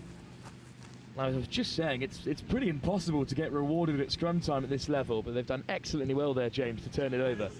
Yeah, when we get our scrum right, I think it's one of the best in the country, personally. We have our prop, Oleando. He's so good when he gets it right. He's such a big ball carrier. He's such a big lad in general. In the meantime, unfortunately, the kick did not go to touch, and Durham have gone wing to wing in one phase, but they've been driven out. Great defence again from Stewart's Melville, and that, much like in the first half, has kept Durham contained. But James, this is a huge opportunity to extend that advantage. Yeah, we can really hope we can get a good scrum attack off this, get one of our good plays in the goal here, make sure we get a good goal forward, maybe find the wide gaps, and hopefully score here on a good attack. Stewart's Melville look to go to the centre, just a one-man lift up top for Durham, and it's been beaten. Oh, that's an excellent chop tackle. Sliding in is Matt Hogan, another Falcon in this Durham side. Back to the short side, and they've won the penalty. One. Offside from Tom Thurkill, the Newcastle Falcon loose head. And, well, you were asking for them to go quickly, but they've chipped to the corner. What do you make of that decision, James? I mean, I think we have so many good plays we can play from 5 metres out, and I think our maul will get us over the line here. Well, that's the option that the Scottish side have opted for. They're going to turn their tournament around following a defeat this morning to Mount St Mary's, who top the group. A victory here will set up a huge game against Norwich in practically a straight shootout for that final trophy position. To the middle they go. There's plenty of jumpers up for Durham, but it's left them short-handed on the deck. Penalty advantage early. So a free shot here for Stuart's Melville, but they'll keep it in the maul and they'll crash over to score. Held up is the call. Looked for all the world like they were over there, but they were playing with a penalty advantage, and I think there could be a card here. 4, okay, given to the side. And then 3, we're chasing right, okay? Have a word, that's 2 in a row. Ruben Fellows and Fergus Forster both receiving a talking to their 2 penalties in the build-up. And as you correctly predicted, James, it's a pretty powerful maul and it almost got you over. We'll pause because they're going to tap from 5 metres out and thunder over from close range. No hand! Just an inch away. Use 9. Through the forwards again. How much closer can they get? Now they'll go wide. On the wraparound, what a loop that is. Lovely play. One more pass should do it. It's great defence from Edwards. They reach out. One movement, reached across. And it's a penalty. Well, prior penalty. I was certain that it was a score there. Well, the whistle went up for the score. There was a score given in the end, reaching out to score, but the referee's hand, the angle it went up, and the conversation he had with Durham, instead I think he was penalising. That's an excellent loop round the corner.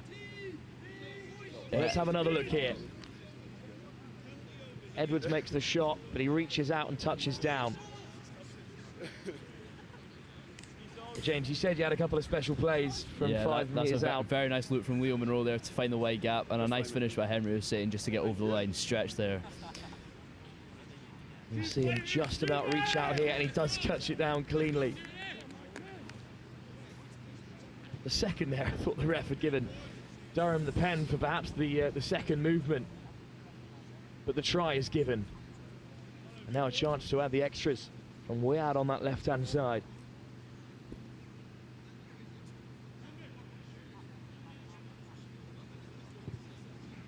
Oh, it's a good strike as well. The flag stays down. Just over 4 minutes to play. And this is a great combination of power and precision from Stuart's Melville. Knock on. Well, from the kickoff, as we play on here, it was just knocked on, unfortunately, by Durham, who came close to stealing it from the restart. But instead, Stuart's Melville chip it in behind. Across comes Edwards, he just about gets a hold of it. But Stuart's Melville looking to make a mess of things at the breakdown. But Durham do have it back.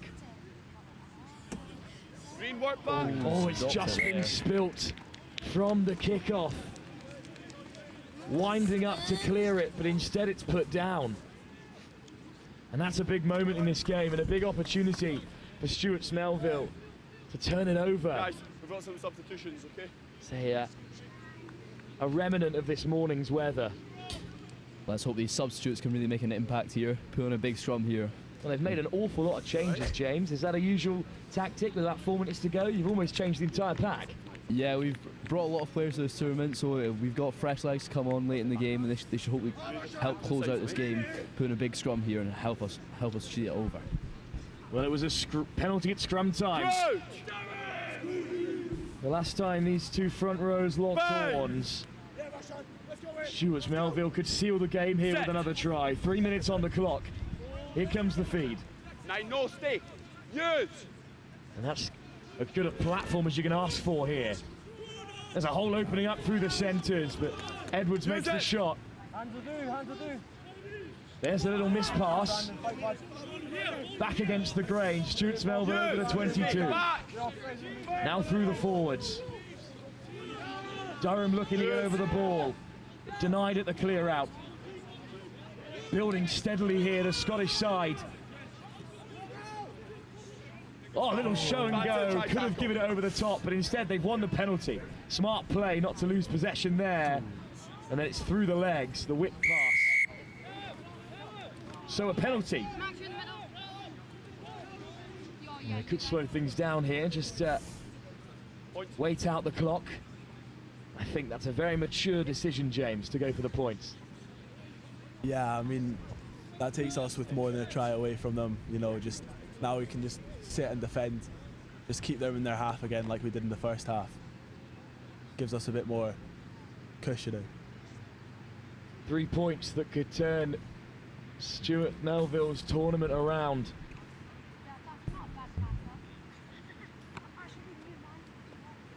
A victory here would put them back on track for trophy qualification.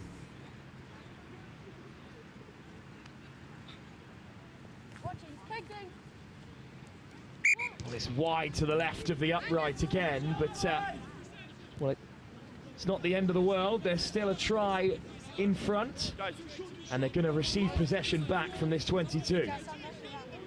But unfortunate miss, and a great pick-up by Edwards, who taps it short. AJ Edwards opening up the legs, finds the pass out wide.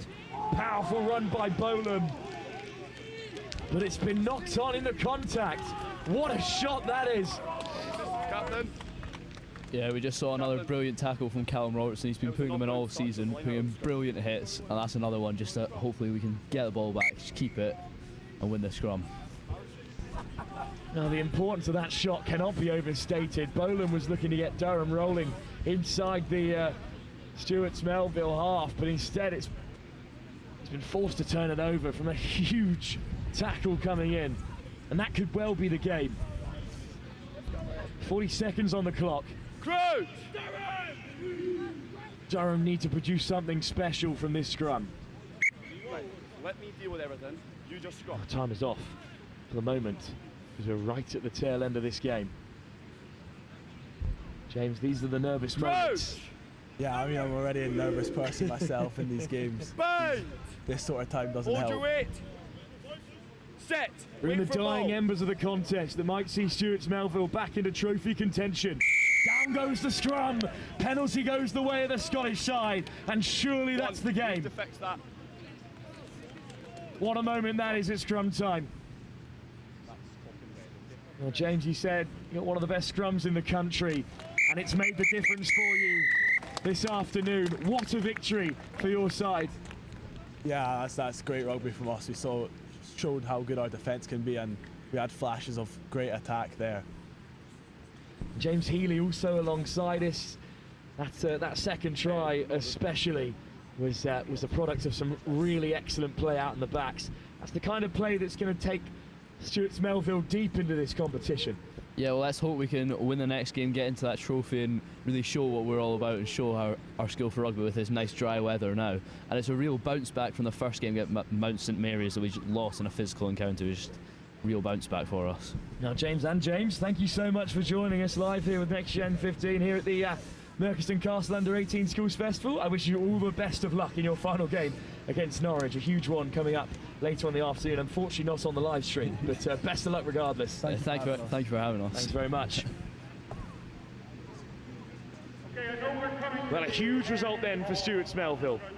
They've got that game later on in the afternoon, kicking off at 2:45 against Norwich. That could decide who goes through behind Mount St Mary's in this pool. We return to group number one, where Merkon are looking to complete their 100% record in the group stage when they take on Wickliff College. Wickliff College has just played Scarra over on pitch number 4, so we'll get you the results as we have them.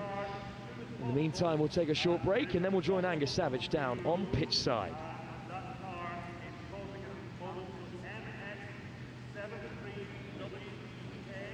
Cheers, Will. Oh, what a game, right down to the wire, wasn't it? Oh, brilliant way to get the afternoon session started off here on pitch 1 at the Merkon Castle School Under 18 Rugby Festival. Over on the other pitches behind me, the action's still just wrapping up from those first games. Been some absolute crackers, but as Will says, we turn our attention here on pitch 1 to Merkon Castle against Wickliff College.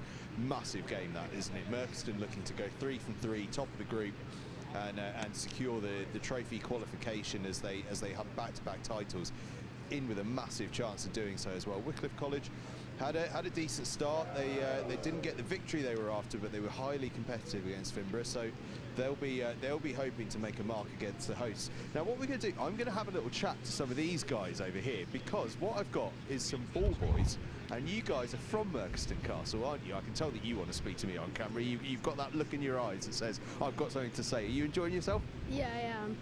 How's it been? Have you, who are the big heroes out on the first team pitch? Henry Woodison and Ross Mark. And probably like Adam. I kind of like Adam. He's quite good. Yeah, probably Adam Kennedy. Adam Kennedy. Oh, yeah, fair enough. There's some decent players there. Do you think Merkon are gonna go all the way? They're up next, looking to make it 3 from 3. Is it going to happen? Yeah, I think so. I think they're going to win again. Seems that way, doesn't it? They're looking pretty good. Can I get a big go Merky from you three? Okay. Go Merky! There we go. Looks like Merkon Castle have got some young fans running the balls on for them. It's got a little while until that game, so we're going to see who else to talk to. We might actually see if we can grab a hold of a Stuart's Melville player. I'm just going to grab one and see what happens. You're the nearest one to me. You're coming in for a chat. Talk me through that game. How was it? I just thought we had a lot of fight. It was much better than our first game, and we just used the width quite well. They obviously had that penalty chance towards the end. You were just looking to stretch that lead in front. Nervy moments afterwards, or happy with your defence? We had confidence in our defence to, if we did miss it, just to go again and get the ball back. I thought we did very well there. And obviously played against the lads up next, Merky, last weekend. Hoping to push them even further this week. Yeah, I reckon we've got a good chance at it. Last week was obviously close, but I reckon we'll do it this time. Lovely stuff. Cheers for talking to us. Good luck for the rest of the weekend. Merkon Castle then, who came off the field with that tight victory there. So we've got, what, about 10 minutes to go. We might, I thought I was getting flagged to go and talk to the referees, and I was thinking, am I in trouble? But no, it's okay. They're just taking off their ref mics. It's all good over here. We've got obviously a big game coming up. I'm just going to run you through, because we actually only have 2 games left in the play this afternoon. Merkon Castle against Wickliff College, I should say, at 2 p.m. and then the final game, 2:45, I believe it is, Boroughmuir against Barnard Castle. Boroughmuir and Barnard Castle, of course, who are in need of a victory over there in Pool 4. So that's going to be a massive one. So we've got a lot to look forward to in the afternoon. We're going to throw some ads in a couple of seconds, and hopefully I'll find someone else to have a little word with ahead of that massive final game for Merkon Castle here on day 1 of the Merkon Castle School Under-18 Rugby Festival. It's been quite a day so far. There's plenty more to come. We'll go and chat to some people in a few moments' time.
Well, firstly, they're really excited. There's a number of benefits. One of them would be competition against different teams, so a number of teams obviously from Scotland, but also a number of teams who are not from Scotland, mainly England.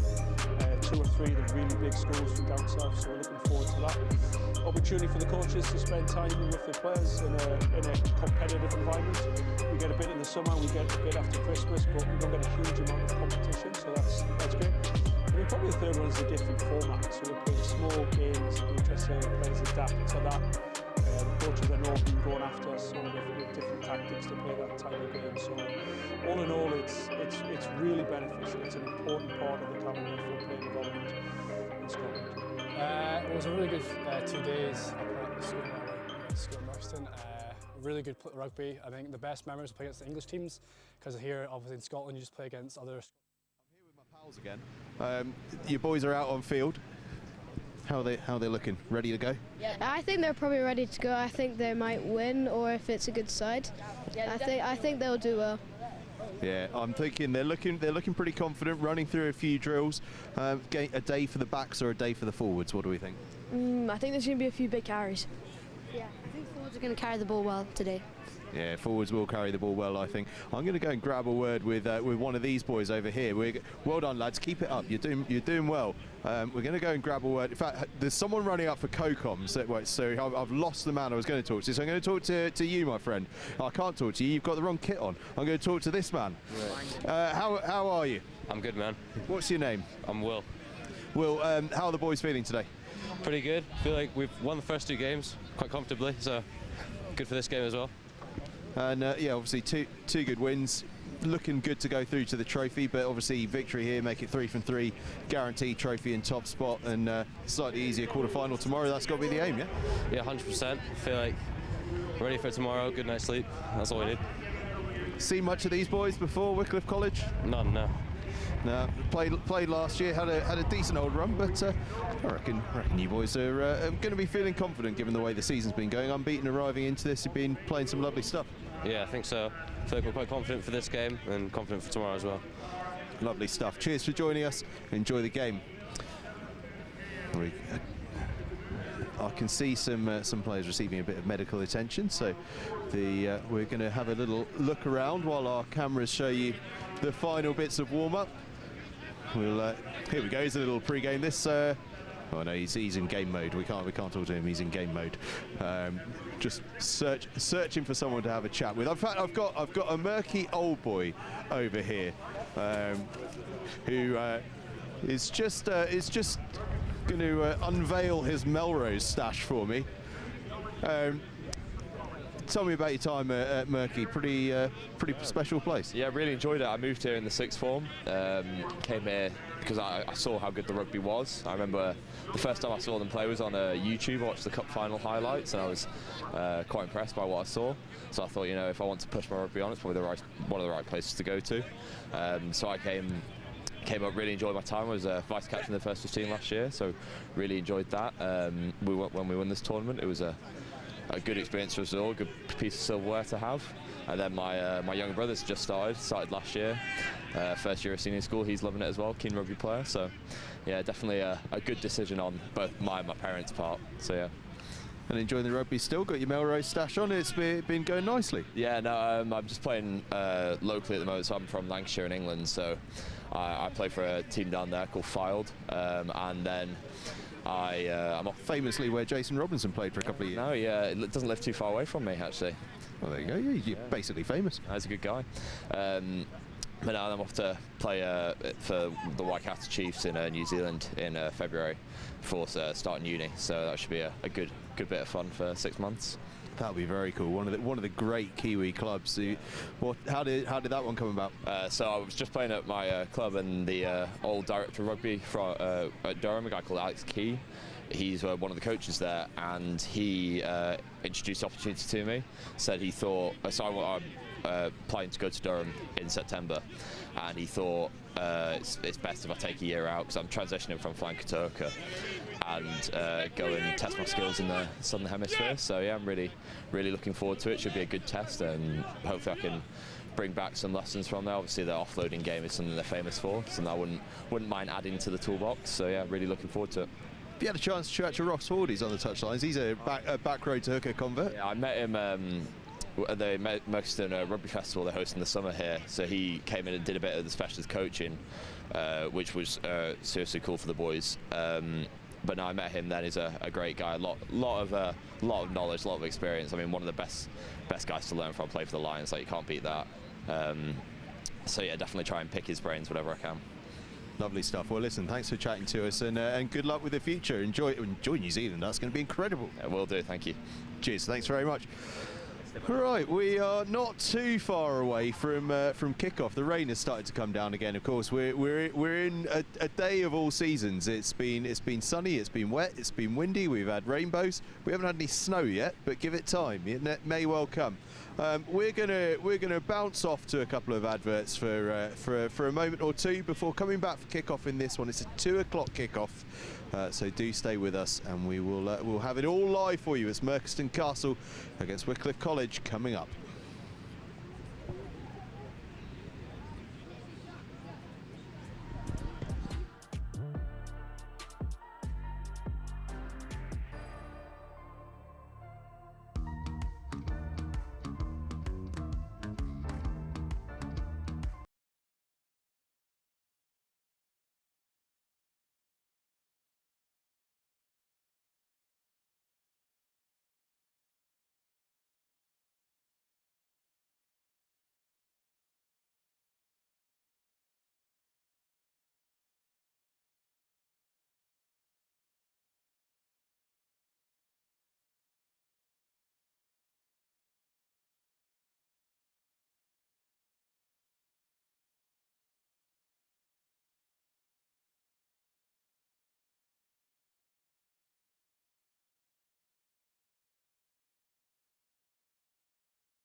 Well, firstly, they're really excited. There's a number of benefits. One of them would be competition against different teams, so a number of teams obviously from Scotland, but also a number of teams who are not from Scotland, mainly England.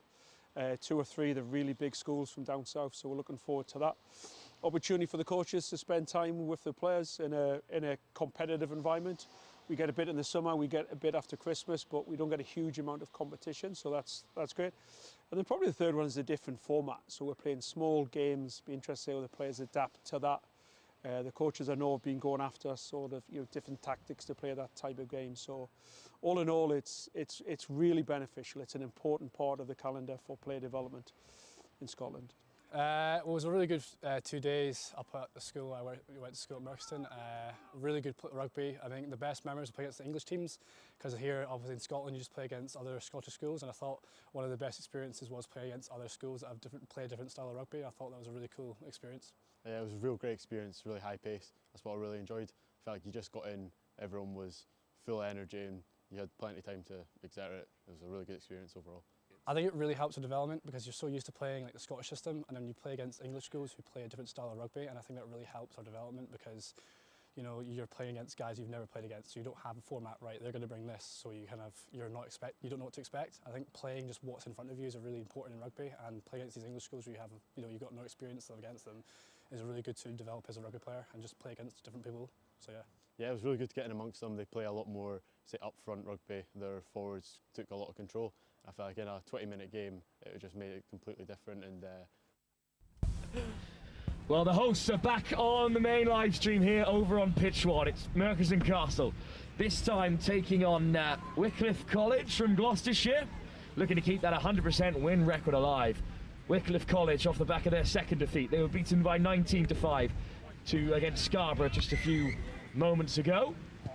And alongside me for this one, 2 current students here at Merkon, Callum Henderson and Ben Sharman. Gents, thanks for joining us. You must be confident going into this one, hoping for another win. A great start to the tournament so far. Yeah, really good to be up here. We've had a good tournament so far. We've come off from 2 wins. With the first game, we played Scarra with a 40-0 win, which was quite comfortable, and just to get the boys going was quite good. And I think this game here could be another good game with the weather. It was just chucking it down a wee bit ago, but it's sort of eased off slightly. So yeah. Ben, talking of that Finborough game, 22-14 I believe it was in the end. Yeah, it was a good game. Boys, Finborough put up a good shift actually. I don't think boys were actually expecting it, but it was a good game to watch. Pretty physical game as well. couple of fast boys they had. But yeah, it was a great game to watch. But it's an early opportunity this time for Merkon Castle, who have rotated the side a little bit. Nick de Villiers starting at 9 in this one, looking to feed the first scrum. Coming off the back of 2 impressive victories, you will in fact top the group with a win here. Finborough would have to put a whole lot of points on Scarra, and Wickliff would have to cause an upset in order to miss out on top spot. But here's Deal. Oh, lovely work on the wraparound. It's a 3-on-1, and Merkon will saunter home. Fergus Foley, another in the Edinburgh Academy, rotated and starting this time, goes in completely unopposed, and Callum, you made it look pretty easy there. Yeah, I think Henry came around on the wrap there, which really made it quite comfortable for Fergus. Henry's got the pace, and it just really allows it to just Fergus to finish there, and even had another option out wide, but he didn't even need to use it. Deal, and then from the blind side, excellent pace on the wraparound from Widowson. It's picked out by Stan Paul, commentator on pitch 4, for their earlier game as well. And that's a great strike. From way out on the left, the flag stays down, however.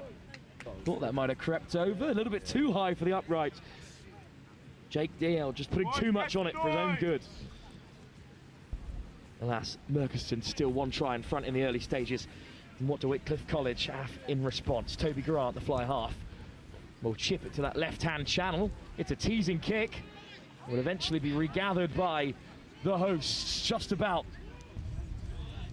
And through the forwards, they look to build something from their 10-metre. De Villiers fishing it out of the breakdown. Flashing it in behind. Here's Widowson again. Looks crossfield. Oh, it's beautifully weighted. And it just rolls into touch.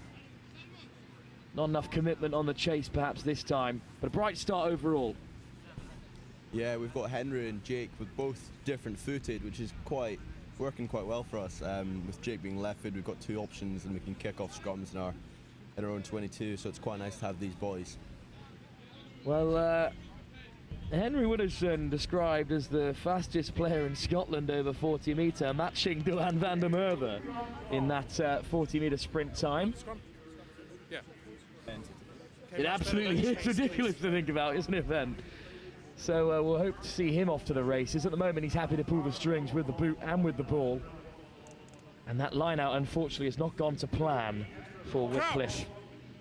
Bind. So instead, it'll be another scrum, fed by Nick de Villiers. Your shoulder, okay? Your hand goes over the top, okay? Open up your shoulder here. Well, the last time Wickliff attended the Merkon Castle Under-18s Festival, they finished in 15th place overall. And they're looking to build on that performance. Stay back. They have 2 wins, a draw and a loss so far this season. Well, it's just slipped through the fingers of Ethan Craze there, and it's been hacked in behind, and this is a chance perhaps for Wickliff to cause some damage. Jake Hogg was racing after it, but instead back for the scrum on halfway. Kick under pressure, no advantage. Now, Ben, you can see what he was trying to do there, but just again, remnants of the rain just slipped through the fingers. Nice and wide, okay. But it could have been a great attacking move, and Merkon are giving it a go from every area of the field. Yeah, I'd say that's what we struggled on in the first game.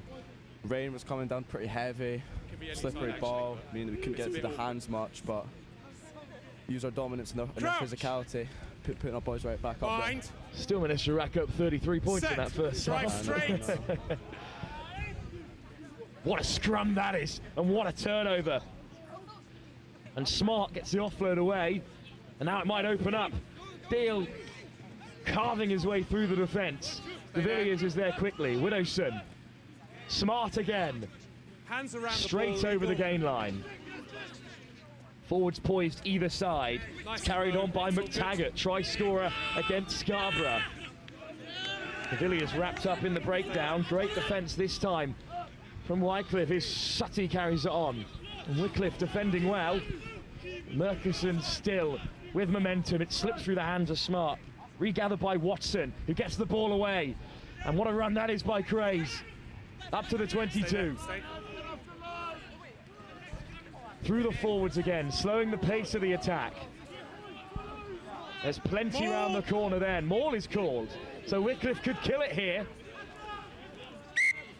And they have. Great defence by the Gloucestershire side, because the next phase looked really threatening for the hosts. But Merkon Castle denied this time. Callum, not the best end result, but another good-looking attack. And as we said, you were set for the next phase if they could get the ball out.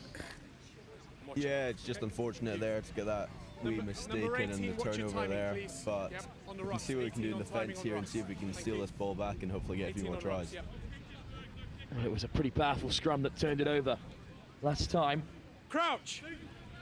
Bind. Daniel Roberts in there at loose head. Set. Elbow up. Elbow. And it's Roberts again getting the shove on, but this time Wickliff escape. And they grubber it through up to the 22, but only as far as the try scorer Fergus Foley. Lovely footwork. Inside and out. Almost breaking free just inside the 10 metre. Stay there, stay there. Slow ball for Widowson. Whips it out the back for Deal. Little chip over the top. What a take by Deal. You have got to be kidding me. What skill. From the 6'6" inside centre. And he's raced away for a second score. Callum, that's pretty magical stuff. Yeah, just like what I talked about there. He's got some boot on him. He's got the options as well. He's just some boy. Very lucky to have Jake in our team. Been doing an absolute masterclass all season. Very good lad as well, so we'll let him know to keep up the work. He's been compared in the build-up to the tournament to Blair Kinghorn in his style of play and with his skill with the ball. What do you make of that assessment, Ben? I mean, he's not wrong. Got a really nice left peg on him. Kicked the ball miles, so yeah. Let's go, boys. Come on. And he's converted his score as well. His father, of course, the great John Deal, the forwards coach for Scotland. Can't be too disappointed that his son's ended up in the centres. Yeah, I know. And he's chipping it through like that. I'm going to say that that was his intention, just to lightly lift it over to himself. I'm going to give him that because it was a wonderfully executed score. Thank you. Thank you, Ewan. Well, the rain is returning to us here. The sky has darkened as the tournament continues. Despite that, we've got 2 more games today. The conclusion here, where in this first half, Merkon could be about to run away with things. Okay, scrum half, scrum half. We finished the day off Scrum with half, a big match between Boroughmuir Rugby Club and Barnard Castle. A really tough group, both sides fighting for a place in the trophy competition. But Callum, big opportunity for Wickliff with a scrum in a dangerous area. Yeah, we can just see what we need to do here. Try and keep them out. Try and keep this clean. Stay there, stay, 9. And just see what we can do. It's another good scrum, but Zach Rolls of the Bristol Bears comes away with it. It's a great carry by Rolls. And Merkon are on the retreat for the first time. Nice short line of running. It's again through the forwards. Ed Broadley. Good clear out there from Ojo. Soft hands. That time it goes down. It's just one pass too many. And how can Merkon Castle counter? It's Deal again, flashing it out. Here's Watson. It's a foot race. Watson brushes off the first, and then where's the high tackle? High tackle, penalty advantage. So a penalty advantage. Here's De Villiers with a long ball. Regathered by Hamish Campbell. Safety, lads. And that's a big shot on Campbell. Still got penalty advantage. Merkon still have penalty advantage. Widowson, softest of hands from Deal. High tackle back here. So we're back for the penalty advantage. What a great counter-attack, though, by your side, Callum. Yeah, it just really snapped there. I think it came from Nick. He's got a real dart of a pass on him. Really good as his darts as well, actually, as additional sport as well. So I can see what we can do here. What a carry that is up through the centre by Ross Smart, the captain of Edinburgh. Short this time into the path of Campbell. Well, the rain is really pouring now. So Merkon will take it up the jumper. Oh, and it's just slipped through the hands of Widowson. Rain's coming on very hard here now. Well, I'm sure you can hear it, but it's really, really picking up all of a sudden. the Merkon bench huddling under the Next Gen tent. You're welcome, gents, for the coverage. There's none for us here in the commentary box. Nah, we've got this rain coming straight into our face in here. It is diagonal here in Edinburgh. I think we were in the eye of the storm just a few moments ago. It's not like that anymore. Crouch! To be standing out there Bind. by himself. Set. Maintain your height, 12. Speaking of the eye of the storm, it's Wickliff at the moment who are on the back foot. Not out of the woods just yet, despite the knock-on. There's the clearance, but look at the shape of that kick. Controlled by the wind. What a pickup and lovely footwork. And all of a sudden, Wickliff backpedaling again. Big shot comes in there, but De Villiers has it again. Off the leg, play on. Nice ball into the path of McDonald, who ducks the tackle. It's Smart who's over. It's off the leg, lads. Oh, Ross Smart is ducked under the tackle. That's time, lads. And on the stroke of half-time. Half-time, yeah. What a score that was. Let's have another look at it, Callum. It's just on the 50. Well, it was Smart who took it off of Widowson, just ducked under the tackle. Great footwork from Lucas Fiddis, getting round his defenders from the pick-up. Nice run by Fiddis, who opened up the scoring for Merkon. That great crossfield kick in the first game.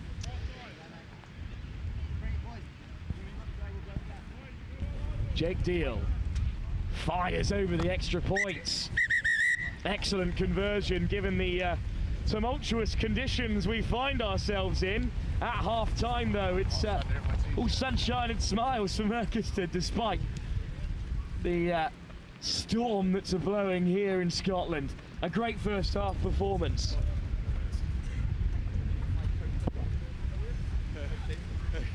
Well, we're getting absolutely blown around the commentary box here, so we'll leave you with the try scored at half-time. We'll be back for the second half very shortly. It's Merkon in control, as expected, against Wickliff College as they look to confirm their place at the very top of their pool and through to the trophy quarter-final. Second half to come very shortly.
We're back for the second half. The wind and rain has calmed down for the moment. It's that familiar tactic of calling the mark off the kickoff.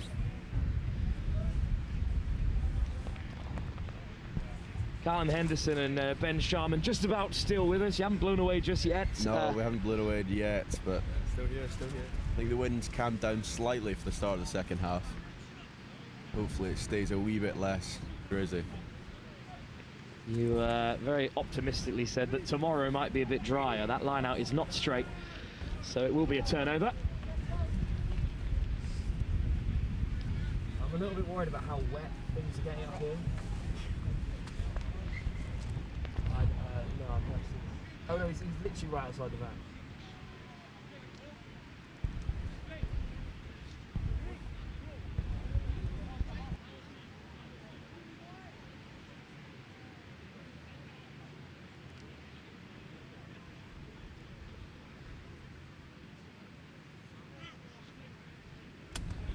Well, here's the scrum feed then for the host, Merkon Castle.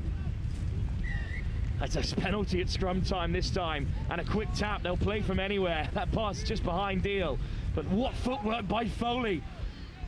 Oh, he's freed up the hand as well, but the wind and the rain is leaving its mark on this fixture, Callum, as we expected. Yeah, just a quick break from Fergus there. Looked all good, and the offload was coming through. Just a wee drop ball from Otto. It looked like the wind maybe and the rain making it a wee bit more harder, but it's a tough one.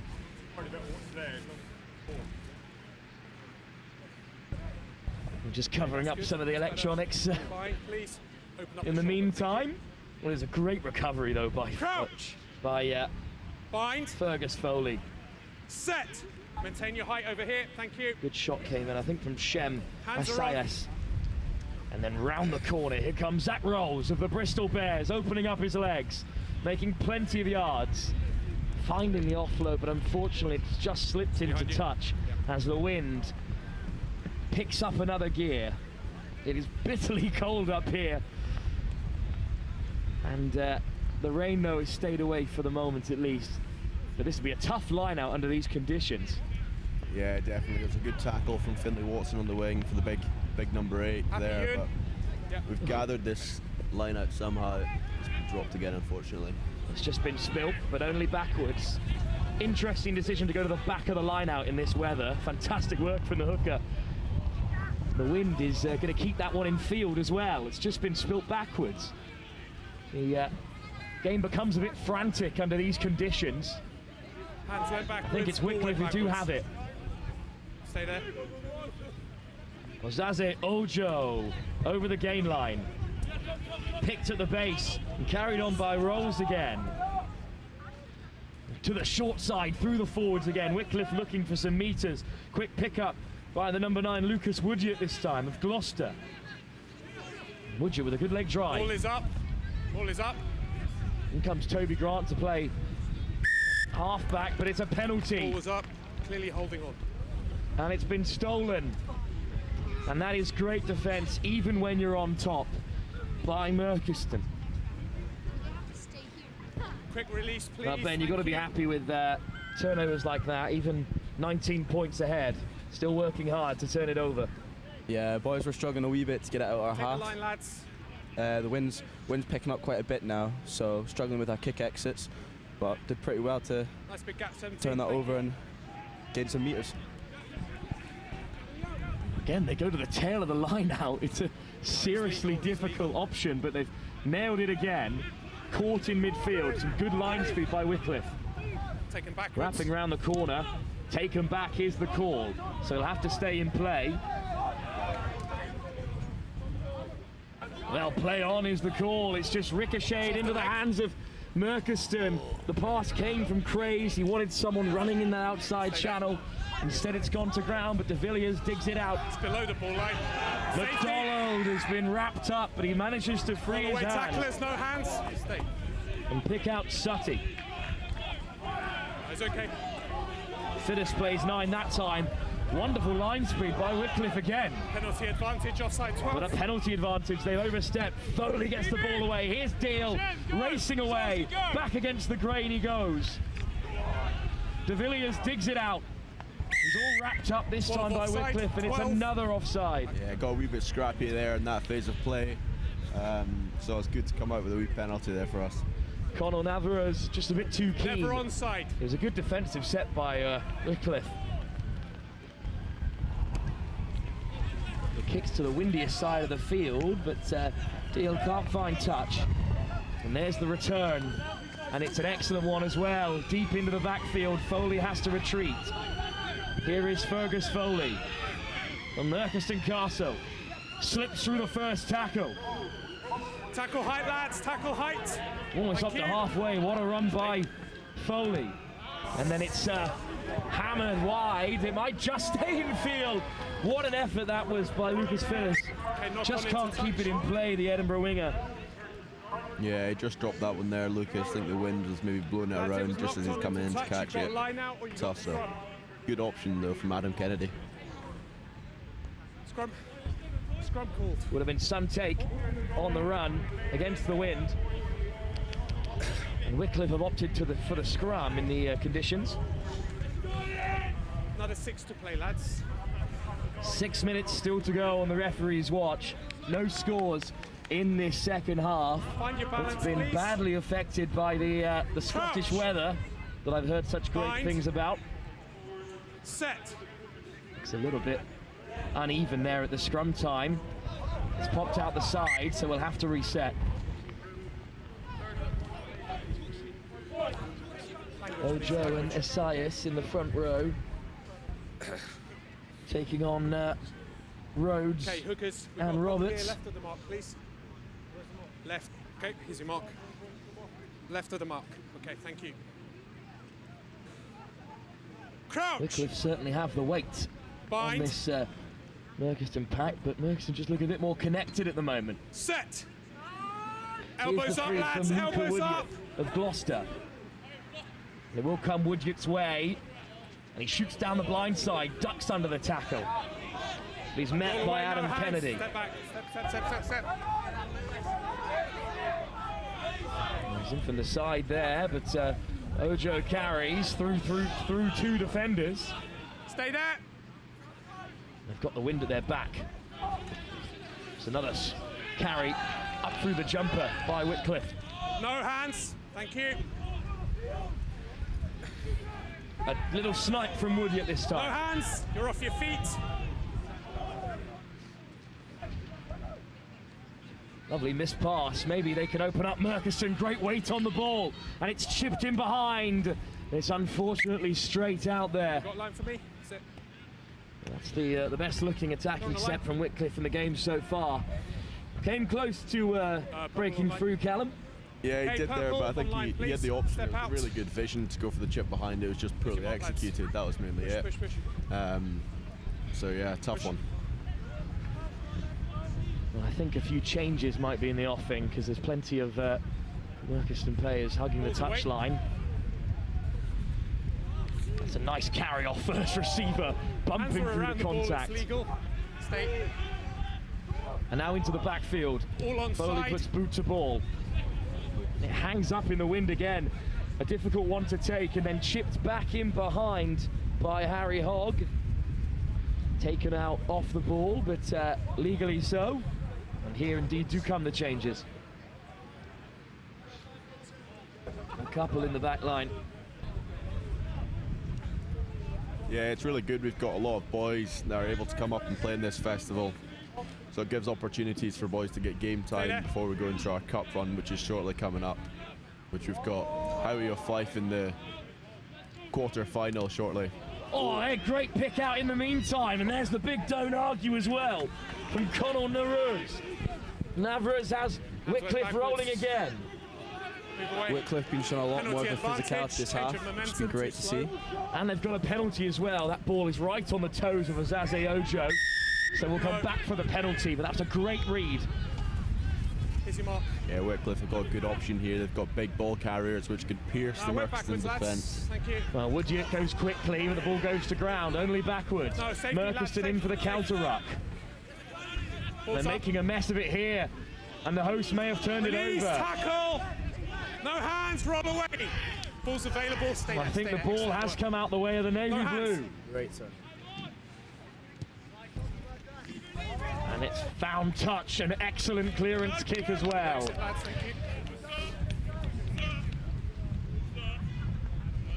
That's another pretty impressive turnover, Ben, as you were just saying, in a dangerous area of the field. They're desperate for this clean sheet. Yeah, I thought Wickliff had it there. Please. Again, like Callum said, big strong runners, but Merkiston managed to keep them out. On the The line, great nudge by Fergus Foley, putting it out the field. One of the best defensive records in the tournament so far, conceding just the 2 tries. And it's been picked off No lift required to Robert Henderson Pratt. What a grab that was. Okay. Great line speed in the meantime by Rolls.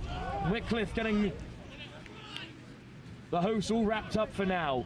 Another pick off, put down this time. A chip through and eventually cleared. I think that's advantage over. Advantage is over. What a great carry Away, no pressure. from Jake Hogg. He's done well to keep it alive, but he's backpedaling a little bit there. I think it's been turned over. And we'll have a short break in play because well, there's a player down for Merkon Castle. Frantic bits of play right at the end of this game. Time off, lads. Looks like Lucas Fiddy's just maybe hit a head knock there, which is unfortunate. It was good break there. We had the ball to go loose and there was just boots got to it, and I think it's maybe he's just gone down with a bump. Okay. And he's got plenty of support around him on field. Last purple ball. I think it's going to be a scrum for Wickliff. Time's In the purple and white. There's still a minute to play, but a much better second half performance by the Gloucester side, you must say, Callum. Yeah, they've attacked really well, and they've also been really good in their defence. Their line speed's been amazing, and they've just chopped us down and not let us do anything. When the ball's kicked away, This will be their third defeat of the day, but promising signs heading into the second tier competition.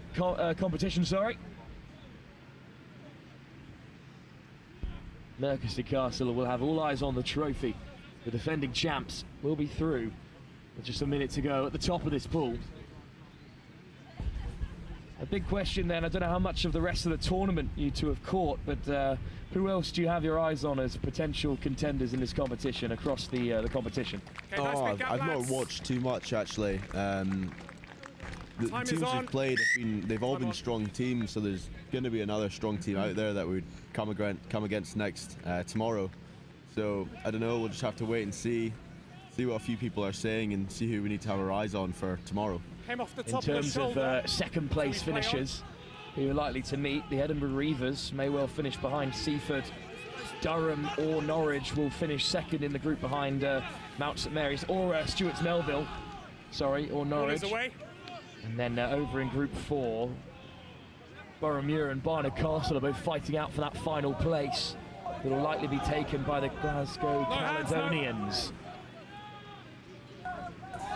For now, though, there's still a few seconds left on the clock, but I think that might be it.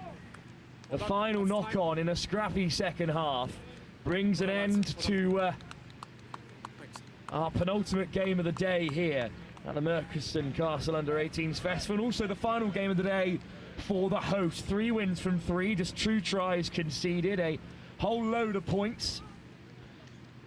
A really promising day so far for the host. Over 80 points scored in the 3 games. Callum, Ben, you'll be pretty excited about what the rest of this tournament has in store. Yeah, definitely. We are really excited. Just need to recover well tonight so we come back tomorrow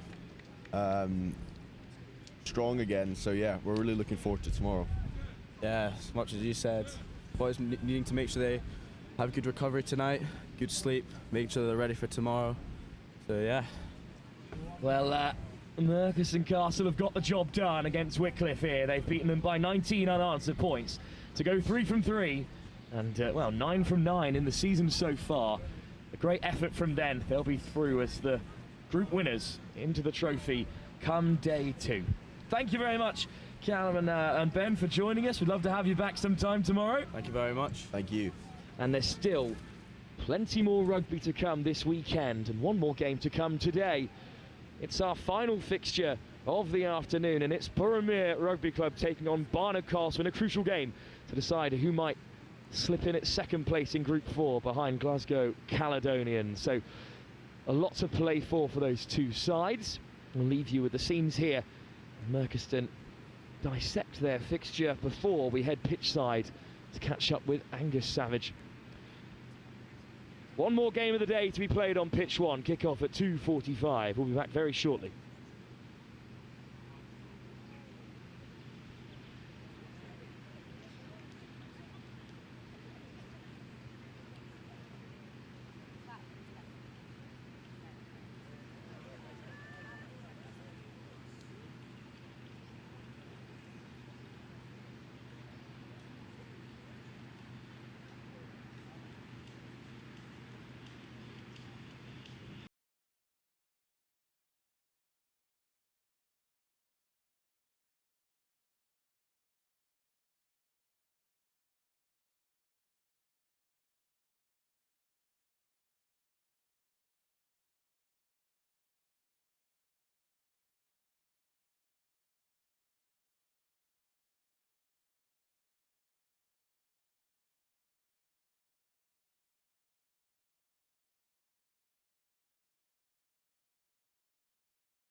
Well, firstly, they're really excited. There's a number of benefits. One of them would be competition against different teams, so a number of teams obviously from Scotland, but also a number of teams who are not from Scotland, mainly England.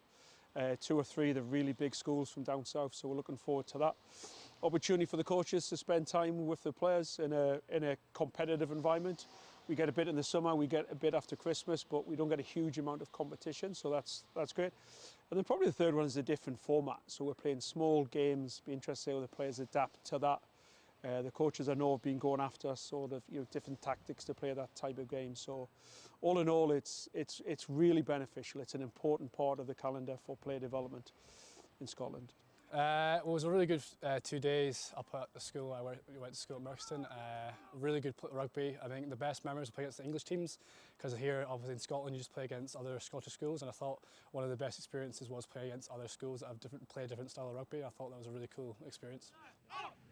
Welcome back, everyone. We're almost ready for kick-off between Boroughmuir and Barnard Castle. We've just been having some fun and games here, getting ourselves ready. Boroughmuir have just been going through some fun and games as well. They're enjoying the fact that one of their boys is up in co-commentary for this one. They've been having a good laugh at him. They're in their green and blue quarters. Boroughmuir unbeaten on the club scene coming into this one. They got, remember, all the way to 3rd place one year at this festival. They're looking for more, but they need to do well here. This is a really important game. Both sides can qualify for the trophy, but they need victory.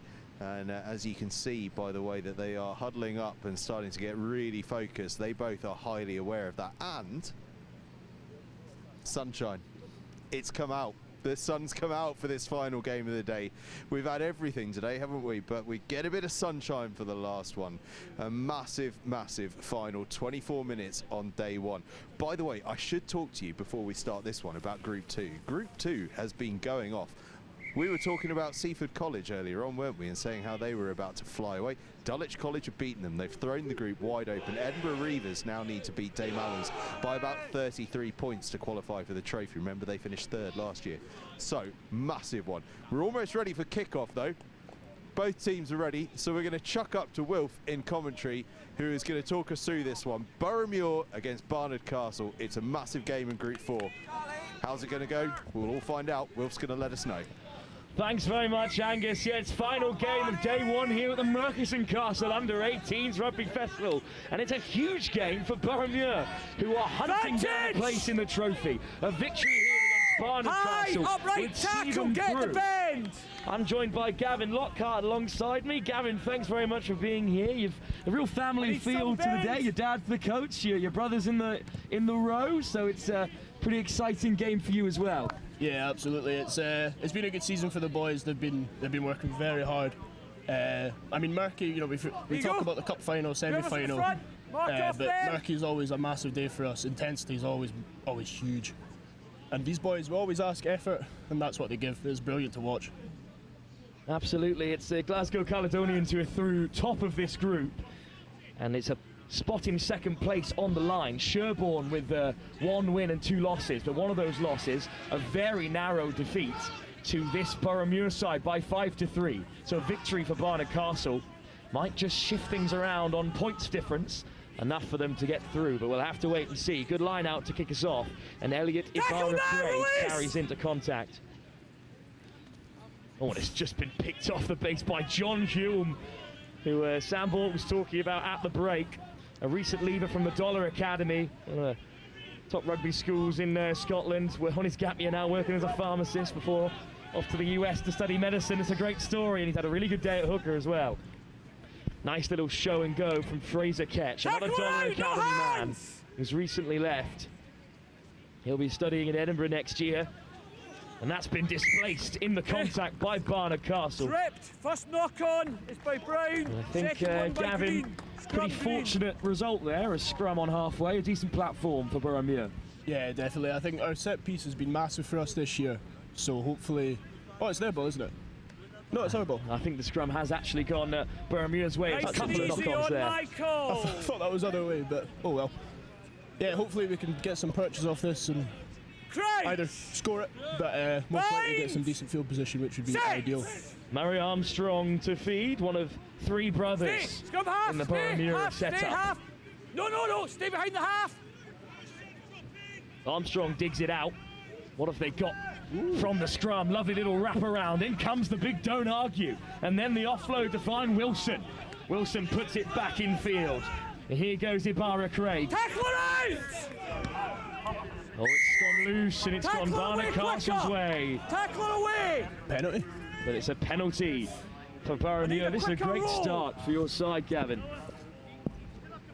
Yeah, really impressive.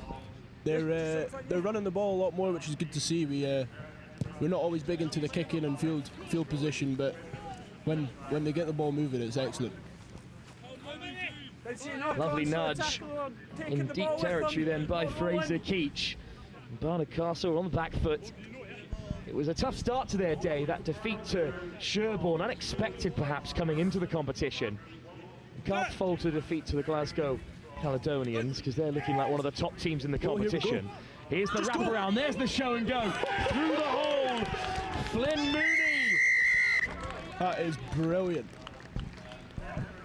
Nice move on the wraparound from the dummy maul, and then the little show and go opened up the gap. He's been described as the best player in the Muir squad this season to date.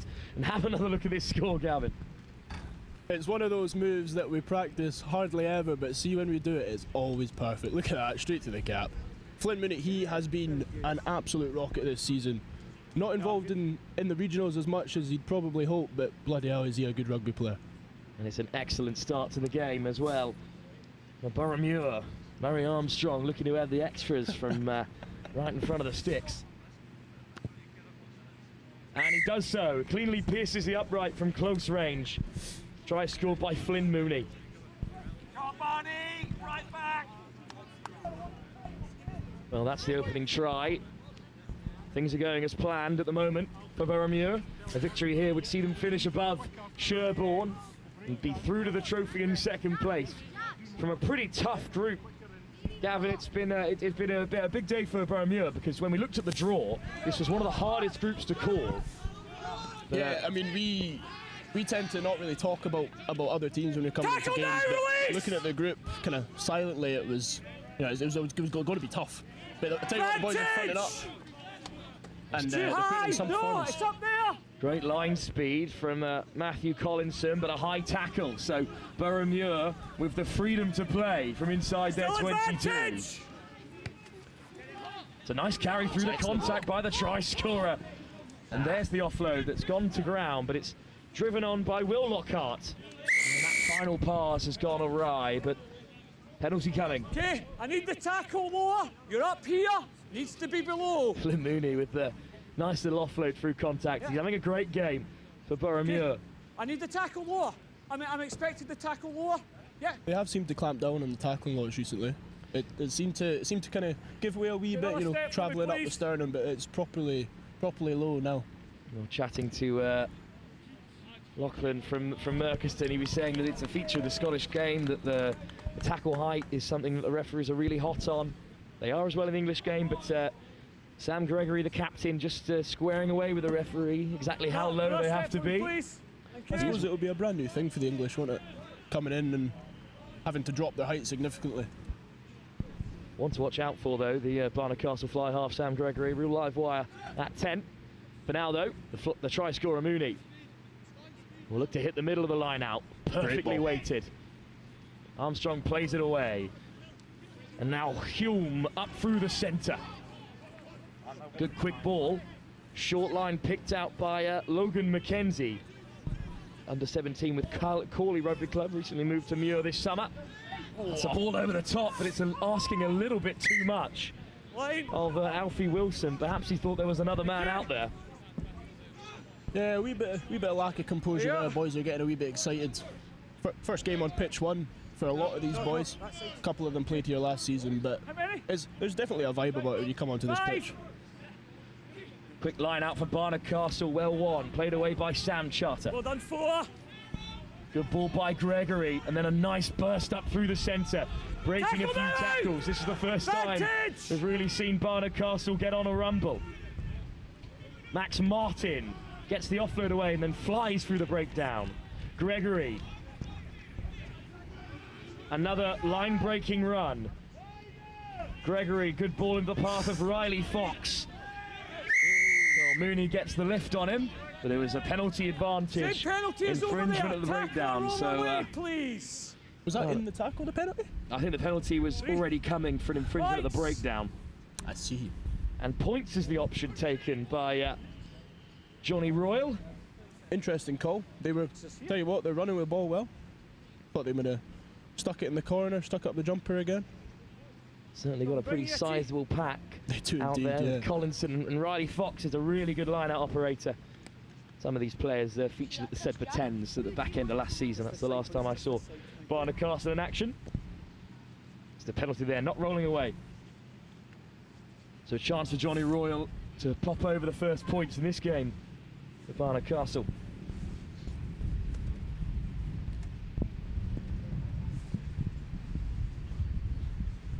On the hurling wind, it won't be simple from there. With 3 points given, Barnard Castle on the board. They'll have a kick receipt as well, with about 3.5 minutes still to play in this first half.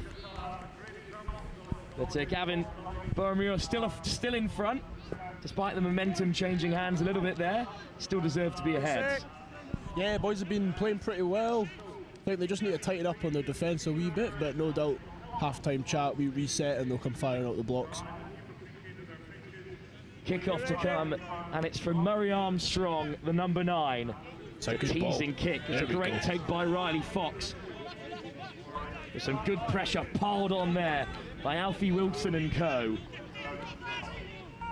Gregory straight up the guts, hangs it up. Well It's taken. a good take, and they take it down the short side. There's the return. Yeah, great option.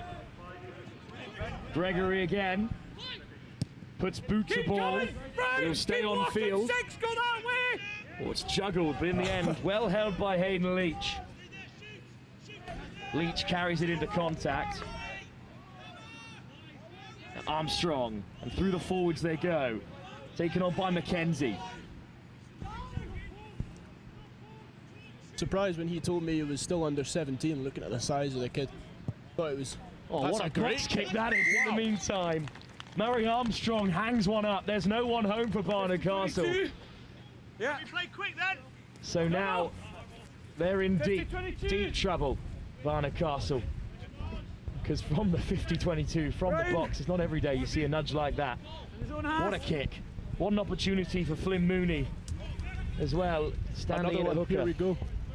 Could be 2. Barnard Castle won the bowl in 2023, and they may well be returning to that competition this year. Nice pull out the back. Looking to create a bit of space. Is there a 2-on-1 out wide there? Just put down right on the toes of the far winger. It's good to see the boys shifting the ball, especially in the conditions it has been today. Normally just looking to hit the tight runner, but good intent, I like it. It's what we've been working on all season, really. Just stretch the D, really just give it a go.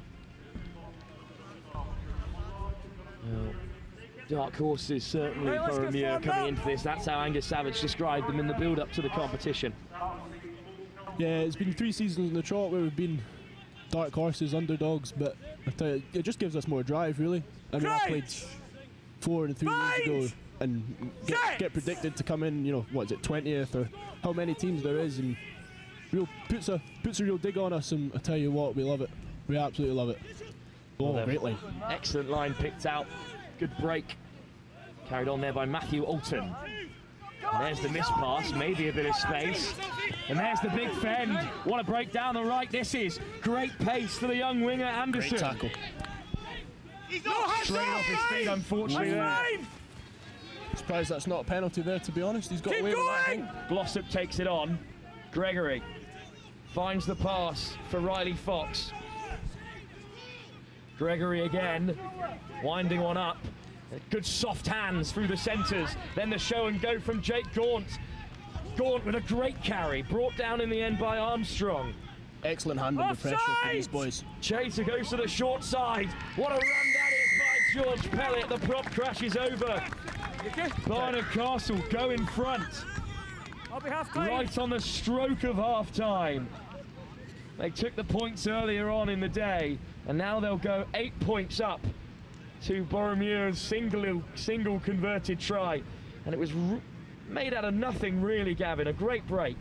Yeah, some really good rugby. I mean, I'm not really familiar with the names, but your right winger here, that's excellent fending up the wing.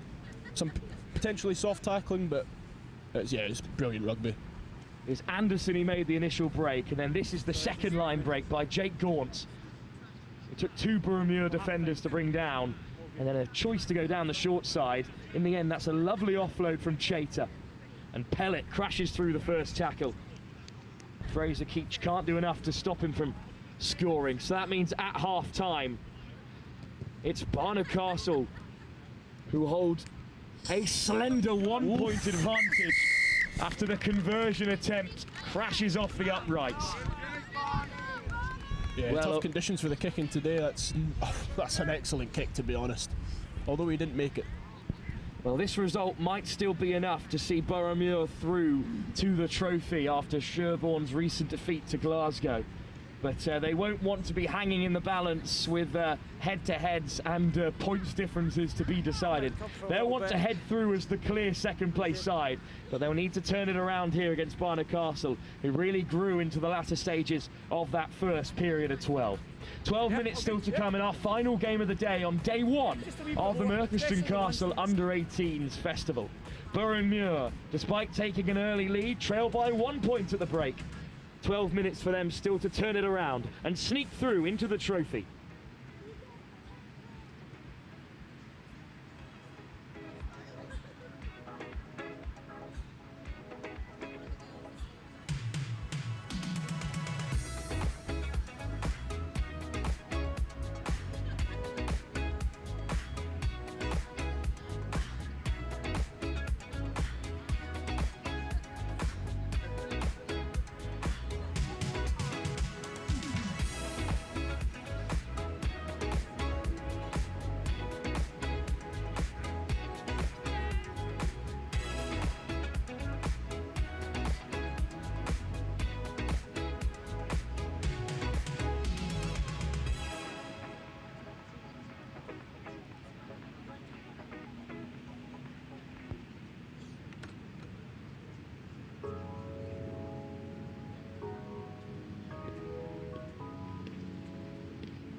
Second half to come, and it's Boroughmuir to get us started.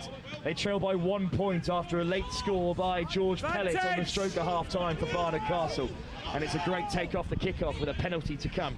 Gavin Lockhart alongside me, and it was a good first half for Boroughmuir, but the momentum swung the other way, and it looks like Barnard Castle started the fastest as well, Gavin. Yeah, I mean, straight out the blocks, high tackle, first tackle off kickoff. It's really not ideal. However, I'm hoping the boys just get the heads right, and they'll calm themselves down, and then they'll go again.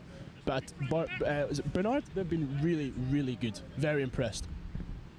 It is indeed Barnard Castle, who managed to carve out a good opportunity here. Here it is, the first carry off kickoff. It is just a little bit high there from the try scorer, Flynn Mooney. Let's not get too excited. Riley Fox, the man to pick out in this line-out, the number 5. They've got Matthew Collinson also in there. complication with the numbers, I think. A wee bit of back and forth between younger brother and the ref. Watch his mouth, no doubt. Oh, and it's very well scored. Harry Hulley who gets up in the air and Boroughmuir disrupt.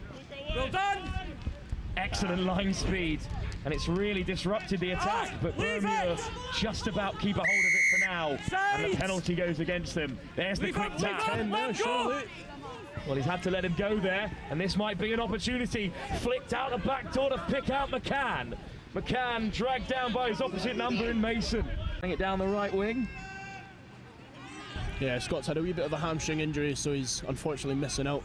Big miss, he's got loads of pace, really dynamic runner. Right, Ross, let's have! Finlayson operating at number 11 and making the yards. It's Mooney in the backfield looking to clean up. Great carry from Hume. Finlayson there in support. But the penalty goes the way of the brown and blue. It's a big turnover by the try scorer George Pellett. What a game he's having. Yeah. Time off! Leave it there. Time's off, yeah, time's off. I think there's just a small injury. Yeah, it looked like a wee bit of a Just stay on the mark for me. headbutt to the floor from Scott Robertson coming out of a ruck, so hopefully neck and head all right. Maybe a wee bit of a shock, but... Well, with that break in play, we can touch on tomorrow's action, of course. We'll be wrapping up the day's events, myself, Sam and Angus down on pitch side after this one. But, well, there's so much to play for. There's 4 trophies on the line. We will start tomorrow here on pitch 1 with a bowl quarter-final, followed at 11:30 with that trophy quarter-final. Looks like Scott's coming off there. Unfortunate, he's cracking rugby player just back from injury as well, so he'll be a bit gutted with that. Hopefully just a day injuries, potentially back tomorrow, see what the outcome is there. Do hope so, but as I was saying, it's bowl and trophy finals, and then it's shield and bowl at the same time. We keep our eyes on the bowl with the shield. That's bottom rung competition, still silverware worth winning. 5. And then we'll close out the day with all the finals, of course, as they come in, especially that plate final, which we'll hope to rely over on pitch 4. I know you want to go quickly, but I need to know the numbers that are coming in, and For now, though, out the way. it's been chipped off field by Barnard Castle from the penalty. Yeah, the old-fashioned banana kick, you love to see it. But a bit of back chat there has unfortunately turned it around. Max Riley-Fox has been penalised by the referee, and a big chance then for Boroughmuir. What a lovely line that is. Great running by Hayden Leach. Yeah, he runs those lines excellently. It's one of his main points, is hitting the ball with real pace and hard. Great counter ruck. Anderson does really well, or Armstrong, sorry, does really well to keep it alive for Boroughmuir. The direct route taken by Logan Small, but it's a great carry up over halfway. Another big carry through the forward as the sun shines down on us here in Edinburgh. Boroughmuir, the local side, on the fringes of the trophy competition, but they need a victory here to confirm their place. Playing the 9, and you think from here that Armstrong will look for the corner. Yeah, I think we really trust our set piece, so I'm hoping he makes touch here, and we can really launch from there. 5. And he has done. Okay, 5. 8 minutes still to play. I want the numbers, so we're having the numbers before you come in. There will be a line out for Boroughmuir. You see they're just playing the 9 at the base of the breakdown, just dragging him into the play. Interesting, isn't it? Oh, and more back chat, even. Don't do that. You don't see it often from refs pinging the chat at the line out, because it's always quite an intense affair, but it's quite interesting clamping down on that. 8-7. Yeah. Well, just 1 point down. They're thinking about the points, but I think they've still got 8 minutes to play. So Armstrong will drive Barnard Castle further back into their own territory. This is a huge moment in the game, Gavin. 6 in! Yeah, we might resort to the classic English rugby, just maul it, stick out the jumper, but the boys are looking for the win here. That's the main point, so we'll see what happens. Well, it was a trick play from a similar position that put Flynn Mooney away for the first try. This time the line out goes awry, but it's eventually fallen to Ben Grigger. It's knocked on in the line at the front. Oh, interesting. It's knocked off a Barnard Castle hand. God, we're really getting the rub of the green here. This is Barnard will be a wee bit disappointed with that outcome potentially, but let's have another look good for us. Well, Riley Fox does well to get up and contest, but it does come off his hand. Yeah, he's been impressed with him in the line-out. He's I mean, he's obviously a very tall individual, but he's doing well operating in there. What a huge scrum this is for Boroughmuir. The clock is against them. They trail by just a point. And it's picked at the base by Hulme, who's dragged down. Penalty at the breakdown.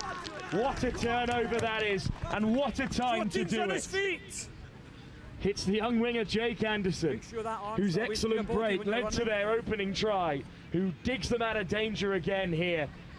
That's an excellent turnover for just a missed opportunity, Gavin. Well, there's still 6 minutes to play here. 6 minutes. We play till the 24th in this. Oh, is it? First two. On day 2, it will be 20-minute games. Right, got you. Understandable confusion there, Gavin, but there's still time. It's also potentially my math skills. What a line through the centre. Again picked out by Leach. The captain, Stewart, now running things at first receiver. Here's Mackenzie, who's drawn a penalty from Barnard Castle. There's the wide miss pass. And it's carried through the tackle by Lockhart, who gets the offload away. And then there's another, driven towards the touchline, but kept in play. Boys just need to keep ball there, keep building the phases. They'll be all right. But excellent shot coming in there on Mackenzie. Tackle now! He turns and rolls the defender. Ball's there, ball's available. Through the forwards again they go. Ibarra Craig. There's a real battle for it on the deck. And Barnard Castle keep them out again. Well, the last kick for touch didn't find that elusive touchline, and that had Boroughmuir on the return, but they've been denied again by Barnard Castle. What a defensive showing. Their line speed's excellent. They're getting off the line, they're putting in their shots. And they're not just making tackles, they're putting in dominant, effective tackles. They're making it a real fight for us. Right, I've got time, don't you worry about it. Lovely shot. Time. There, flying out of the line. George Pellet again involved. Making the tackle and then a good turnover. Right. Here's a line out. Time off. Change, yeah. Is he gone? For Barnard Castle as the changes are being made. Back on. In comes Collinson and Riley Fox. Riley Fox is in the air. And it's a clean line out for Barnard Castle. And a great driving maul as well. They've still got it at the back there. Eventually brought down, but the ball is available.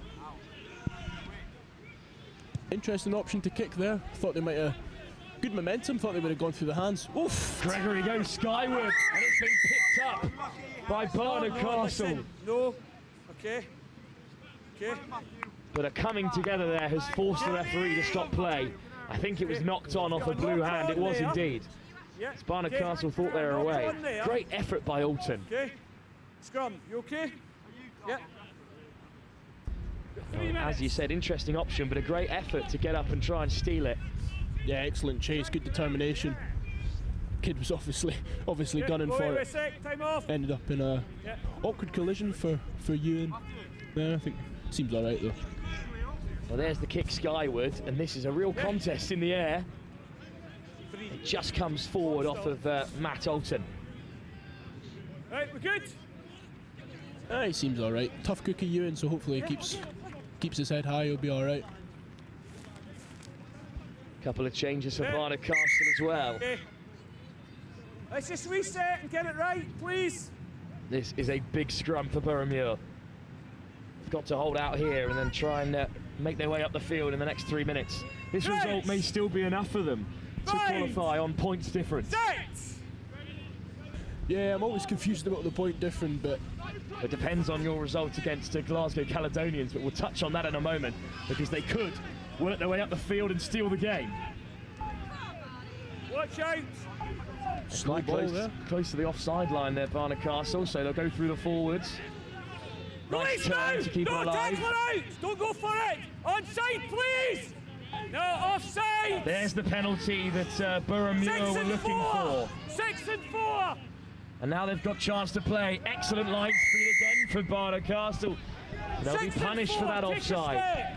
You could see Boroughmuir there, Gavin, were waiting patiently because they knew how close they were to the offside line. Yeah, I think they're trying to be smart, you know, kind of swithering between kicking downfield or playing the phases, but I think for us, you just get ball, keep ball, and we trust our phases, we trust our momentum. So 1.5 minutes on the referee's watch. The kick safely into touch. They'll need to do something special from here with the wind at their back to steal the game for Barnard Castle. A late first half try got them out in front after an early penalty in response to Boroughmuir's opening score through Flynn Mooney. It's a great line out, and it has to be to get over the towering Riley Fox. Caught in the midfield. Barnard Castle have been excellent in the breakdown today. It's flashed past the forwards this time as they look to go wide and expansive. No, please! That time it's Jake Gaunt over the ball, and he's almost stolen it. Straight away. You can't have it's a two penalty. goals at it. yeah, ref's been quite consistent over the breakdown. It's good to see. Sometimes you get a wee bit of inconsistency, but I tell you what, it's been a proper fight at breakdown, which is also good for us, gives us a proper challenge. Oof. Oh, and it's almost kept in play, but instead it's been knocked on. So not out. Not out. That's unfortunate. Kid did really well. Knocked it on. Get the ball there, but just unfortunately coming forward. 1 minute to go here, and it's a scrum in a dangerous position for Boroughmuir. A win here would secure their place in the next round.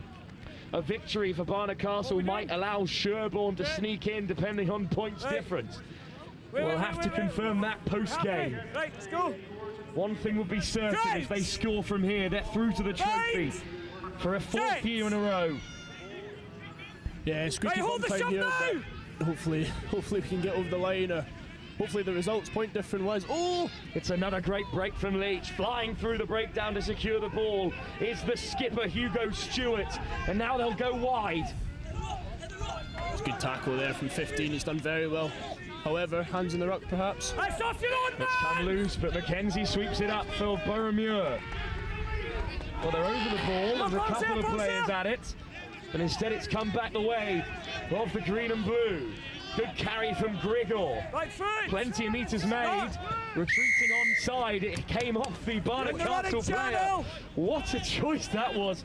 Really clever stuff from Armstrong there. He just fired it into the path of the retreating Barnard Castle player. And this will decide the game, Gavin. Yeah, said it once already, but squeaky bum time, definitely. I mean, have a look how smart this is from Armstrong. He sees the man retreating, just fires it straight at Sam Franks. Yeah, very cheeky. He knew nothing about it, but he's won the penalty. What a moment this is for Murray Armstrong. Boys just need to get a chase on here as well. Really secure it. Armstrong, one of 3 brothers in the Boroughmuir Academy. The regional academy player at number 9 to seal the game for Boroughmuir.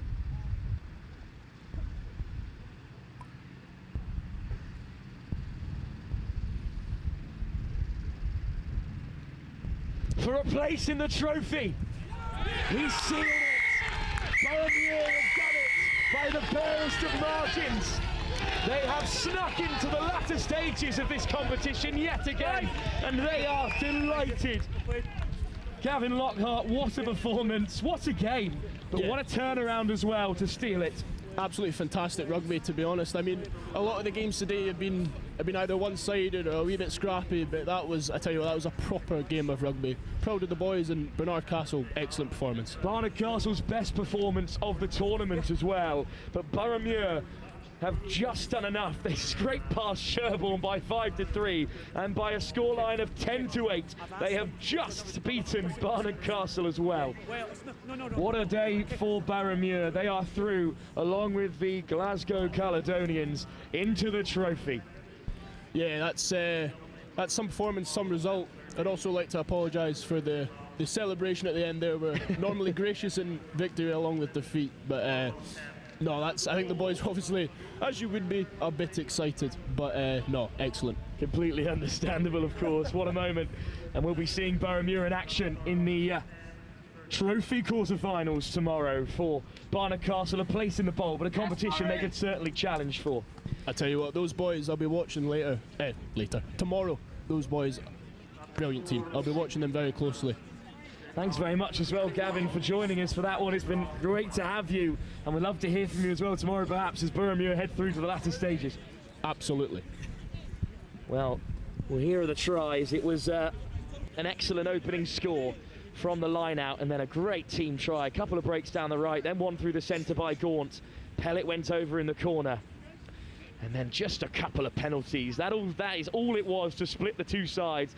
In the end, it was Armstrong's conversion in the first half that was the difference. And that penalty, talk about pressure. What pressure, eh? What a performance by Boroughmuir. A feel-good story here at the Merkon Castle Festival. Well, that concludes our action as Angus Savage eagerly awaits on field to be handed over. I'll be heading down as well to wrap up the day's play, so don't go anywhere because there's so much to discuss and there's a lot to talk about. We'll get you all of the results and therefore all of the fixtures tomorrow updated as soon as we can. But from myself, Wilf Kemsley, here in the commentary box, I will see you very shortly down on the field with Angus Savage. What a game to finish off day one here at the Merkon Castle Under-18 Festival here in Edinburgh.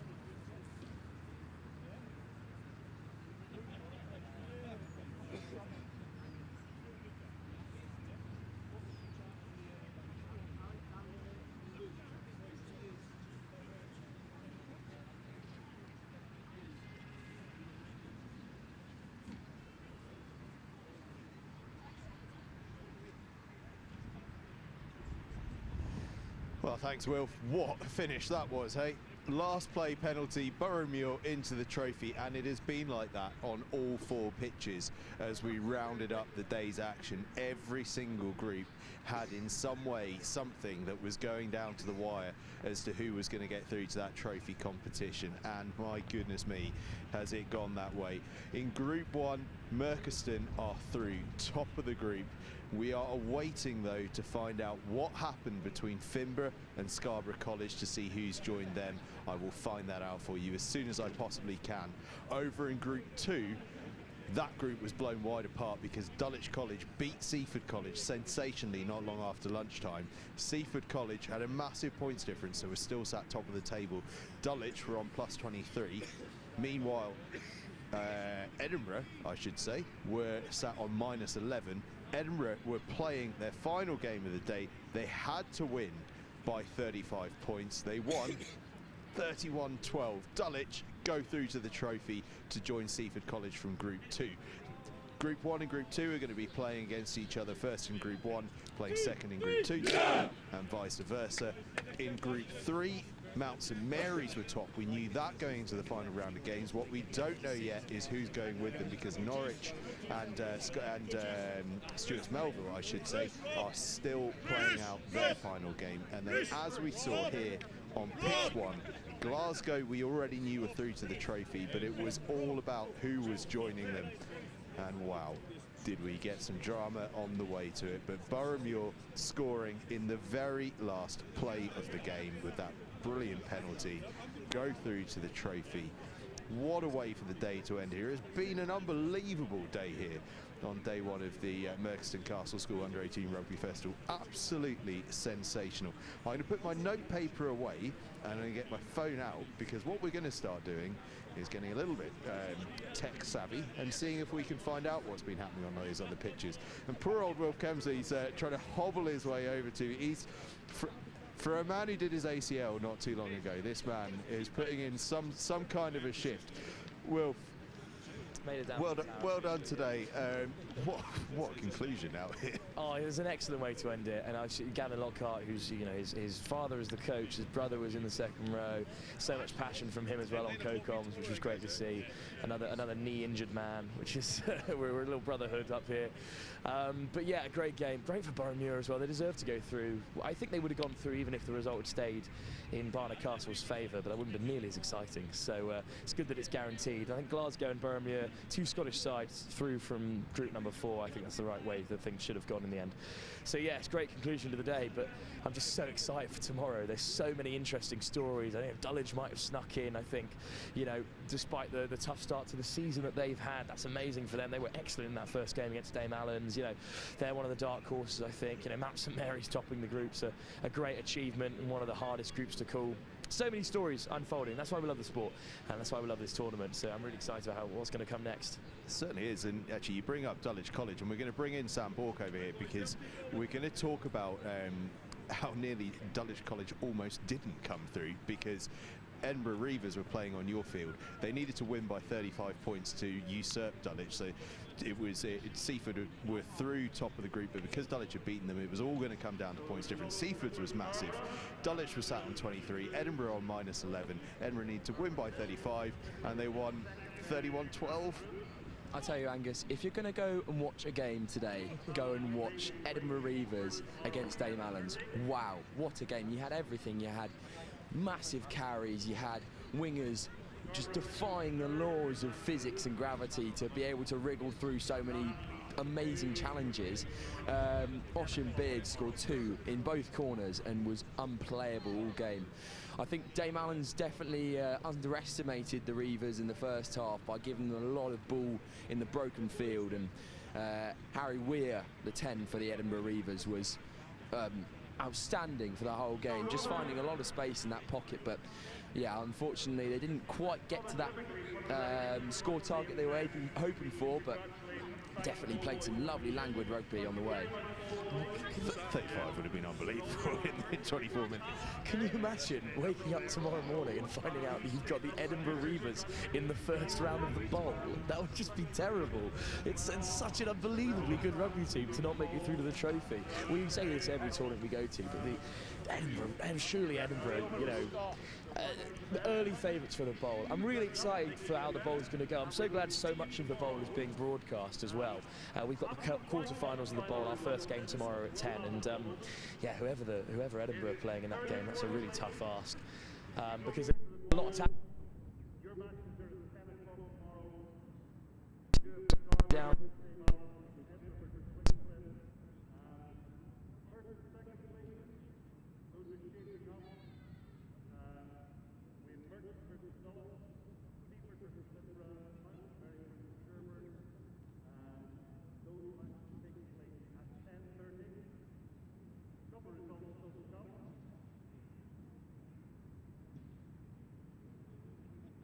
They went 19 points up, and then I think they kind of put the handbrake on. The weather was torrential for that second half, the wind and the rain. They were still pushing on through it. I think Wickliff really pulled themselves together as well in the second half. They performed very well. It's tough, the host, you know, the Merky is so strong this year. And I just think, you know, 80 points in 3 games, they conceded 2 tries, and that's it. I think that's probably one of the best records in the competition. I think Mount St Mary's defensive record maybe slightly pipped them to it, but yeah, a seriously strong performance, and just some of the ability they have in that back line is ridiculous. Widdowson's had an unbelievable day, so is you know, Jake Deal, really impressive young player. With the boot as well, his try he scored towards the end of the first half, where he took the ball as a hard runner at 12 and had 4 blokes outside him, but he just chipped over the top instead and went on his own. It was fantastic. It was really strong stuff, and yeah, if they can bring some of that flair tomorrow, their pack is solid enough to keep out even the strongest forward packs like the Mount St Mary's amongst us. But yeah, if they can bring some of that flair, they're going to be really hard to stop. I'll tell you what, that Deal try, his coach Roddy Deans just walked past me on the touchline as he was doing that, puffed his cheeks out and just went, that's brilliant.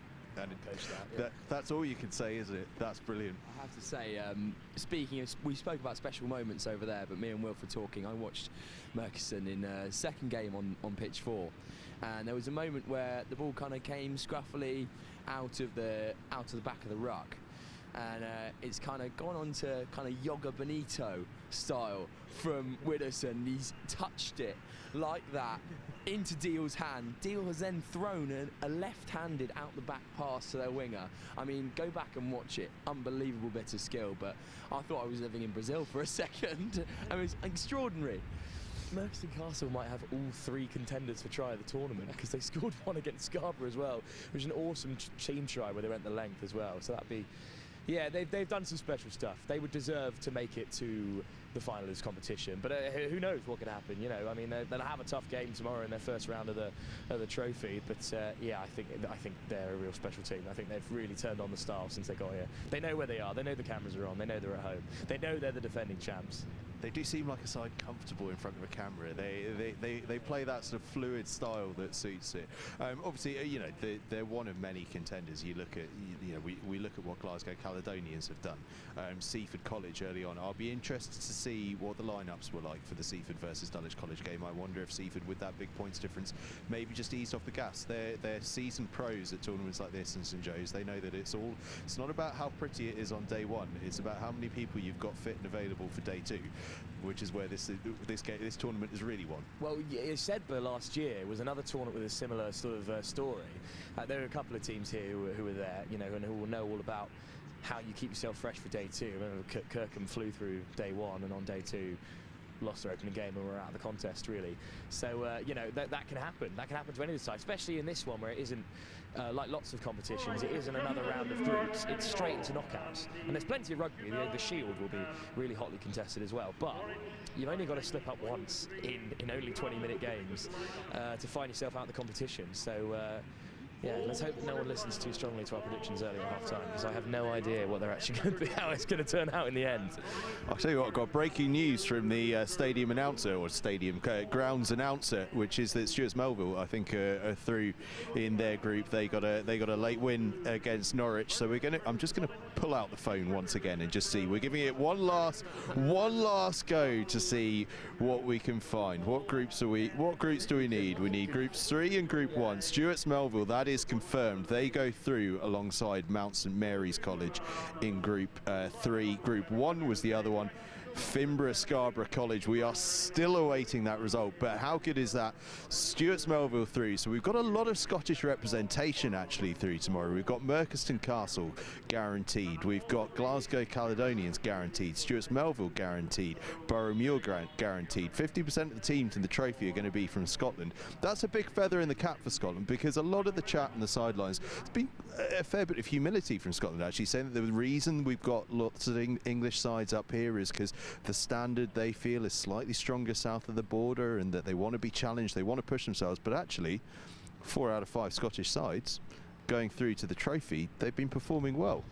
Yeah, I think that there'll be a couple more Scottish schools knocking on the door, wondering when their invite's going to come back. You know, when this tournament first started, it's progressively become slightly less Scottish, but you know, I think they've still given, I think all the English sides have still given a fair go of things here. I just think that some of the groupings quite interesting. You know, some of these groups have not gone as were expected. You know, I think Sherborne shocked a lot of people with their early start to the day. I think, you know, Barnard Castle again in the bowl, they're going to be contenders. So there's still enough English sides to challenge. You know, any real die-hard England fans out there, you can hang your hat on Mount St Mary's maybe to drive their way through to the latter stages, or Dulwich. I mean, Dulwich is a very, as I've said earlier on today, that's a very senior Dulwich side.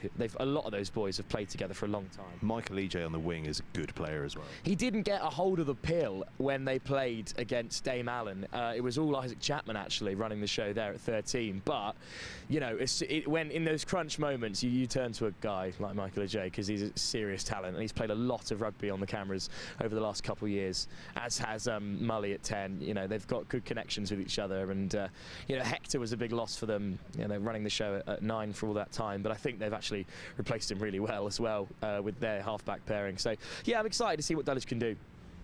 Same here, same here. Well, listen, ordinarily at the end of a game, at the end of a day's play, you know, we do our feedback ratings. We're doing that at the end of the tournament here at Merkon, as we will be at John Fisher and at St Joseph's Festival, because with the games being so short and lots of teams spread around, we've not seen everything that we'd like to of every team. At this stage, we're going to do it at the end of the tournament. Everyone will get a rating, and it will be based on their whole tournament. So get your thinking caps on, gents. We're going to be getting into a lot of detail. So feedback ratings out tomorrow, round about this time tomorrow. It's 1 o'clock is the final. We'll probably get that done about 2 o'clock. We'll have a nice big post tournament review show at the end of that.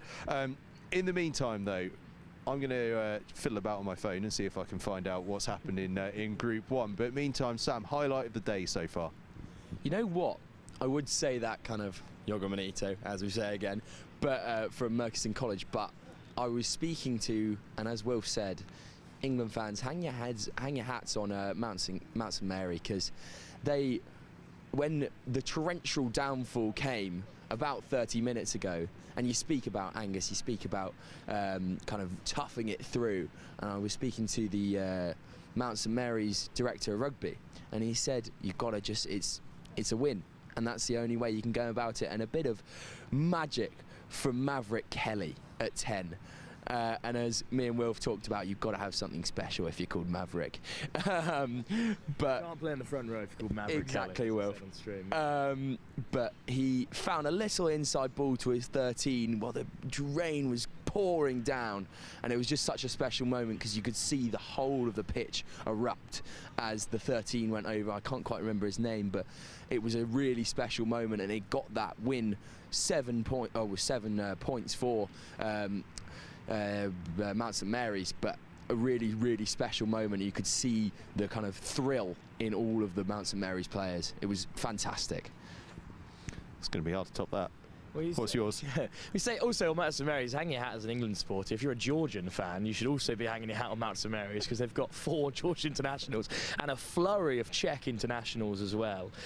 So, you know, they've got a great international flavour to their play, and you can see it through their forwards.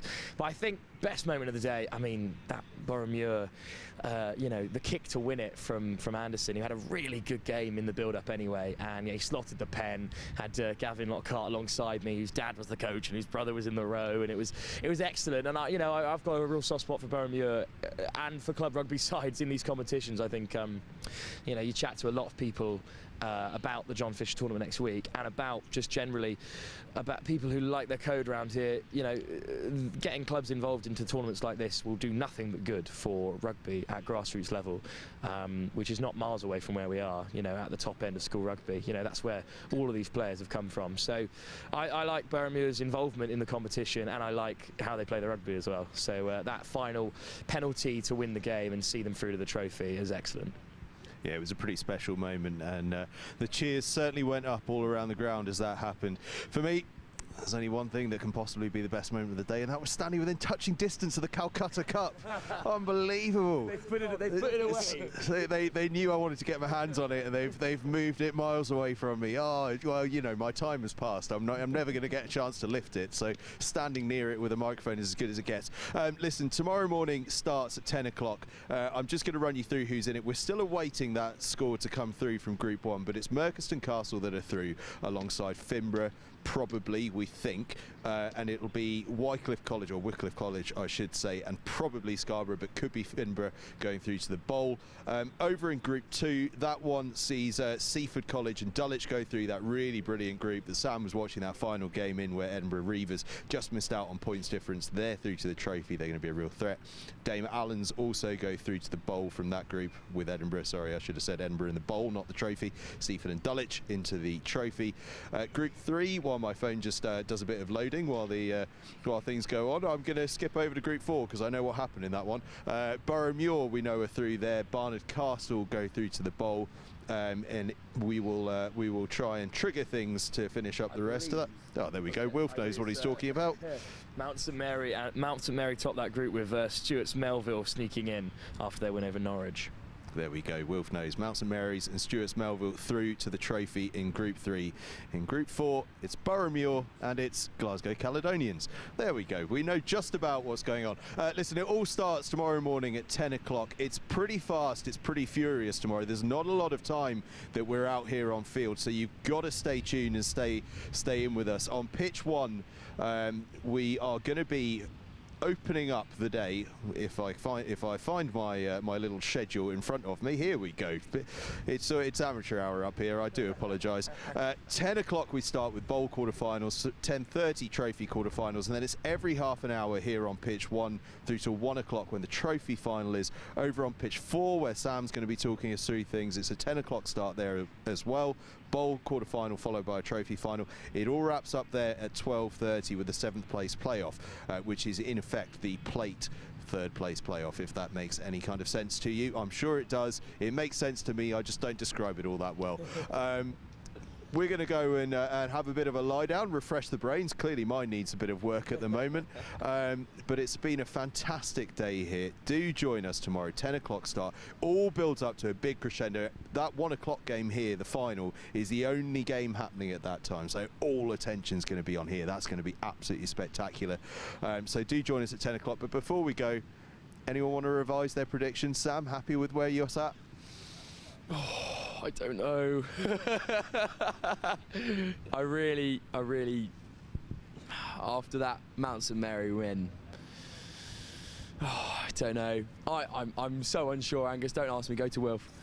Sounds to me like Sam's dropping Glasgow Caledonians for Mount St Mary's. Glasgow boys are going to be up for it. Wilfie, are you sticking with yours? I'm sticking with the hosts. I do think they're going to crack through to that final. I think they might have to play Mount St Mary on the way through, so that's either a semi or a final. Depending on the draw, I think Glasgow and Dulwich may well be in the other semi-final. So those are my semi-final picks as well while we're here. But I think the hosts win it. I think Jake Deal goes over for the winning try against Mount St Mary's. Fair play. Not wavering as Wilf. Do I waver? I put the bad luck curse on Seaford. I said they were going to win it, and then they lost their next game. But I'm an honest man. I'll stick with them. Seaford to give it a good go. Do you know what though? It doesn't matter. It's been a glorious day. It's going to be even better tomorrow because apparently all this rain we've had today is going to blast out the way, and it's going to be glorious sunshine for us to go through Sunday's final day of action here at Merkon Castle School for the Merkon Castle School Under-18 Rugby Festival. It's been an awesome day. Thank you so much for watching. Join us at 10 o'clock tomorrow morning for the final day of action. Have a good one.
They're really excited.